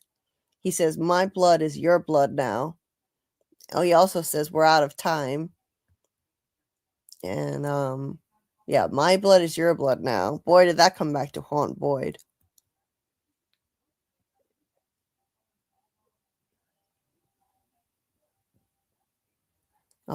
Anyway, so yeah, that later comes back, obviously, when Boyd gives the worms to Smiley. My blood is your blood now, motherfucker. Epic. Uh-huh. So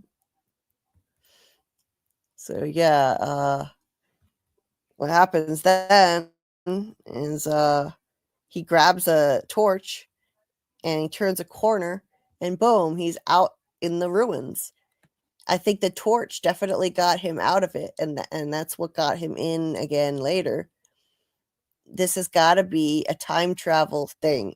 He traveled back in time into a dream state from what I think is 1864 from Bill, based on that paper in his pocket from the bottle tree. So, yeah, what a head trip. Here he is in the ruins.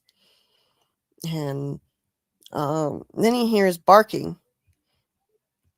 And of course, it's one of the boy in white's dogs there to help navigate him home.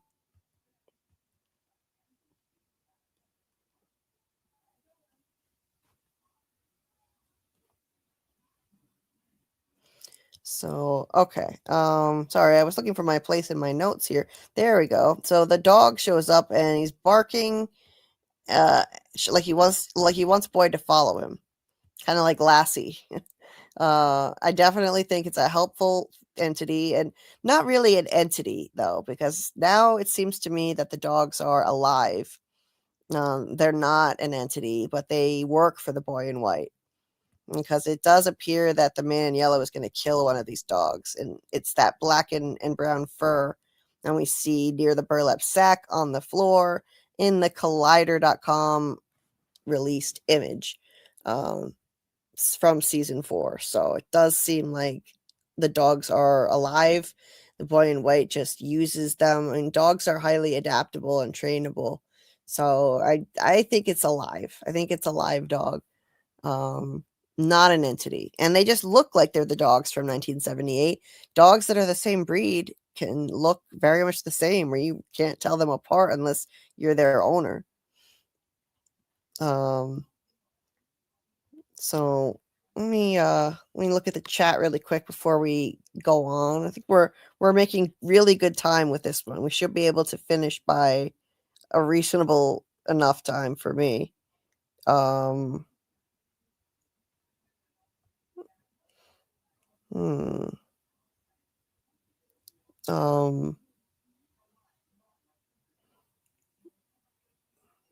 Lexi said that rock exists in 2 places. And Incognito said, what if the rock is created by the thought of it? Oh, that's interesting. Yeah. It's not a dream, but maybe they can see objects because the town made them believe that in order to feed on their hope. That could be. That's interesting. Martin says, I can't think of one character in Dark who's better than the characters we had in Lost. Yeah, I mean, it's hard to say which show is better. They're both excellent shows. I think the characters are better in Lost. And Joyce says, hope the other dog survives and becomes PFFs with Ethan. Yeah, that would be nice. It's a doggy. Yeah. I hate the dog dying trope. I really do. Wish horror stuff would stop killing off dogs. Oh, Lexi, I loved 1899. It got the guillotine, sadly. It got canceled. And the creators of the show had a 3-season plan. They had it all planned out. Another mystery box like Dark. I was so upset that they canceled that. I loved 1899.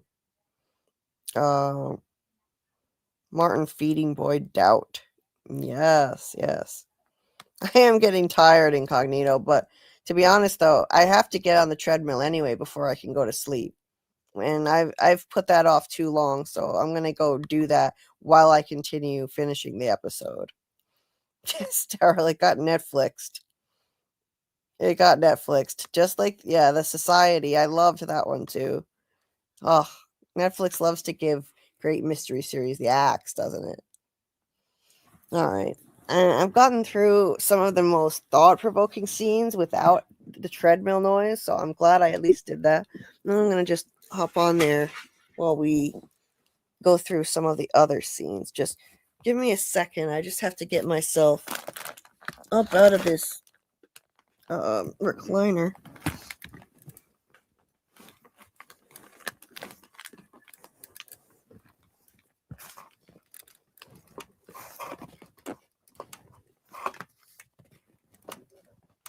Oh, God.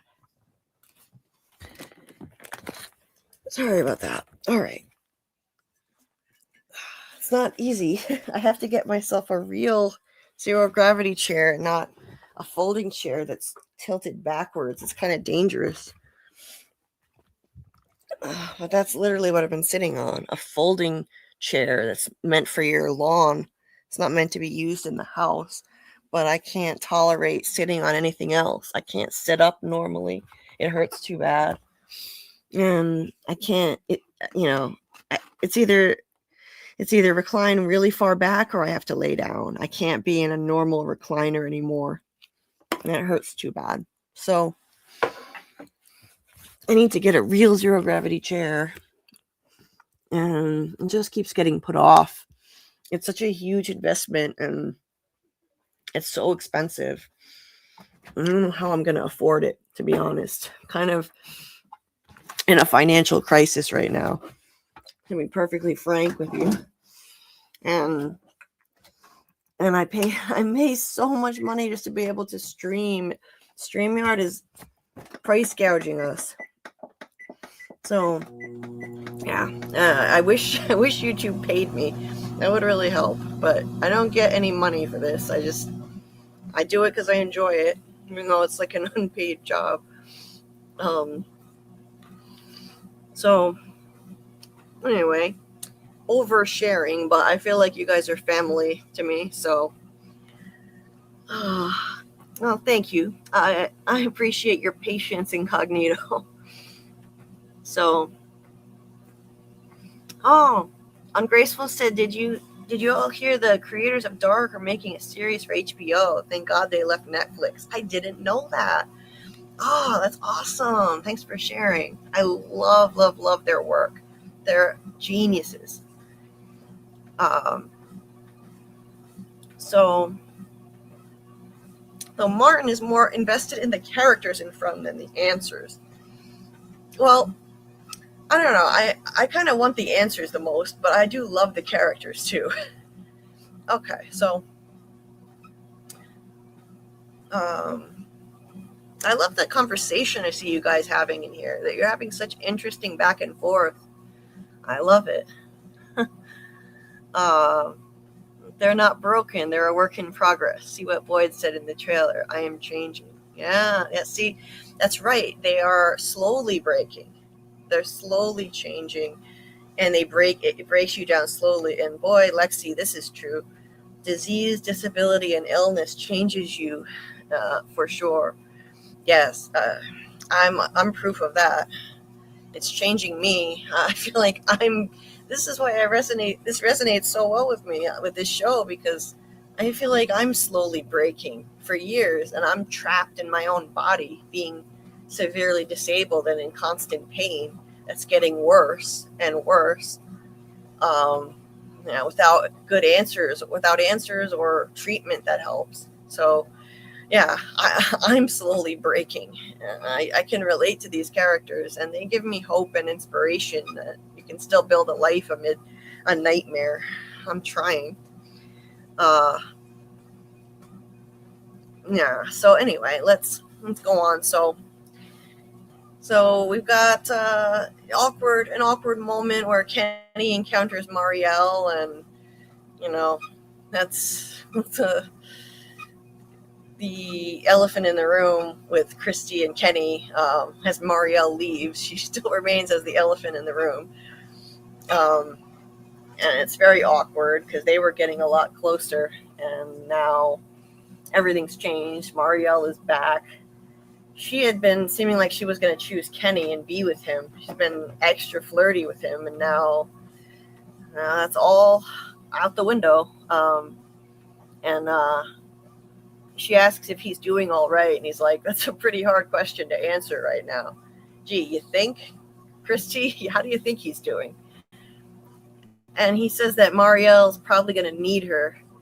So Christy goes back out to her, and that's very sweet and unselfish of him.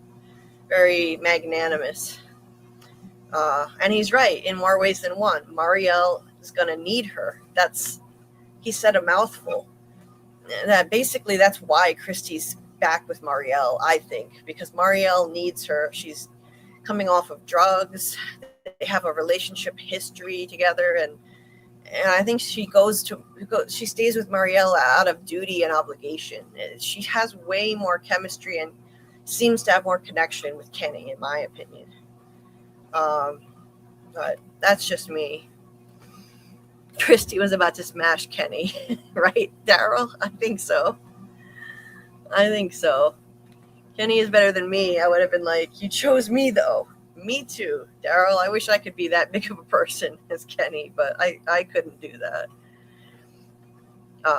So then there's the Brian and Kelly scene in the bar where Kelly says so they were hearing screams, and Kelly says maybe they weren't screams, maybe it's a coyote or something. And Brian says it's not, and he's like, I grew up on a fucking farm. I know what an animal sounds like. So then he kind of walks that back and apologizes, and he says it's an adventure, right? Maybe this is going to be one of those crazy stories that we just tell at parties and have fun. Yeah, not so much, Brian. And it's an adventure, all right, but not an adventure for you guys. You guys are cannon fodder. It's an adventure for Tabitha and Jade in a dark way. And Ethan kind of looks at it like an adventure, but yeah, not for you guys. The end of the road is here. Then they hear a female monster outside saying hello, and another one's like, is anyone in there? The female hams it up saying, please help us. We were on a bus. We took a detour through town, but we stopped, and hello, I don't want to die here. Please help us, please. All of this nonsense. And Brian wants to open the door. Kelly tries to hold him back. She has some sense, but this dumbass insists on opening the door. And that is going to be the end of them. And that's the mind fuck for Boyd. Brian and Kelly were brought there because Boyd had to watch his friend Brian Kelly die in his arms in the military while he was in the service. Now here is that iconic scene that really put Smiley on the map. He enters the bus, and it's really creepily lit by this red light from the diner sign. And he runs his hands over the seats and the steering wheel, just like he did at Colony House in season 1, running his hand on the banister and the plants. It's like he wants to be human again, or he remembers being human and touching normal objects that people use. Granted, I think these people were from the colonial era, so they wouldn't have a bus, but I think the way that he touches things in a kind of nostalgic way, it's a clue to us that these things used to be human beings. And this is like a glimpse of what he would look like as a human being driving a bus. So a little visual clue, I think, and the way he's fascinated with the humans' objects. But then he hears a noise in the bus, and it really looked like he was enjoying himself. Like he was He was like pretending to be bus driver, which is funny, kind of cute, Smiley. Incidentally, Scarlet and I interviewed Jamie McGuire, who plays Smiley, on the Sci-Fi Vision channel back in 2024 during season 3, and he said that all of these things, I asked him if these things were in the script. I asked him if it was in the script for him to touch the steering wheel and the seats and pretend to drive the bus, and he said it all was in there. All the touching of stuff and everything. He said that's what was in the script and that's how they directed him to do it. None of it was ad-libbed. So all of that was intentional by the writers. He was a really down-to-earth, nice guy, humble, spent an hour and a half talking to us, so generous with his time. We practically had to chase him away and let him go to bed. It was late at night by the time we were done. And he put the monsters on the map with his smile. It was his creepy smile that caused the writers to decide to make all the monsters smile in a creepy way. But nobody does it like him. And killing him off was the dumbest thing they could have done. But I believe they always intended to bring him back. Otherwise, they wouldn't have done it. I think it was intentional because the monsters are immortal. That's built into the lore of the show. Therefore, the writers must have always planned to bring him back eventually. And so why not kill him off just for maximum drama of it? I mean, the monster people liked the best. Shock value. And then spotlight him that way and then bring him back. I mean, I think it made total sense to pick him to do that storyline with. So, let's see. So yeah, he follows the sound to the elderly couple in the back, and they think that he's one of them. She's like, "Oh, thank God, we heard the screaming," and he just says, "You picked a bad spot." One of the epic lines. He has hardly any lines, but when he does say something, it always packs a punch. Over the other lines, he said, "He picked a bad spot." I think that was his first line. There was another line he said. Oh, I'm so tired, I forget what it was now. But in another episode, he said something else. Write it in the chat if anybody remembers what his other line was in a different episode, what Smiley said. I'm trying to remember, what was it? There's that smile he flashes. When he first appeared in season 1, he didn't say anything. He almost killed Ellis. I keep almost calling Ellis Elgen and vice versa. Their names are too similar with the 2 syllables and starting with L. So yeah, as he's attacking them, it cuts to a view of the bus. So they never show us too much gore in the first 2 seasons. They never actually showed us the monsters ripping people up. Not until season 3, when they finally showed something like that happening. They showed a flashback of the monsters ripping up Tian Shen. And honestly, I wish they hadn't. I liked it better when they didn't show it. Just leave it to our imaginations. It's more horrible just imagining it. Make it more subtle. We don't need as much gore as there is in modern horror. And I don't think it looked realistic enough. I think it looked kind of like they don't have the budget to make it look good enough, so they should just keep it simple. I personally think.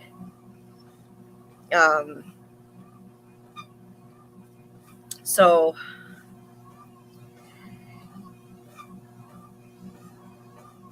Incognito says they relived Smiley because he was famous in the fan base.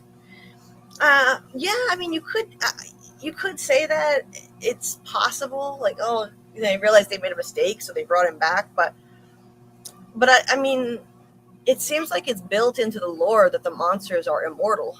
But I don't know. I mean, maybe they decided to add that feature later. Maybe the monster, they didn't always plan for them to be immortal, but that was the whole point of sacrificing their kids. It was for immortality. So if they didn't plan on making sure the monsters were immortal, then how did they plan the origin of the of the whole place. What did the people sacrifice their children for if it wasn't originally going to be for immortality? You see what I mean? Like, if they're immortal, then they must have planned on bringing him back, I think. Oh, you got it, Daryl. I like this game. Yeah, that was his other line. I like this game. And the way he delivers his lines is so, it's so sinister. He seems like a nice guy. Yes, he is. In real life, Jamie is a very nice guy and not at all creepy. He was lovely to talk to. I don't know if it's related, but Victor mentioned a car and a Ms. Davis. Could Smiley be a Davis, or am I overthinking it? I don't know, Martin. Maybe it's possible. There's no such thing as overthinking it, but the Canadians tend to be really nice, Lexi. Doug is our friend Doug Hughes, who plays the man in yellow. He's a personal friend of mine, and he's so kind and so friendly, considerate. Canadians just, I don't know, there's just something about them. They're just friendly, polite people. So, I used to work on small budget short films. That's cool. Oh, I'm sorry to hear that you had to stop due to your health, though. That's a shame. I'm sorry to hear that. I know what that's like to have your health stop you in your tracks from doing something you really want to do, That's my life. Yes, they definitely picked the right bunch of acting talent. Off camera, they seem humble and not at all entitled. I respect that so hard. Me too, Lexi. Stupid Brian opening the door. Yep, stupid Brian.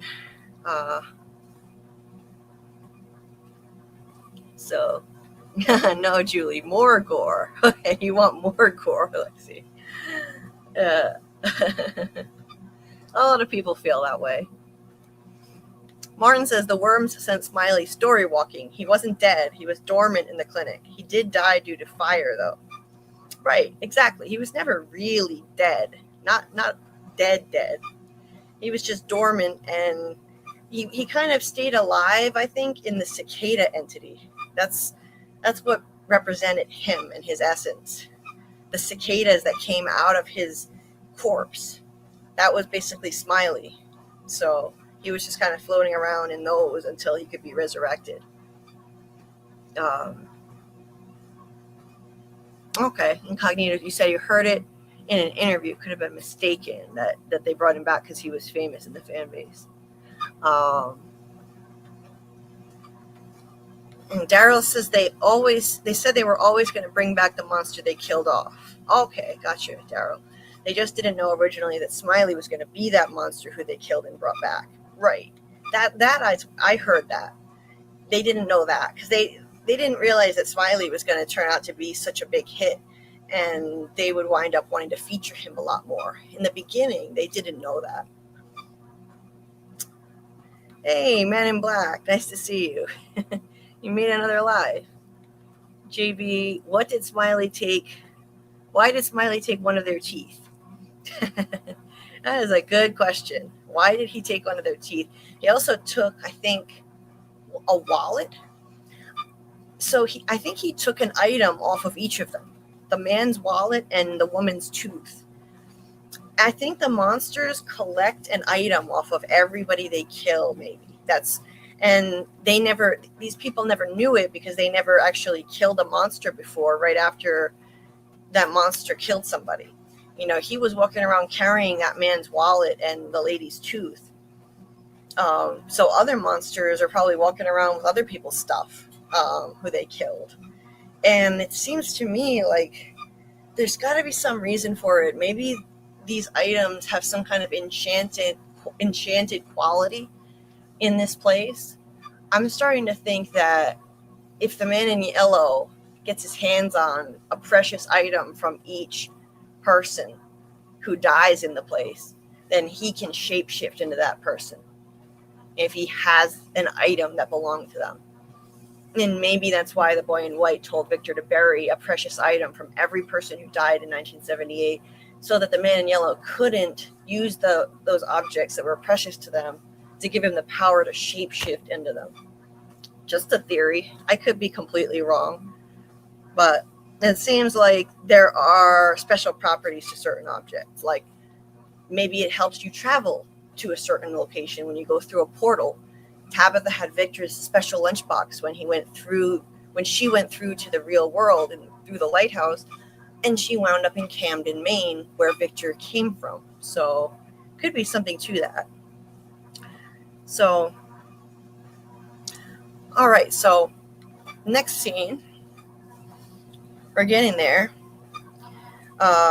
Boyd is wandering through the forest, hearing some screams, and he sees the monsters walking through the trees there. He hides from them and puts out his torch. And once again, he manages to get close to them in the woods, but they don't see him, just like, or they don't get to him, at least. When he was finding the talismans, they were close to him at night in the woods, too. So this was reminiscent of that for me. Another close call that Boyd got through. And there's the creepy nurse. The original creepy nurse, I think, was actually more creepy looking than the one they replaced her with. Now over to the peach truck.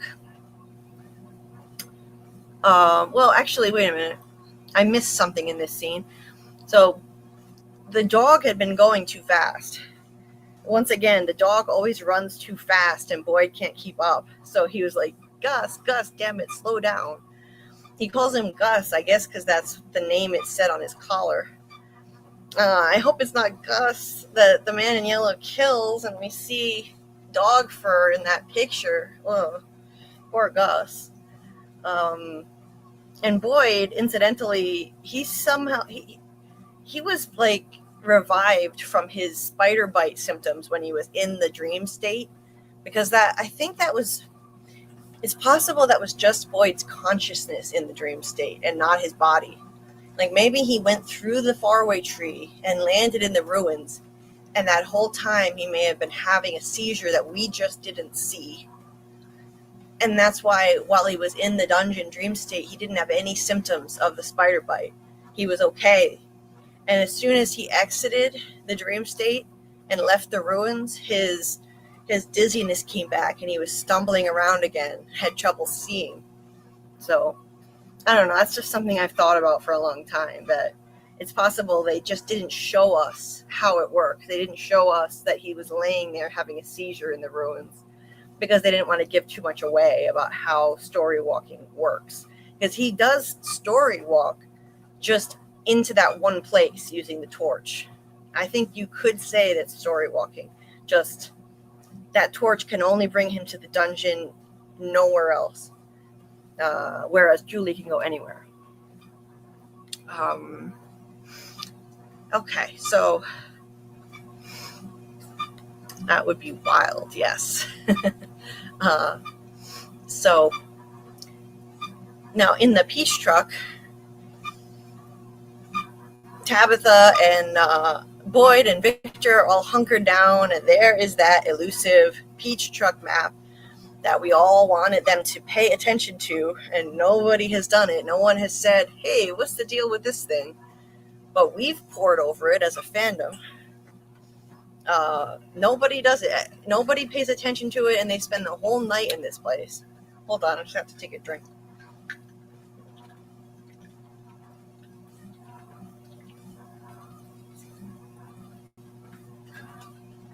Okay.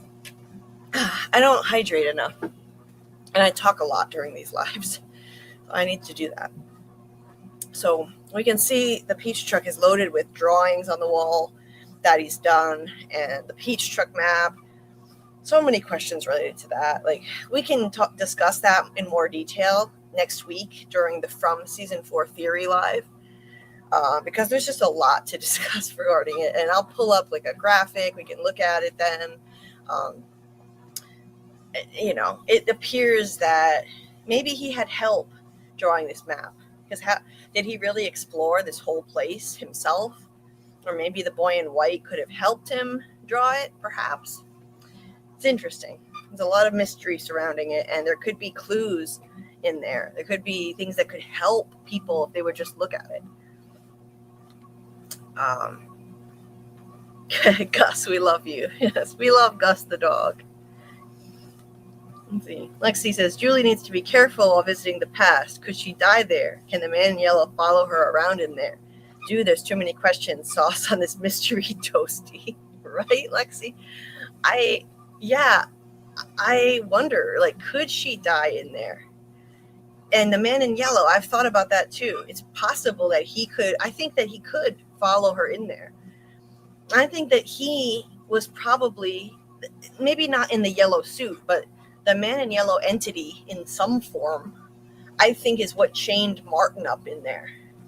I think Martin got chained up in there probably by the man in yellow. And the same thing could happen to Julie if she tries to gain too much knowledge. Knowledge comes at a cost here. And if she finds out too much about the past, yeah, it could happen. I don't think it will, though. But I do think that Randall is going to story walk, and he probably will wind up chained in there like Martin. He'll meet the same fate. A fate worse than death, which he talked about in season 3. He told Boyd, there are things worse than death here. And he's full of dread regarding the ruins and said he would never go back there. And I really think that dread is gotta pay off. So he could wind up going back in there, be able to story walk with Julie and get chained up like Martin. Not become Martin. I don't think he is Martin, but I think he could get chained up like Martin and meet a fate worse than death. Like I've said before. Incognito says, I think the time and space are particular in Fromville. The conscious and the unconscious follow the same rules. We shall talk about the consciousness sometime. Oh, that's interesting stuff. I like it. Yeah, I love how deep these conversations get in this fandom. It's amazing. Lexi, you mean time and space is linear or liminal? Now I'm very interested. I love liminal spaces. Oh, me too. You're talking my language, Lexi. I love that concept of liminal spaces. I don't know if you ever watched the Apple TV series Constellation, but that was so interesting. That's where I first learned about the concept of liminal spaces between dimensions or between universes. Oh, it was so cool. If you haven't seen it, if anyone hasn't seen it and you like that concept, you've got to watch Constellation. It was just one season and then it got canceled, but it's a good standalone show. Like, it doesn't really need more. It answers enough questions to be satisfying on its own. And it was involving parallel universes and liminal spaces in such a mind-bending way. I absolutely loved that. And I think that the fallen tree area in From is a liminal space. It's neither here nor there. It's not in the real world, and it's not in Fromville quite yet. I think it's right in between in the liminal space, because when they turn around and drive the other way and they go in circles, they never see the tree again.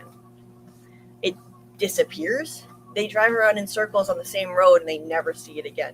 So I do think that's part of a liminal space. Incognito says, I think time is different from space. There is no continuum between the two. Okay. Martin says there must be a cut and Doug has more lines.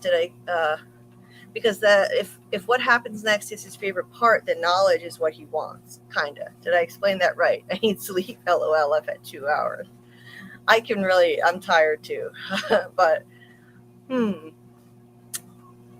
yeah, I don't know. Yeah, maybe knowledge is what he wants. I'm not sure, Martin.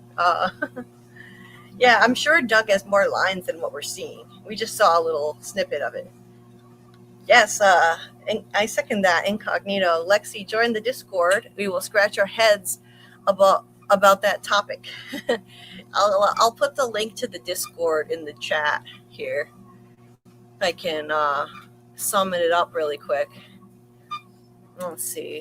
Where is my Discord link? I just gotta wait for it to load. Okay. I'm just grabbing a link. Expires never. And okay, I'll put the link right here. So there's the link for anyone who would like to join the Discord. We can keep the conversation going in there and share theories. We also have watch parties. We'll do more rewatch parties for From soon, and we'll do season 4 watch parties every week when the new episodes drop at midnight on Saturdays. And our friend Doug Hughes, the Man in Yellow, might just join us for some of those. So I want to try and pin this link to the top, but this thing is so slow to load pages. So I'll just leave it there. I'll leave it there. This will take way too long otherwise.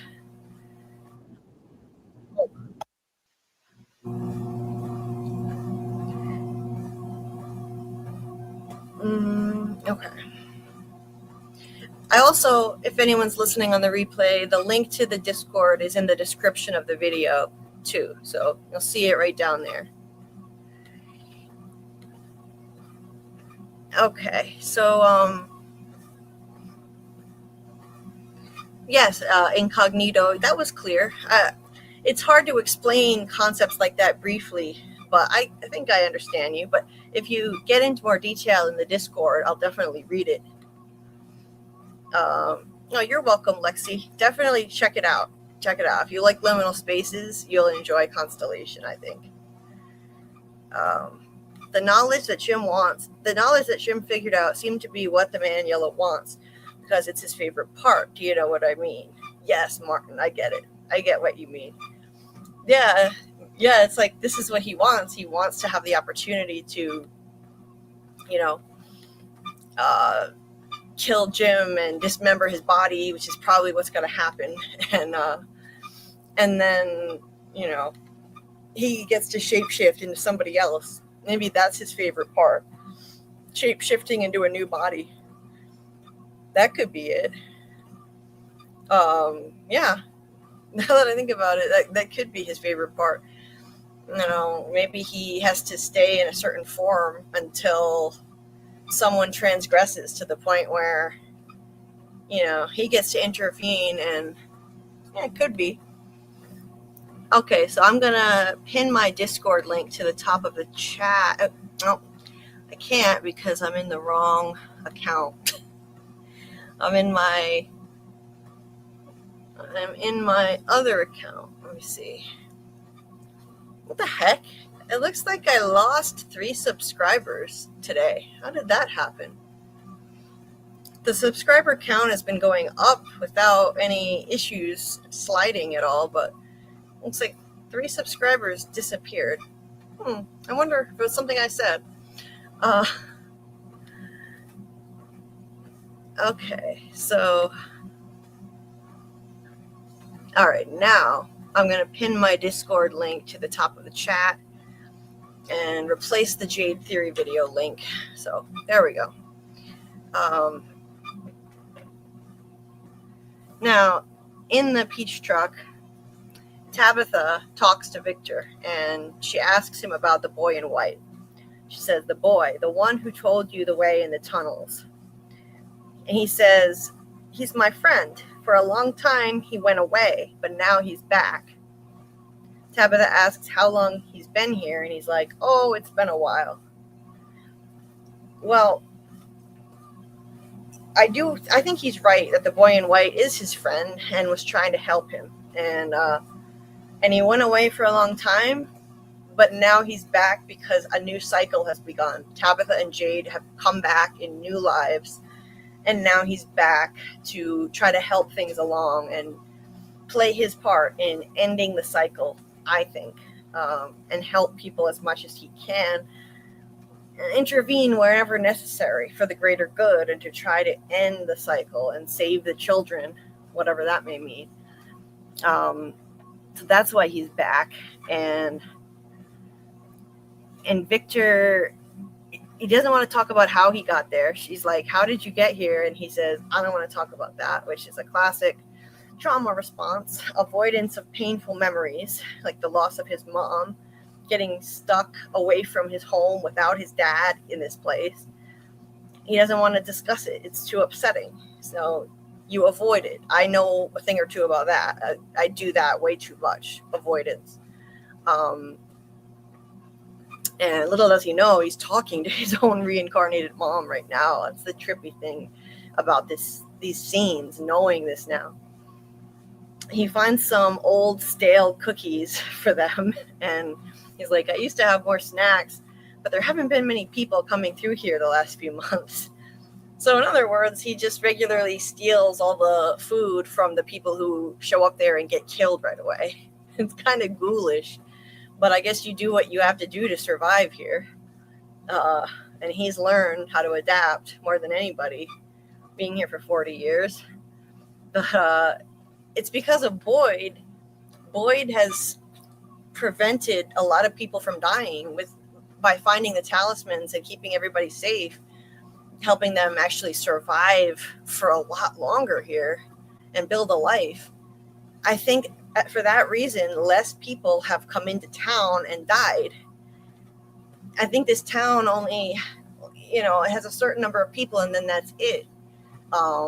And a lot of people in the fandom think that when somebody dies, that's when someone can be replaced. And there's always a kind of balance. So it doesn't get overpopulated. So, this lends credence to that. Him saying that there are less people coming through here recently. Well, there are less people dying, so that makes sense. And Tabitha said, is that where you get all this stuff? He says, some of it was here already. Some of it belonged to my... She's like, who? Who did you come here with? And it's like, it's her. They just don't know it. Trippy. He hesitates, like he doesn't want to answer again, but then he says, my mother, she was nice. Really heartbreaking. He's so childish. He's so childlike because he's stunted. His trauma stunted his emotional growth. He's a 10-year-old in a 50-year-old's body. Really, really heartbreaking. That's what happens. When trauma happens to young people like that, it stunts their growth. It stunts children's growth. And he does an amazing job portraying a man-child. So then they hear a bunch of banging, and it's Boyd entering the truck, scaring the shit out of them. And they instinctively grab onto each other as he's opening the thing, looking very much like mother and son. I think that's why they're instinctively so close and comfortable with each other, because they were mother and son in the past life. In her past life, they just don't remember, but the bond is there. And that's why she's able to reach him and comfort him better than anybody. So Boyd comes in with a talisman, and just as they're about to close the door, they see Elgen running up. Boyd points his gun at him, always pointing that gun at people. Very quick to do that. But I understand, he didn't know who the hell Elgen is, running at them like that. And Elgen's like, they're killing people, please. They see monsters coming up behind him, so he lowers the gun and calls him into the truck. So you see Milkman, Librarian Monster, and maybe Mechanic Monster there, creepily walking up on them. And they get Elgen in, close the thing, and hang up the talisman. So now they don't have to worry about the monsters getting in. They don't have to whisper anymore. And here's Boyd pointing that damn gun at Elgen yet again. Can't help himself. This place has made him trigger happy. I don't think he was always like that. I know he was in the military, but he said in the flashback episode that back in, before Abby died, he said, Abby is the strong one in the family. He told Katri that. When they were in the car and Katri came up in the middle of the street and stopped them when they got to town, Abby was the one who grabbed for a gun, not Boyd. Abby was the one holding onto the gun in the underground bunker with everybody when they were hiding that night. I think this place made Boyd more violent. This place made him more defensive like this. The trauma of it and what happened to his wife. And now he's always pointing guns at people, slapping Frank in the face. Now he's going to be shoving Acosta against an ambulance in season 4. He's getting more and more violent. To actually shove a woman like that, that's a new low for him. So yeah, he points the gun at Elgen, and he's like, "Who are you?" Elgen says, "My name is Elgen. I was on the bus." Of course, that's like, then they're like, "What? What bus?" And none of them know anything about that. They've been out of the loop. Boyd is definitely going to be breaking more and more. His character is going to be breaking in season 4. We're going to see more of this unraveling Boyd, quick to violence, and people losing more faith in him as a result. So we're getting near the end of the episode now. We're getting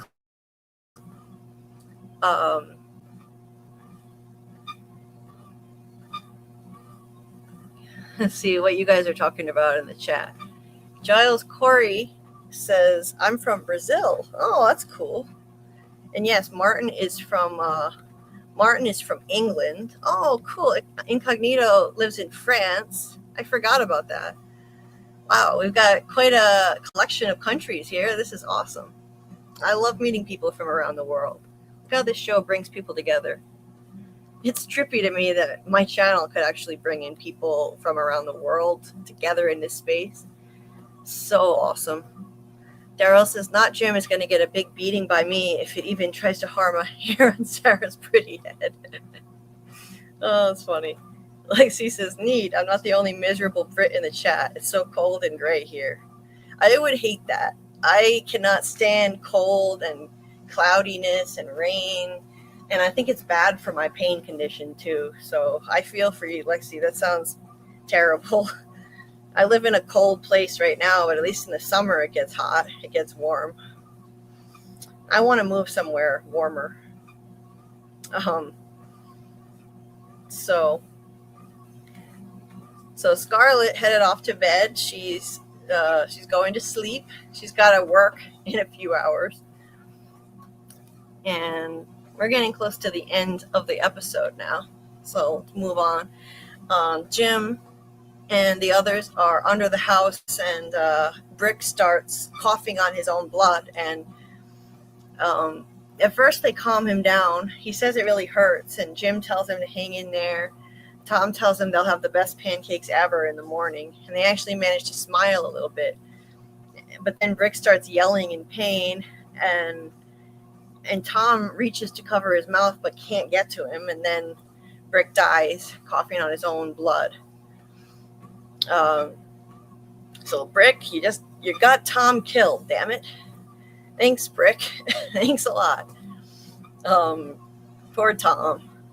I mean, poor Brick too, obviously, but we care more about Tom because we don't really know Brick. Tom has been around longer. So Tom says, oops, I went a little too far. Tom says Brick is dead, and then they hear noises, and the next thing you know, Tom looks up, and this beauty is lunging at him. Right at his face in a point of view shot. Horrifying. What a terrible kill. And a real jump scare, too. This thing came out of nowhere. I kind of miss jump scares. The show hasn't really done that anymore. Just a sec. I'm going to take a drink of my water.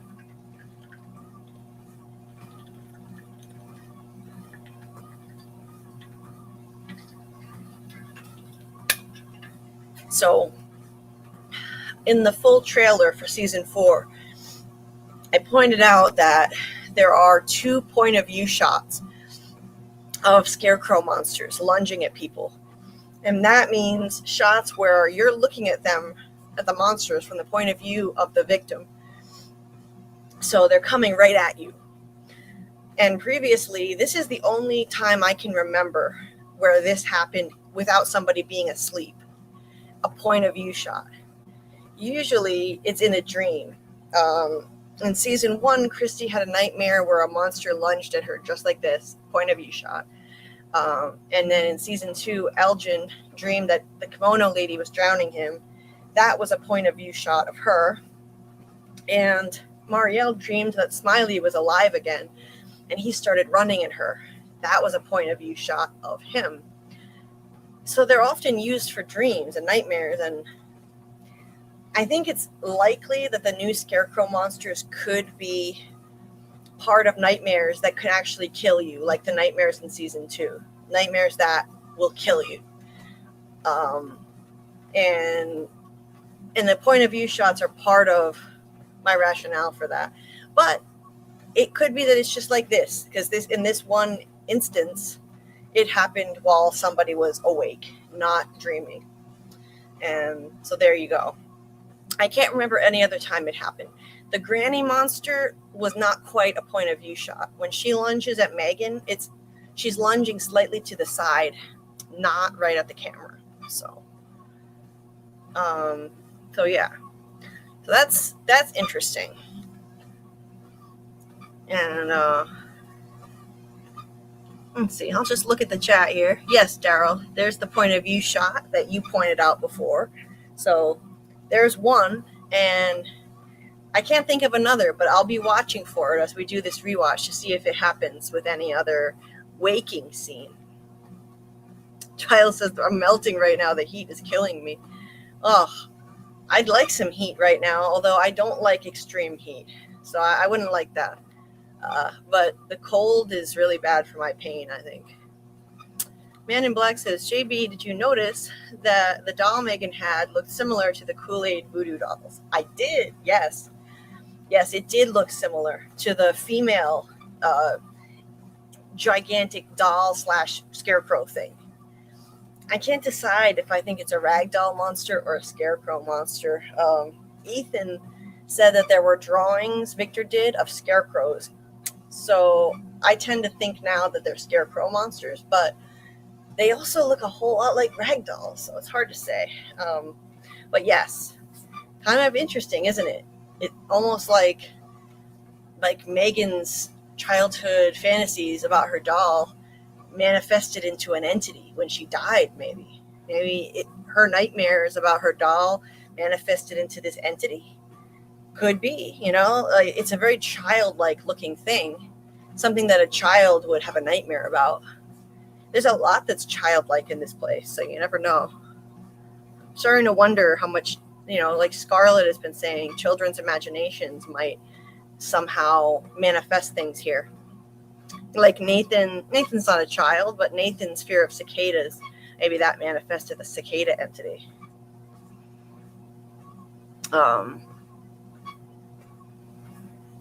So let's see. In the RV, wait, Man in Black said something about the RV, but I don't know what that means. Yeah, in the RV there was a point of view shot, but it was in a nightmare that Christy was having, if that's what you mean. Daryl says it's a scarecrow that looks like a ragdoll. Yeah, it probably is. It probably is that.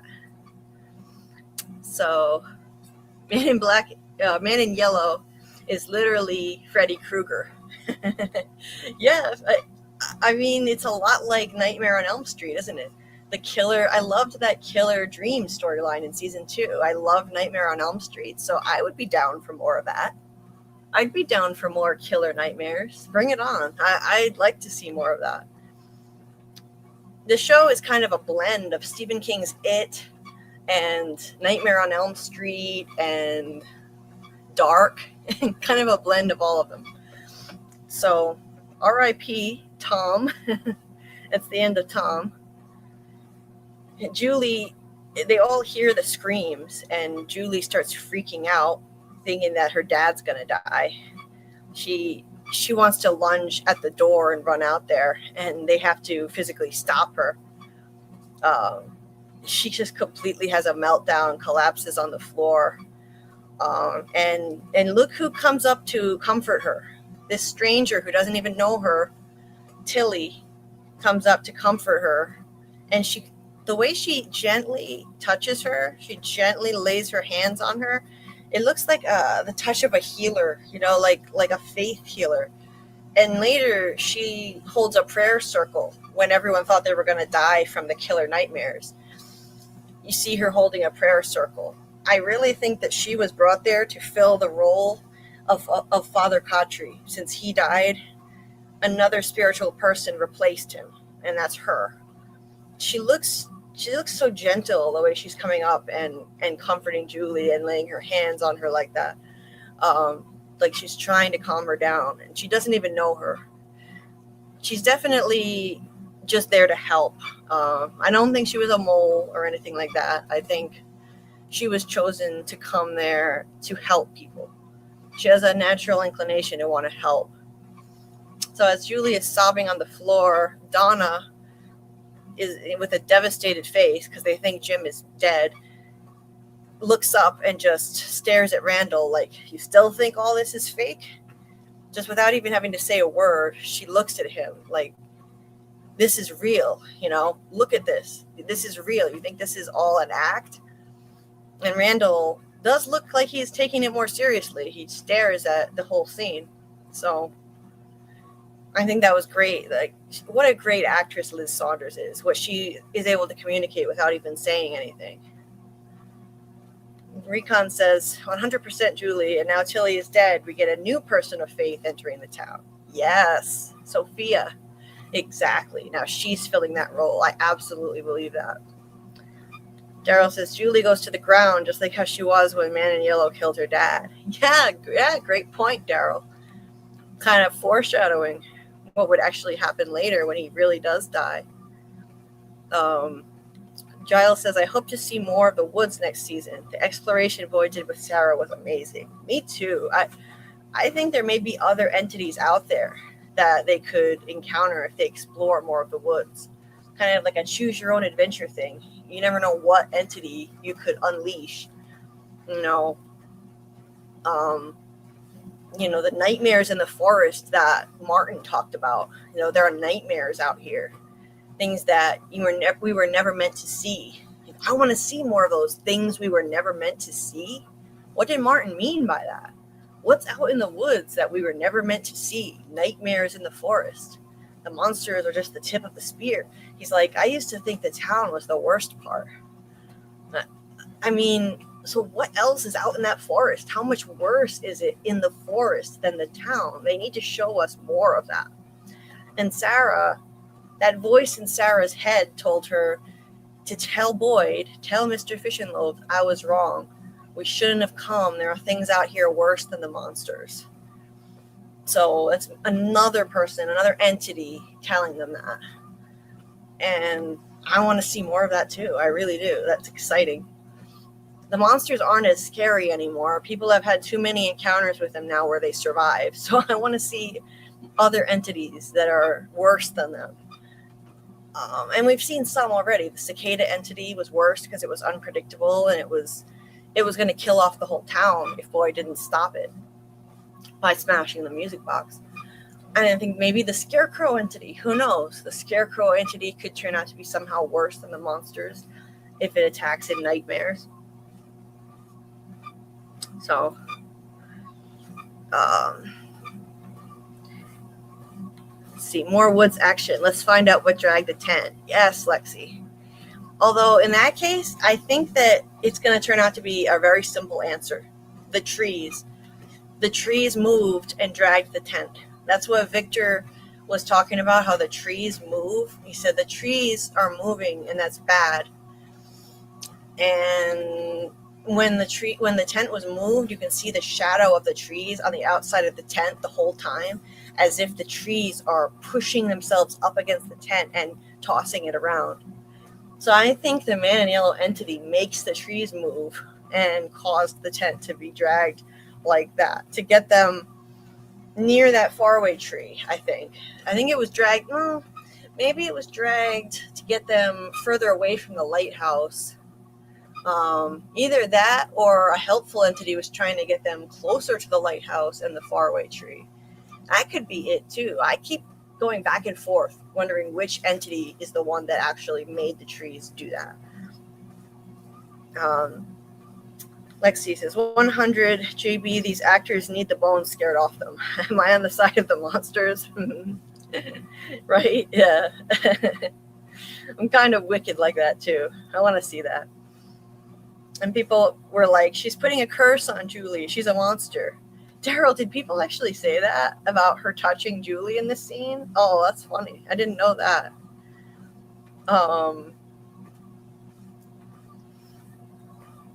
Let's see. Daryl, can't wait to see the boogeyman that we see in the opening credits. Yes, it looks like a boogeyman coming to get somebody who's hiding under a bed. Yes. And Ethan talked about the scarecrows, boogeymen, and giant spiders, and we are going to see those. God, I hope so. He mentioned that in, I think, episode 9 of season 1. He said they were in the drawings Victor did, and he said, this is definitely a quest. I trust Ethan, and if Victor drew those things, that means that they actually exist there. Now, they may have only been activated in previous timelines. We might not see all of it. It may be like, it depends on where you go in the woods. What gets unleashed depends on where you go in the woods. So maybe we won't see all of those things in this timeline, but I hope so. Man in Black says trees are with the boy in white until we get more proof otherwise.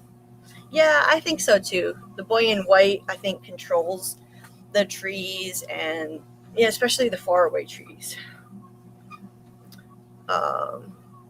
Lexi says, me likey. That makes sense with Victor measuring the distance the trees are to the buildings. Yes, exactly. I think the trees are moving. So maybe the boy in white made the trees move the tent closer to the lighthouse so that they would see it, and closer to that faraway tree to help them. Giles says the spider forest was one of the scariest moments of the show. Boyd's wife vision and the entity using her to manipulate Boyd, and the voice Sarah heard. Also, was the first time we heard the boy in white's voice. It was epic. It was absolutely amazing, yes. Amazing. Unpredictable. Oh, just batshit crazy. I mean, random stuff happening, not predictable in the least, and I loved that. This is a TV show. They're going to show all those things Ethan mentioned. Well, I hope so, Daryl. I hope you're right. So over to the peach truck now. And see the talisman hung up there. Oops. That's like, I don't know what that image was doing in there. But it was something I was working on for a thumbnail, a screenshot of it. So Boyd is nursing his wound, the scratch from Martin's nasty-ass long fingernails. He's wiping the blood. And Victor looks over at Elgen, innocently, peacefully resting on the cot, and he says, I don't trust him. What the fuck does that mean? How does Victor know that Elgen is going to be a problem, that Elgen is not trustworthy? How does he know? Elgen has not done anything to be untrustworthy here. He's brand new. He just got there. How the hell does Victor know? I think it's because the boy in white once chose him, like he's chosen Ethan now. That's what Victor said. The boy in white chose them. And I believe that means he gave them insight into this place. Intuition and insight into how things work. Victor has forgotten a lot of it because of his trauma, but he still has those instincts, and he doesn't trust Elgen.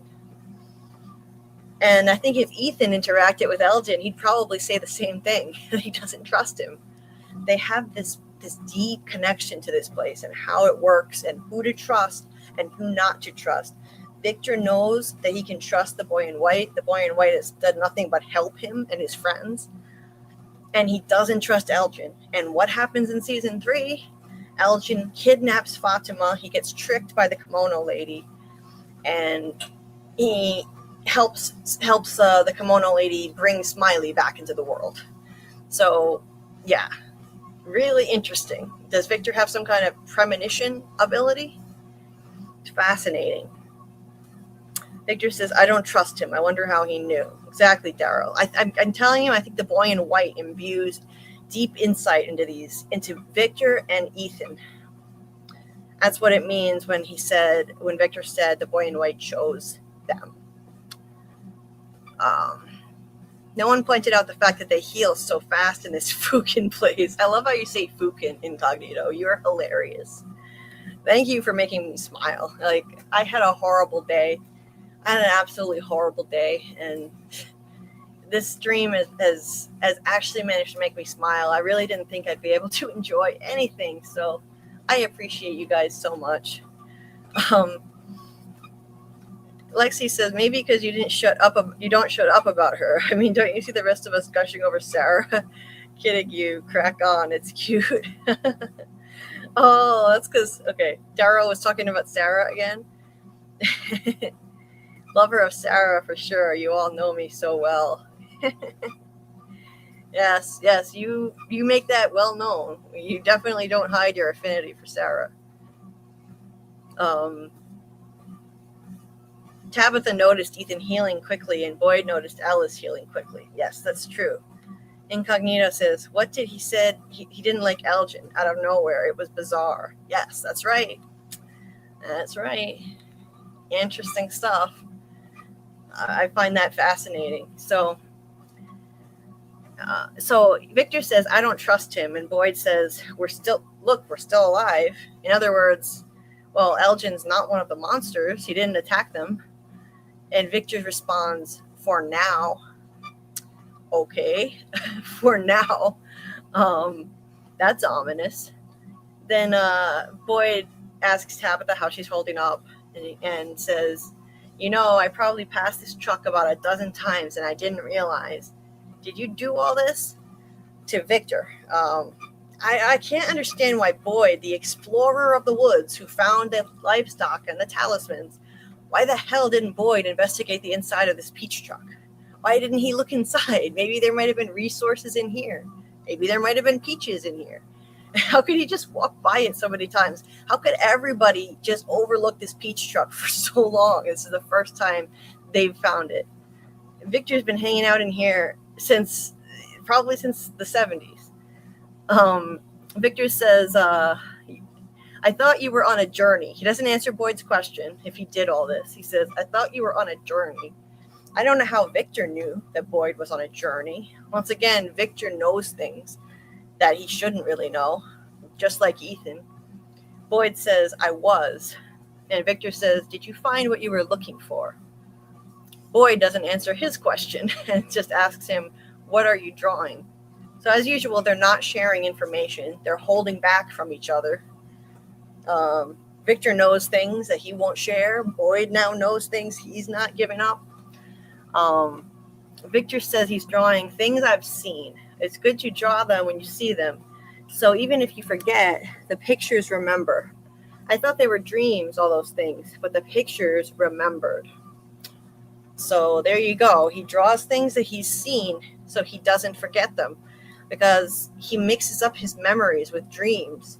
His trauma makes him block out his memories, and then he can't remember if they were dreams or reality. So he draws things like this creepy ass dummy. He just saw Jasper down in the cave sitting on the trunk, so he draws this so he'll remember. I love that picture. I really, really love that picture.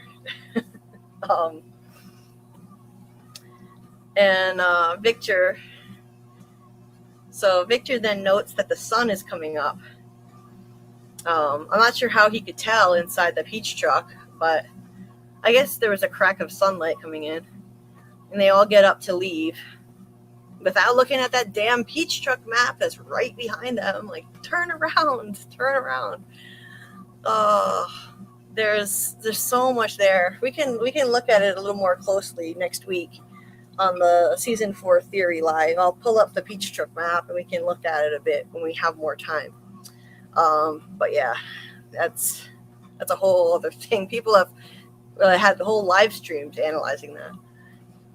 So it looks like a 1, 2, 3, 4, 5, 6. It almost looks like the merry-go-round in the corner of the thing with rainbow colors on it, but it doesn't have the right number of seats. Anyway, It seems like that map has directions on the trees pointing out which ones are faraway trees because there are purple arrows pointing from them. So, yeah, really fascinating thing to study. Victor can draw better than me. Me too, Daryl. I can't draw worth a damn. I really can't. Incognito, I know that you love it, Julie. I'm glad I can make you smile. Well, thank you. It helps. It helps. Believe me. Martin says maybe he thought Elgen could be the man in yellow in another form. Yeah, maybe he did. Maybe he did, Martin. Let's see.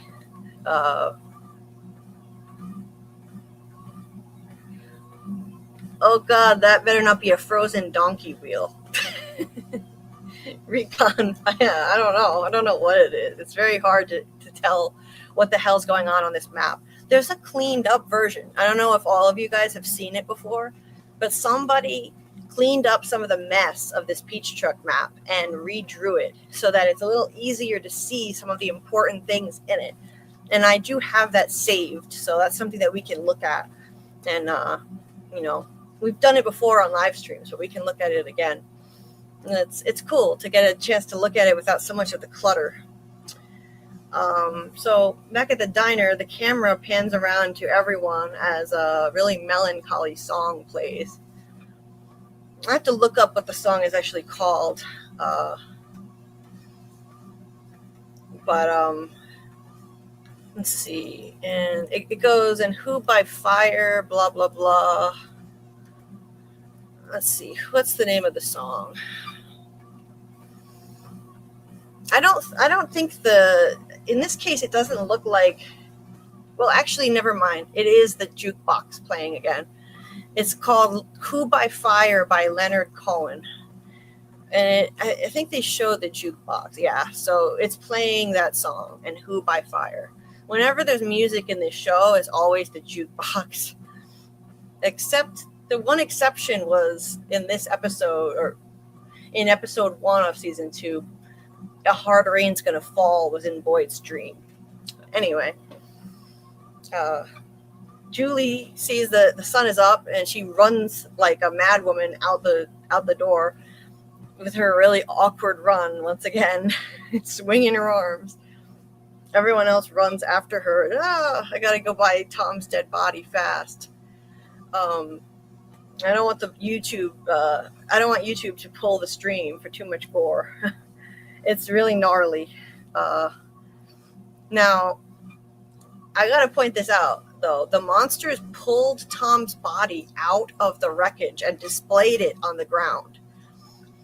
They didn't just leave his body under the house. They pulled it out. They went to the trouble of pulling it out and displaying it on the ground. They love to display bodies like that for maximum horror to cause trauma to the survivors. This place isn't just about killing people. It's about milking the suffering of the survivors, terrorizing them. It's like terrorism.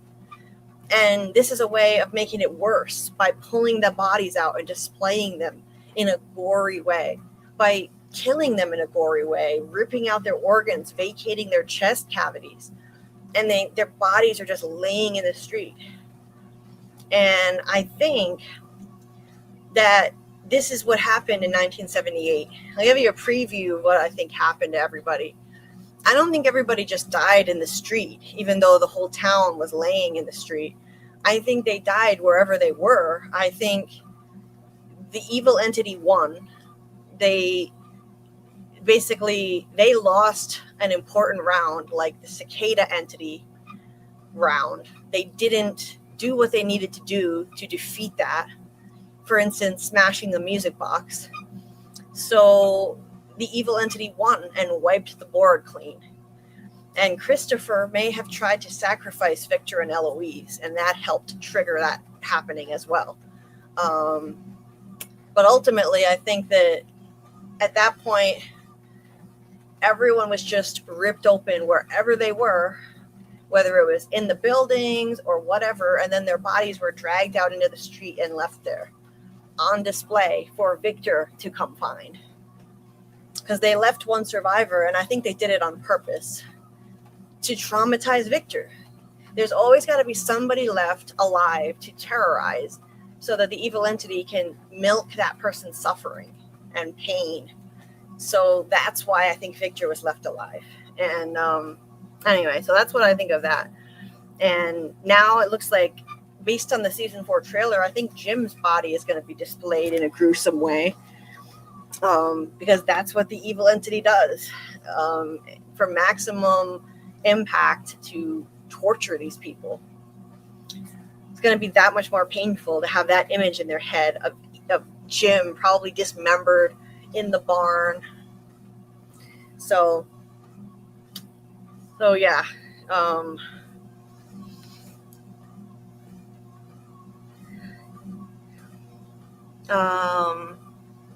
Lexi says the radio reminds me of an intuitive algorithm, like it picks up on emotions and plays appropriate music. Sometimes the music doesn't mean to hurt, but more to remember. Yeah, that's a really interesting way to put it. I think that honestly, I think the spirits of the dead control that, and sometimes the man in yellow controls the jukebox. And so the music, it seems like oddly appropriate, and it's sometimes meant to help them. Like Tabitha and Jim's song played for them, Blue by Joni Mitchell, and it helped them work out their issues and talk openly in that conversation, which they never did. They were expressing their emotions openly with each other because their song played. So I think either the boy in white or kindly spirits of the dead made that jukebox do it. Probably the boy in white, actually. And then the evil entity controls it at other times. I think playing Celebration to Kenny after his mom died was the evil entity trolling him, expert level trolling. That's what I think. But hey there, La World. Welcome. Something tells me Julie changed stuff we haven't seen yet. Like, we haven't seen her change it. Yes, you get the idea exactly. Like, she already changed things. We just don't know what she did yet. The same as throwing the rope to Boyd. So she's not going to change anything new. She already did these things. We just haven't seen it yet. And I agree. I definitely think there's going to be more. There's going to be something else. One or two other things at least. I think it's likely that she goes back to 1978 and she's the one who saves Eloise in some manner. And that's one of my predictions. I think she might go back and save Eloise because we don't know what happened to her definitively. And that's left open and mysterious, I think, for a reason. But there could be other things too. And there could be bad things. Like Julie may have accidentally made the call that caused Thomas to fall off the changing table and die, her baby brother. Yes, Daryl thinks that Julie was the one who called the Matthews home, which caused Thomas to die. Yeah. And yeah, Scarlet and I have been thinking that too.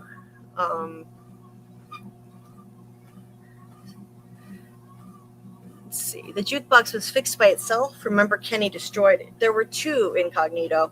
So it wasn't fixed, but there was a second one. So thankfully, our haunted jukebox still lives because there were two of them.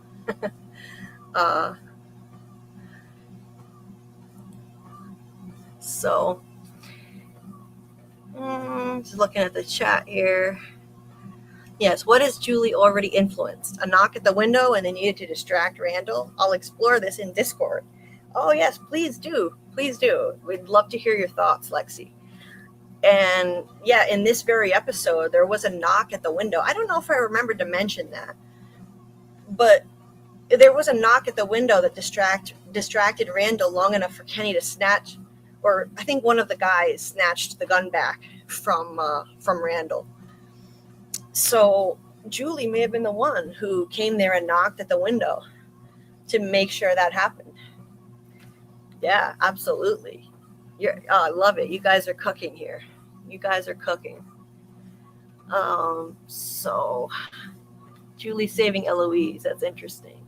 Yeah, I think that's the missing link. There's something missing in those flashbacks. there's a big chunk missing because Eloise runs after her mother when her mother leaves the root cellar and it's daytime. And the next time we see their mother, it's nighttime. Smiley kills her and Eloise is nowhere to be found. What happened to Eloise? And there's something missing there, and I think it's deliberate. That omission is deliberate because they're going to make a big reveal later.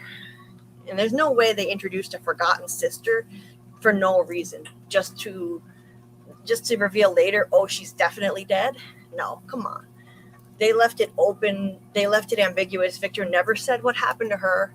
And then in season 3, he's like, oh yeah, she died. And then we see her grave and he's like, I think there were just pieces. She was so small. It's not her. I think it was another kid that he buried. Martin says, I still think the celebration was supposed to be a good thing, but the boy in white sucks at it. Yeah, he really didn't read the room, if that's the case, Martin. Yeah, I know some people think it was supposed to be a celebration of life, but it was the wrong tone. It was too happy. It was too upbeat. It was disrespectful.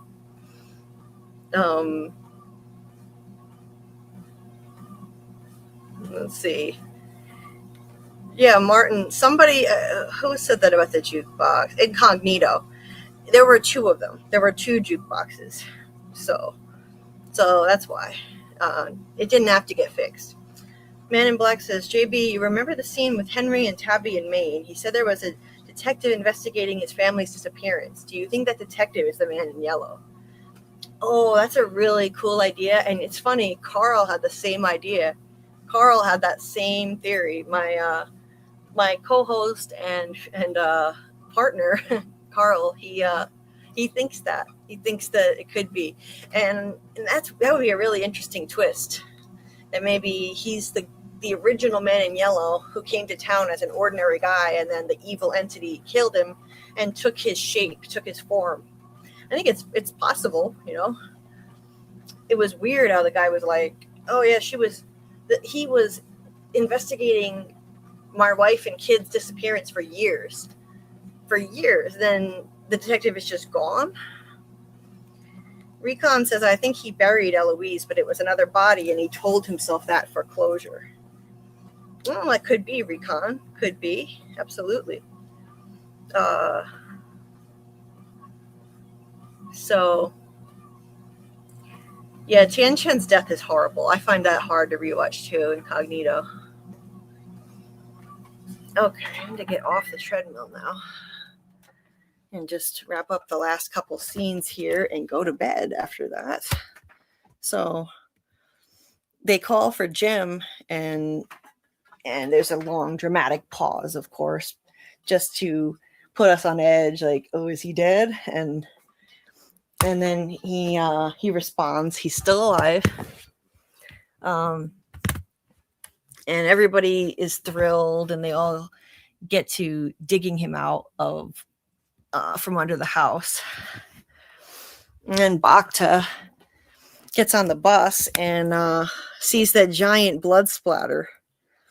So now shit's gotten real for her. She sees that this is legit. Initially, she was just refusing to listen to Donna and to believe the truth. But now it's all too real for her. And yeah, I felt bad for her. She was really hard-headed at first, and she was frustrating. But now, you know, you can't help but feel for her in that moment where she sees this poor old couple, their bodies ripped open. And I thought that in the beginning, Bacta was going to be like a tough, formidable character who was going to be kind of more like an Acosta type, be obstinate and kind of shake things up and challenge the other leaders in town. But she wound up being just very passive, and this bossy nature that she showed in these 2 episodes just went away. And then in the Peach Truck, the gang here, they leave, and Boyd's like, how many people did you say? And Elgen tells him like 20 or 25 people were on the bus. And he says the lady was trying to get people to stay in the diner, but once the house collapsed, Tabitha interrupts him like, wait, what? What house? Elgen says the house next to the diner, and she takes off running to town because that's her house. And Boyd's about to follow her, but then he looks down and he feels this weird sensation, and it's the fucking worms. It's so gross. It looks uncomfortable, like it hurts. And they're all swimming under his skin. That's gnarly. And then he looks up, and Victor is looking at him. He's watching. And then you see Victor's eyes look down at Boyd's arm. I don't have a shot of it. I don't have a still of it. But in the episode, if you watch, Victor's eyes go from looking straight at Boyd to looking down towards his arm and then back up at his eyes. So he sees those worms. He definitely sees them. And the interesting thing is nobody else sees them until much later. Nobody sees them. Christy thinks Boyd is crazy. And then eventually, Christy, Marielle, they all see the worms. But in the beginning, nobody does. Victor does. And I think it's because Victor is so deeply connected to this place. So he sees them. And he looks at him as if he knows what that means, as if he's seen it before. He doesn't look shocked. He's not like, oh my God, what the hell is that? He's not shocked. He looks at it with recognition and dread, like he's seen this before. And I think it could be that he has seen it before, and this cicada entity invaded town in the last cycle too, in the 70s. Could be. Either that or Victor just senses that this is something evil because he's connected to this place so much. But I tend to think that it's happened before. It happened in the 70s. The whole Smiley rebirth scene, it looked like a ceremony that's happened before. A monster dying and getting reborn. It looked like the kimono lady was performing a ceremony that has happened before. So they all take off heading to town, and that's the end of season 2, episode 2. So I'll check back in with you guys one more time before we close it down. Let's see. I'll scroll up a little bit. So let's see. La says Tabitha and Jim being close doesn't help, though. Tabitha needed to remember to help. That's true, but their arguing was kind of getting in the way. It was a distraction. Tabitha and Jim fighting, it was taking up too much of Tabitha's headspace. They were still fighting in the beginning, and I think them reconnecting and being closer, it did help. Remember, in the end, Jim helped Tabitha remember. He helped Tabitha and Jade figure out what the numbers in the bottles meant.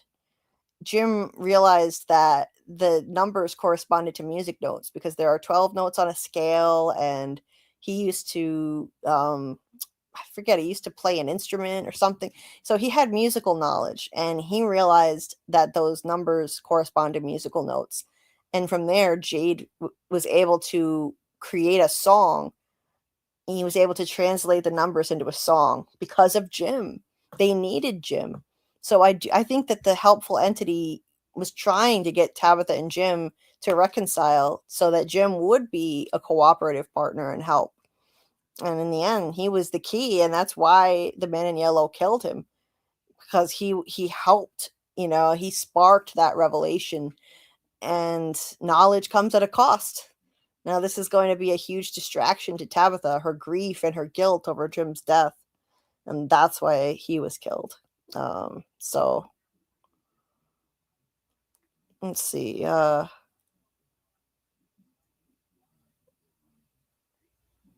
Okay.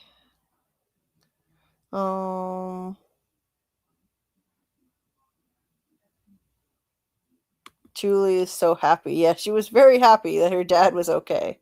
And Bhakta now believes everything is a something. every nose scratch, every strange eye twitch, everything. Yes, everything means something in this show. At least to us, we can analyze every single detail, everything. Daryl's like every loud fart. Maybe, yeah, maybe. Yes, Victor sees the worms. Victor's like, dang, that's messed up. Yes, he definitely does. Victor ain't gonna say anything. That's Boyd's business. I respect it. Yeah, that's right. He keeps his mouth shut.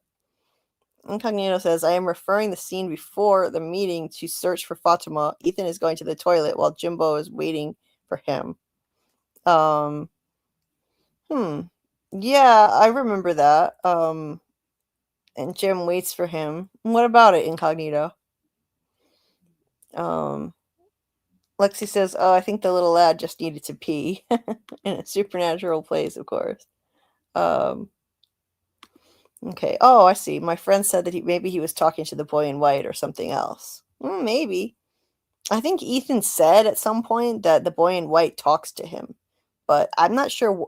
Somebody told me he said that, but I don't remember that, and I don't know what episode it's in. If that did happen, I think Victor is just putting two and two together that it's not a good thing, right? Like the worms, Daryl. Yes. Thanks, Man in Black. You're awesome, JB. Have a great day, everyone. Well, you're awesome too. Thank you. You have a great day too. Hey, Game Survivor, welcome. It's like, oh boy, you're one of the marked ones by this place. Only a matter of time from Victor's eyes. Yes, exactly. Exactly. He knows. He knows the deal. Okay, Law says I meant more so the love aspect. Okay. Jade and Jim are a great combo though. Oh yeah, they are. Recon says, good work, Jim. You just decoded your death. Yes, he did. He did. He basically dug his own grave. Poor Jim. He got a raw deal. Daryl says Jade can help Tabby get over Jim. I hope Tabby rescues Jade from the monsters. Yeah. I could see that happening. It's a good idea. But I think the monsters are just going to let him go. Mark my words. The monsters are just going to spill some tea on Boyd's secrets and then let Jade go. And check out my theory video if anybody hasn't watched that yet. On that topic of what's going to happen to Jade in the cave and what the identity of the corpse is in the full trailer. So the link to that is in the description of this video, along with some other videos. And but the Jade one, I'd very much appreciate anyone else who hasn't watched it. If you check it out, give it a view and a like, hype it if you have the ability to hype. It's starting to pick up steam again, thanks to the people who've hyped it. I truly appreciate it. Thank you again for doing that. And Incognito says Jim was just looking for pragmatic solutions, and this place doesn't like when you connect the dots. That's right, it does not. That's for sure. Giles says Man in Yellow will haunt the town, killing people and infiltrating the town and Hill House. Yeah.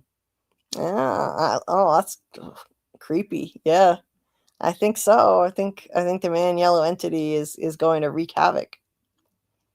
Lexi says, JB, what time is it in your time zone? It is 6:31 a.m. my time. Yeah, so it's way past time when I should be sleeping. But I'm a vampire. What can I say? After this, I'm gonna have a snack and get some sleep. Daryl says, also from earlier, Acosta talks to Boyd about a flood in season 3, episode 5 after the town meeting. Interesting, huh?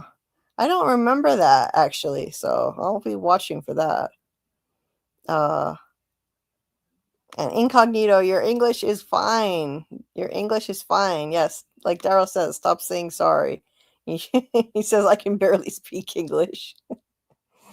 Yeah, don't say sorry. You're fine. You're fine. What if the Man in Yellow is collecting the talismans while he is shape-shifting and throws them away? Oh, man. Wouldn't that be... Oh, my God. Wouldn't that be crazy if he just goes in and just swipes all the talismans? Oh, my God. Well, I doubt that the talismans keep him out, so he could just walk in and steal them. Let's see. Lexi says, let's see, I thought you were pointing out that everything means something, even a bathroom visit. Boy in white chat sounds totally plausible. Yeah, it could happen. I'm usually awake when I should be asleep too. Occasionally I get insomnia. Oh, it sucks. I've had insomnia. It's terrible. I actually don't have insomnia now. That's not why I'm up all night doing lives. I don't know. I think from depression due to my pain condition, I wound up, staying up later and later and sleeping in the daytime. That's where it started, and then it became a vicious cycle that it's hard to get out of. Even though my depression is a little bit better since I've started this channel and met Carl and whatnot. Insomniacs Unite. Yes, and unite right here on my stream. That's a great place to do it. We're here all night. Game Survivor says, been wondering what was the real reason behind letting Randall go, then just kill him simply. Let's see. And Henry, for me, feels like he's recognizing the place, but can't let Ethan notice when it asks on purpose. Well, I think they let Randall go just to terrorize people. Like, it was meant as a reminder that they're not safe even in the daytime. That in the daytime they go around and live their lives and pretend like they're safe. And now they'll look at Randall and have a reminder walking around, a living reminder of the monsters and what they can do. And that slice on his face, that scar, will always be a reminder of the monsters, even in the daytime. And a reminder to Boyd that he left a man behind, which is against his code. Boyd was in the army, not the Marines, but he still believes in that mantra, leave no man behind, and the monsters forced him to make a choice. Save Tabitha and Henry on the ambulance or save Randall. An impossible choice, and now that's on Boyd's conscience, and he has to live with that. So that's another way to work on breaking Boyd.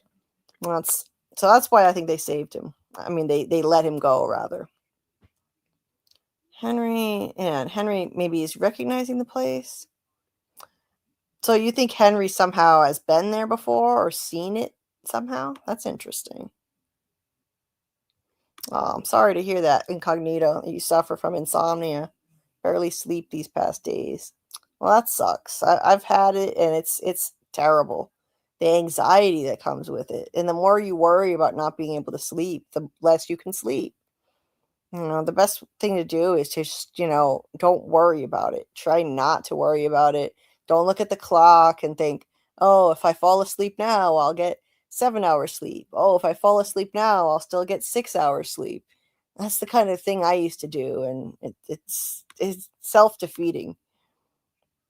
Let's see. Daryl says, I think Boyd gave the real reason why they let Randall live. Yes, Boyd basically said the first part I explained, which is to remind the people that they aren't safe. So Boyd basically told us in the show. Incognito says, I was able to join the stream, so it's cool. Well, I'm glad. I hope it helps in some way. I hope it helps keep you company when you can't sleep. I'm glad if it can do something positive for you, because you guys sure helped me. I can tell you, I had the most horrible day, traumatic day, painful as always, physically painful, and this time emotionally painful too. I won't get into all of it now, but just left me feeling hopeless, and I couldn't imagine anything making me smile, but you guys managed to do it, and I can't thank you enough. This has been my lifeline for years, this channel now. I mean, for 2 years for the fandom. The fandom has been my lifeline for 2 years. I've only had this channel since September 2024, so hasn't been 2 years quite yet. But I joined the Frumley like 2 years ago, and it's been my lifeline. And you've been my family, and at the lowest point in my life, when I had nobody, this fandom saved me. So I can't thank you all enough. Once again, you've lifted my spirits as always. So thank you. Thank you for being here. This has been a great live, and And I hope you guys have a great day or a great night. And Amy, you've still been here playing a game and listening. Well, that's cool. And yeah, incognito. And try and get some sleep. Try and get some sleep. Take a nice nap. Hope you can sleep well. And yeah, try some tea, maybe some relaxing tea could help you sleep. And listening to David something, I don't know who that is, but Lexi has a suggestion there. So yeah, there are a number of things you can do. Sometimes I used to listen to guided meditation videos on YouTube when I couldn't sleep, and it can be relaxing. Deep breathing exercises, taking really deep breaths and holding it. Like if you take a deep breath and you breathe in for 4 seconds, then you hold it for 7 seconds. So you hold your breath for 7 seconds. Then you slowly let the breath out for 8 seconds. And then you continue doing it again. Inhale for 4 seconds, hold the breath for 7, release it for 8 seconds. If you keep doing that over and over again, it actually lowers your heart rate. It relaxes you. It triggers the parasympathetic nervous system. So it's also good for anxiety. If you're anxious, if you're stressed, that can be really useful. It forces the body to calm down when you're in fight or flight mode. So just something you could try that I think is helpful. Recon says a jade cigarette can work wonders. Yes, that's another thing. And you can try responsibly. Some indica marijuana, I've heard is helpful. Incognito says, Julie, it's the middle of the day here. I'm almost done with my work, then I'll rest.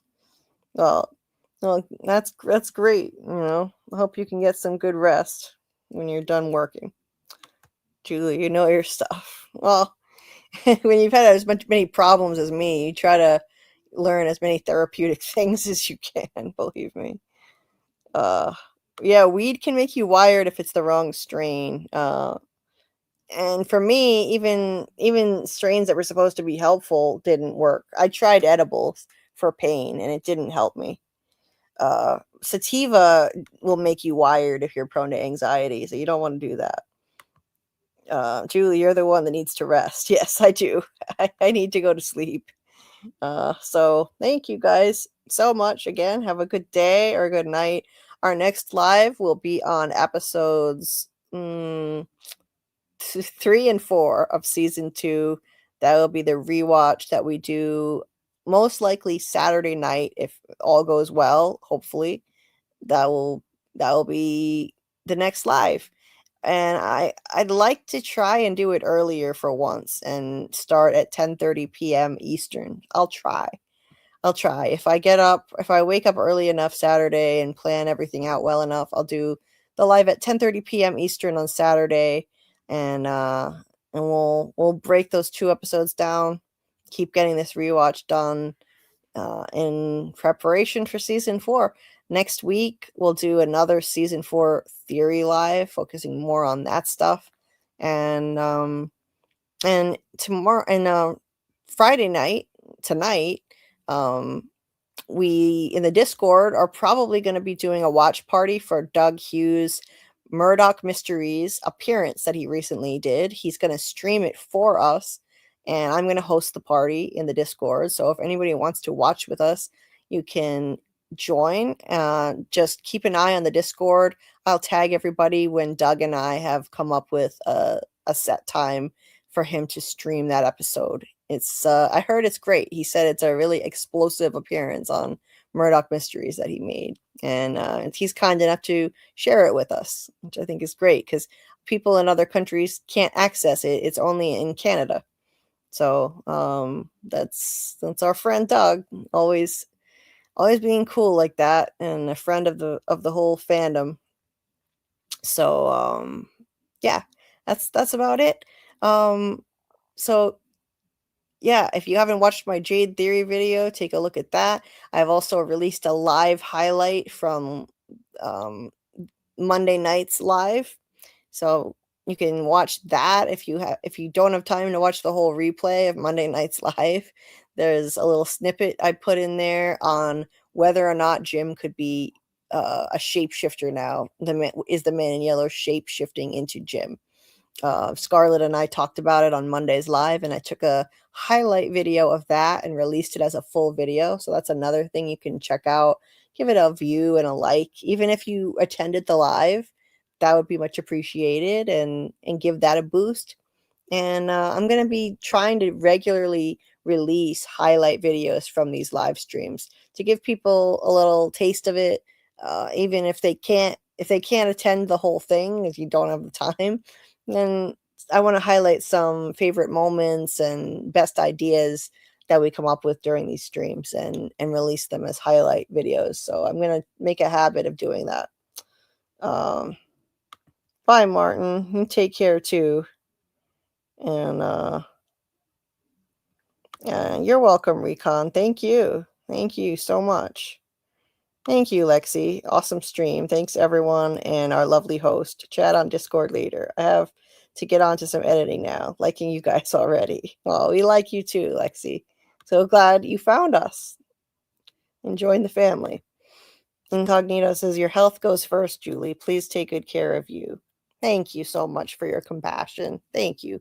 I will try. And I have to keep putting my health first above everything. I have no choice, so I will keep doing that. And bye, Giles. Glad you had fun. I'm so glad. It's awesome to hear.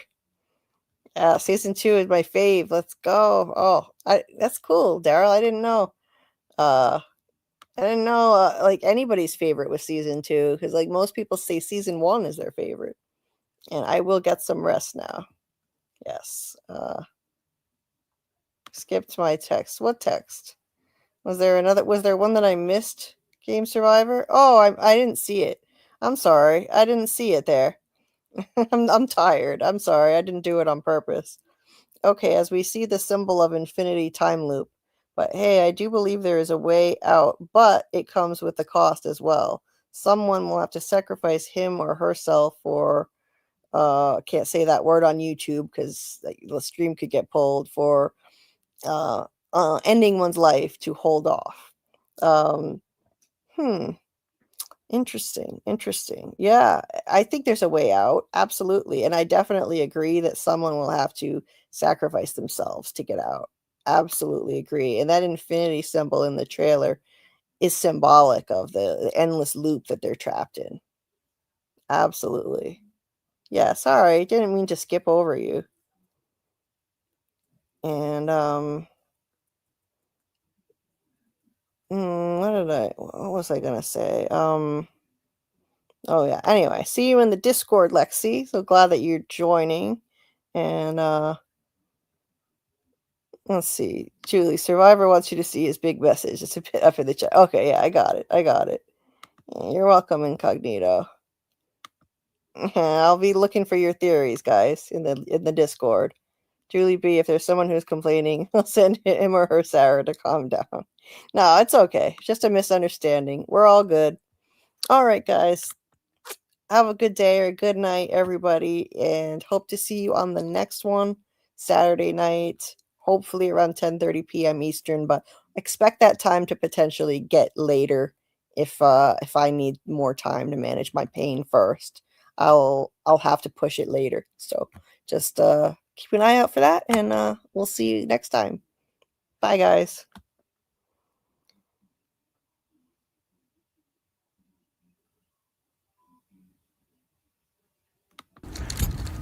Julie, hi. It's me. Why am I screaming? It's me, David Alp. Hi, Julie B. Julie, hi. It's me. Why am I screaming? It's me, David Alpe. Hey Julie, it is also Julie here, name twin. Hi, Julie B. Deep Dives. It is Avery who plays Sarah on From.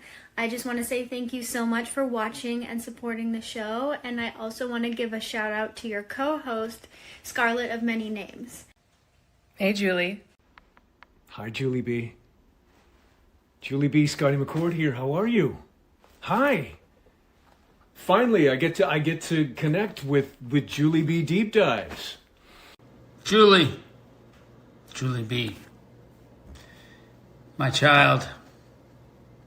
It is I, Father Khatri. But Julie B., I understand you are rocking it on the old YouTubes, and I appreciate you. We, as a family, appreciate you like you wouldn't believe.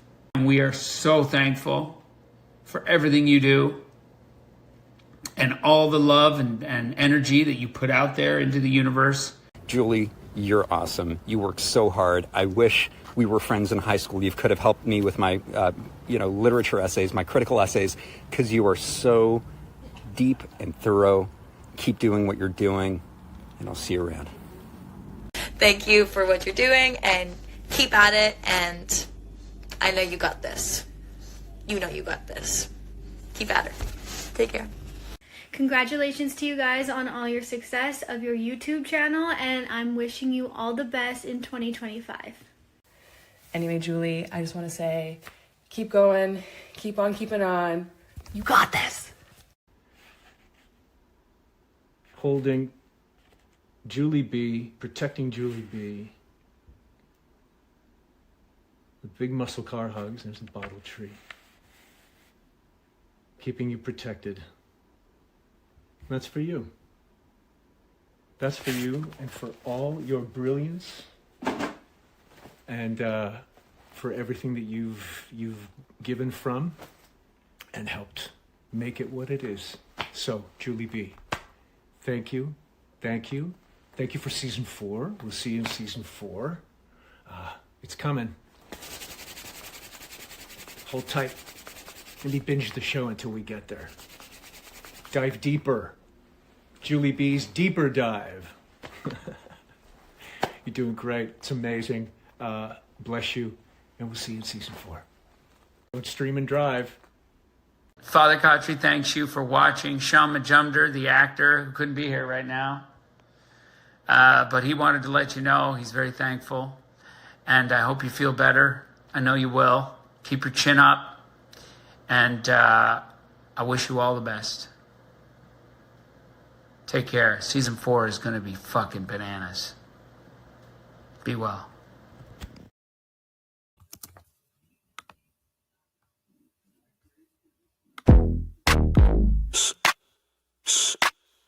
Yeah. That's a theory creaking open, baby. Yo, welcome to the screen where the plot gets bent. Julie B. Deep Dives, not just for content. She don't react, she dissects those threads from the lens. Catching clues y'all missed when the credits end. What you know about freeze framing frames and while you blinking, she building an evidence drum. Got a notebook thicker than the lore itself. And a chat full of nerds with the mental health shelf. Yeah, she sees the glitch, peep the double cross. You just watching TV, she talk to the boss. Every theory and thesis, no throwaway guess. While y'all on season 1, she in season X. Said rewind and slow it, zoom in enhance. Julie B caught the symbol in the window glance. While you tweeting what just happened like a clown, she already made a flow chart, color-coded breakdown. They don't die like us. They don't vibe like us. They binge and they bounce. We revive that trust. They skip intros, we every frame. You watch shows, we decode the game. They don't die like us. Nah, they don't die like us. She cracked Severance before y'all knew it was deep. Predicted the last of us, deaths in her sleep. When the camera pans, she ain't blinking once. Catch a ghost in the glass, call it theory punch. Watch parties lit like apocalypse nights. Call-ins while they bringing alien rights. Hey Julie, I think the trees are spies. Well, I have a spreadsheet that confirms that, guys. Zoom in, boom in, she moving through clues. Spinning Discord in the courtrooms, Lord of views. Got mods with receipts. Time stands with heat. Every rewatch turns into a Reddit elite. You stuck on the surface, we beneath with maps. Cross-referencing lore with the rector's caps. If your fave show got secrets, don't be dumb. Julie got the chalkboard out in From's where it's from. They don't dive like us. They don't vibe like us. They skim the edge. We inside that crust. They zone out, we zone in the pain. chain. They don't dive like us, nah, they don't dive like us. What's that? That ain't a blooper, that's a plot thread. You thought it was a shadow? She thought it was a coded message from season 3. And she's probably right. Step this way if your mind's unbent. Step that way if your theories pay rent. Say Julie B, deep dive queen. Now zoom, scroll, theorize, pull. Ain't no rabbit hole safe once she got the cloud.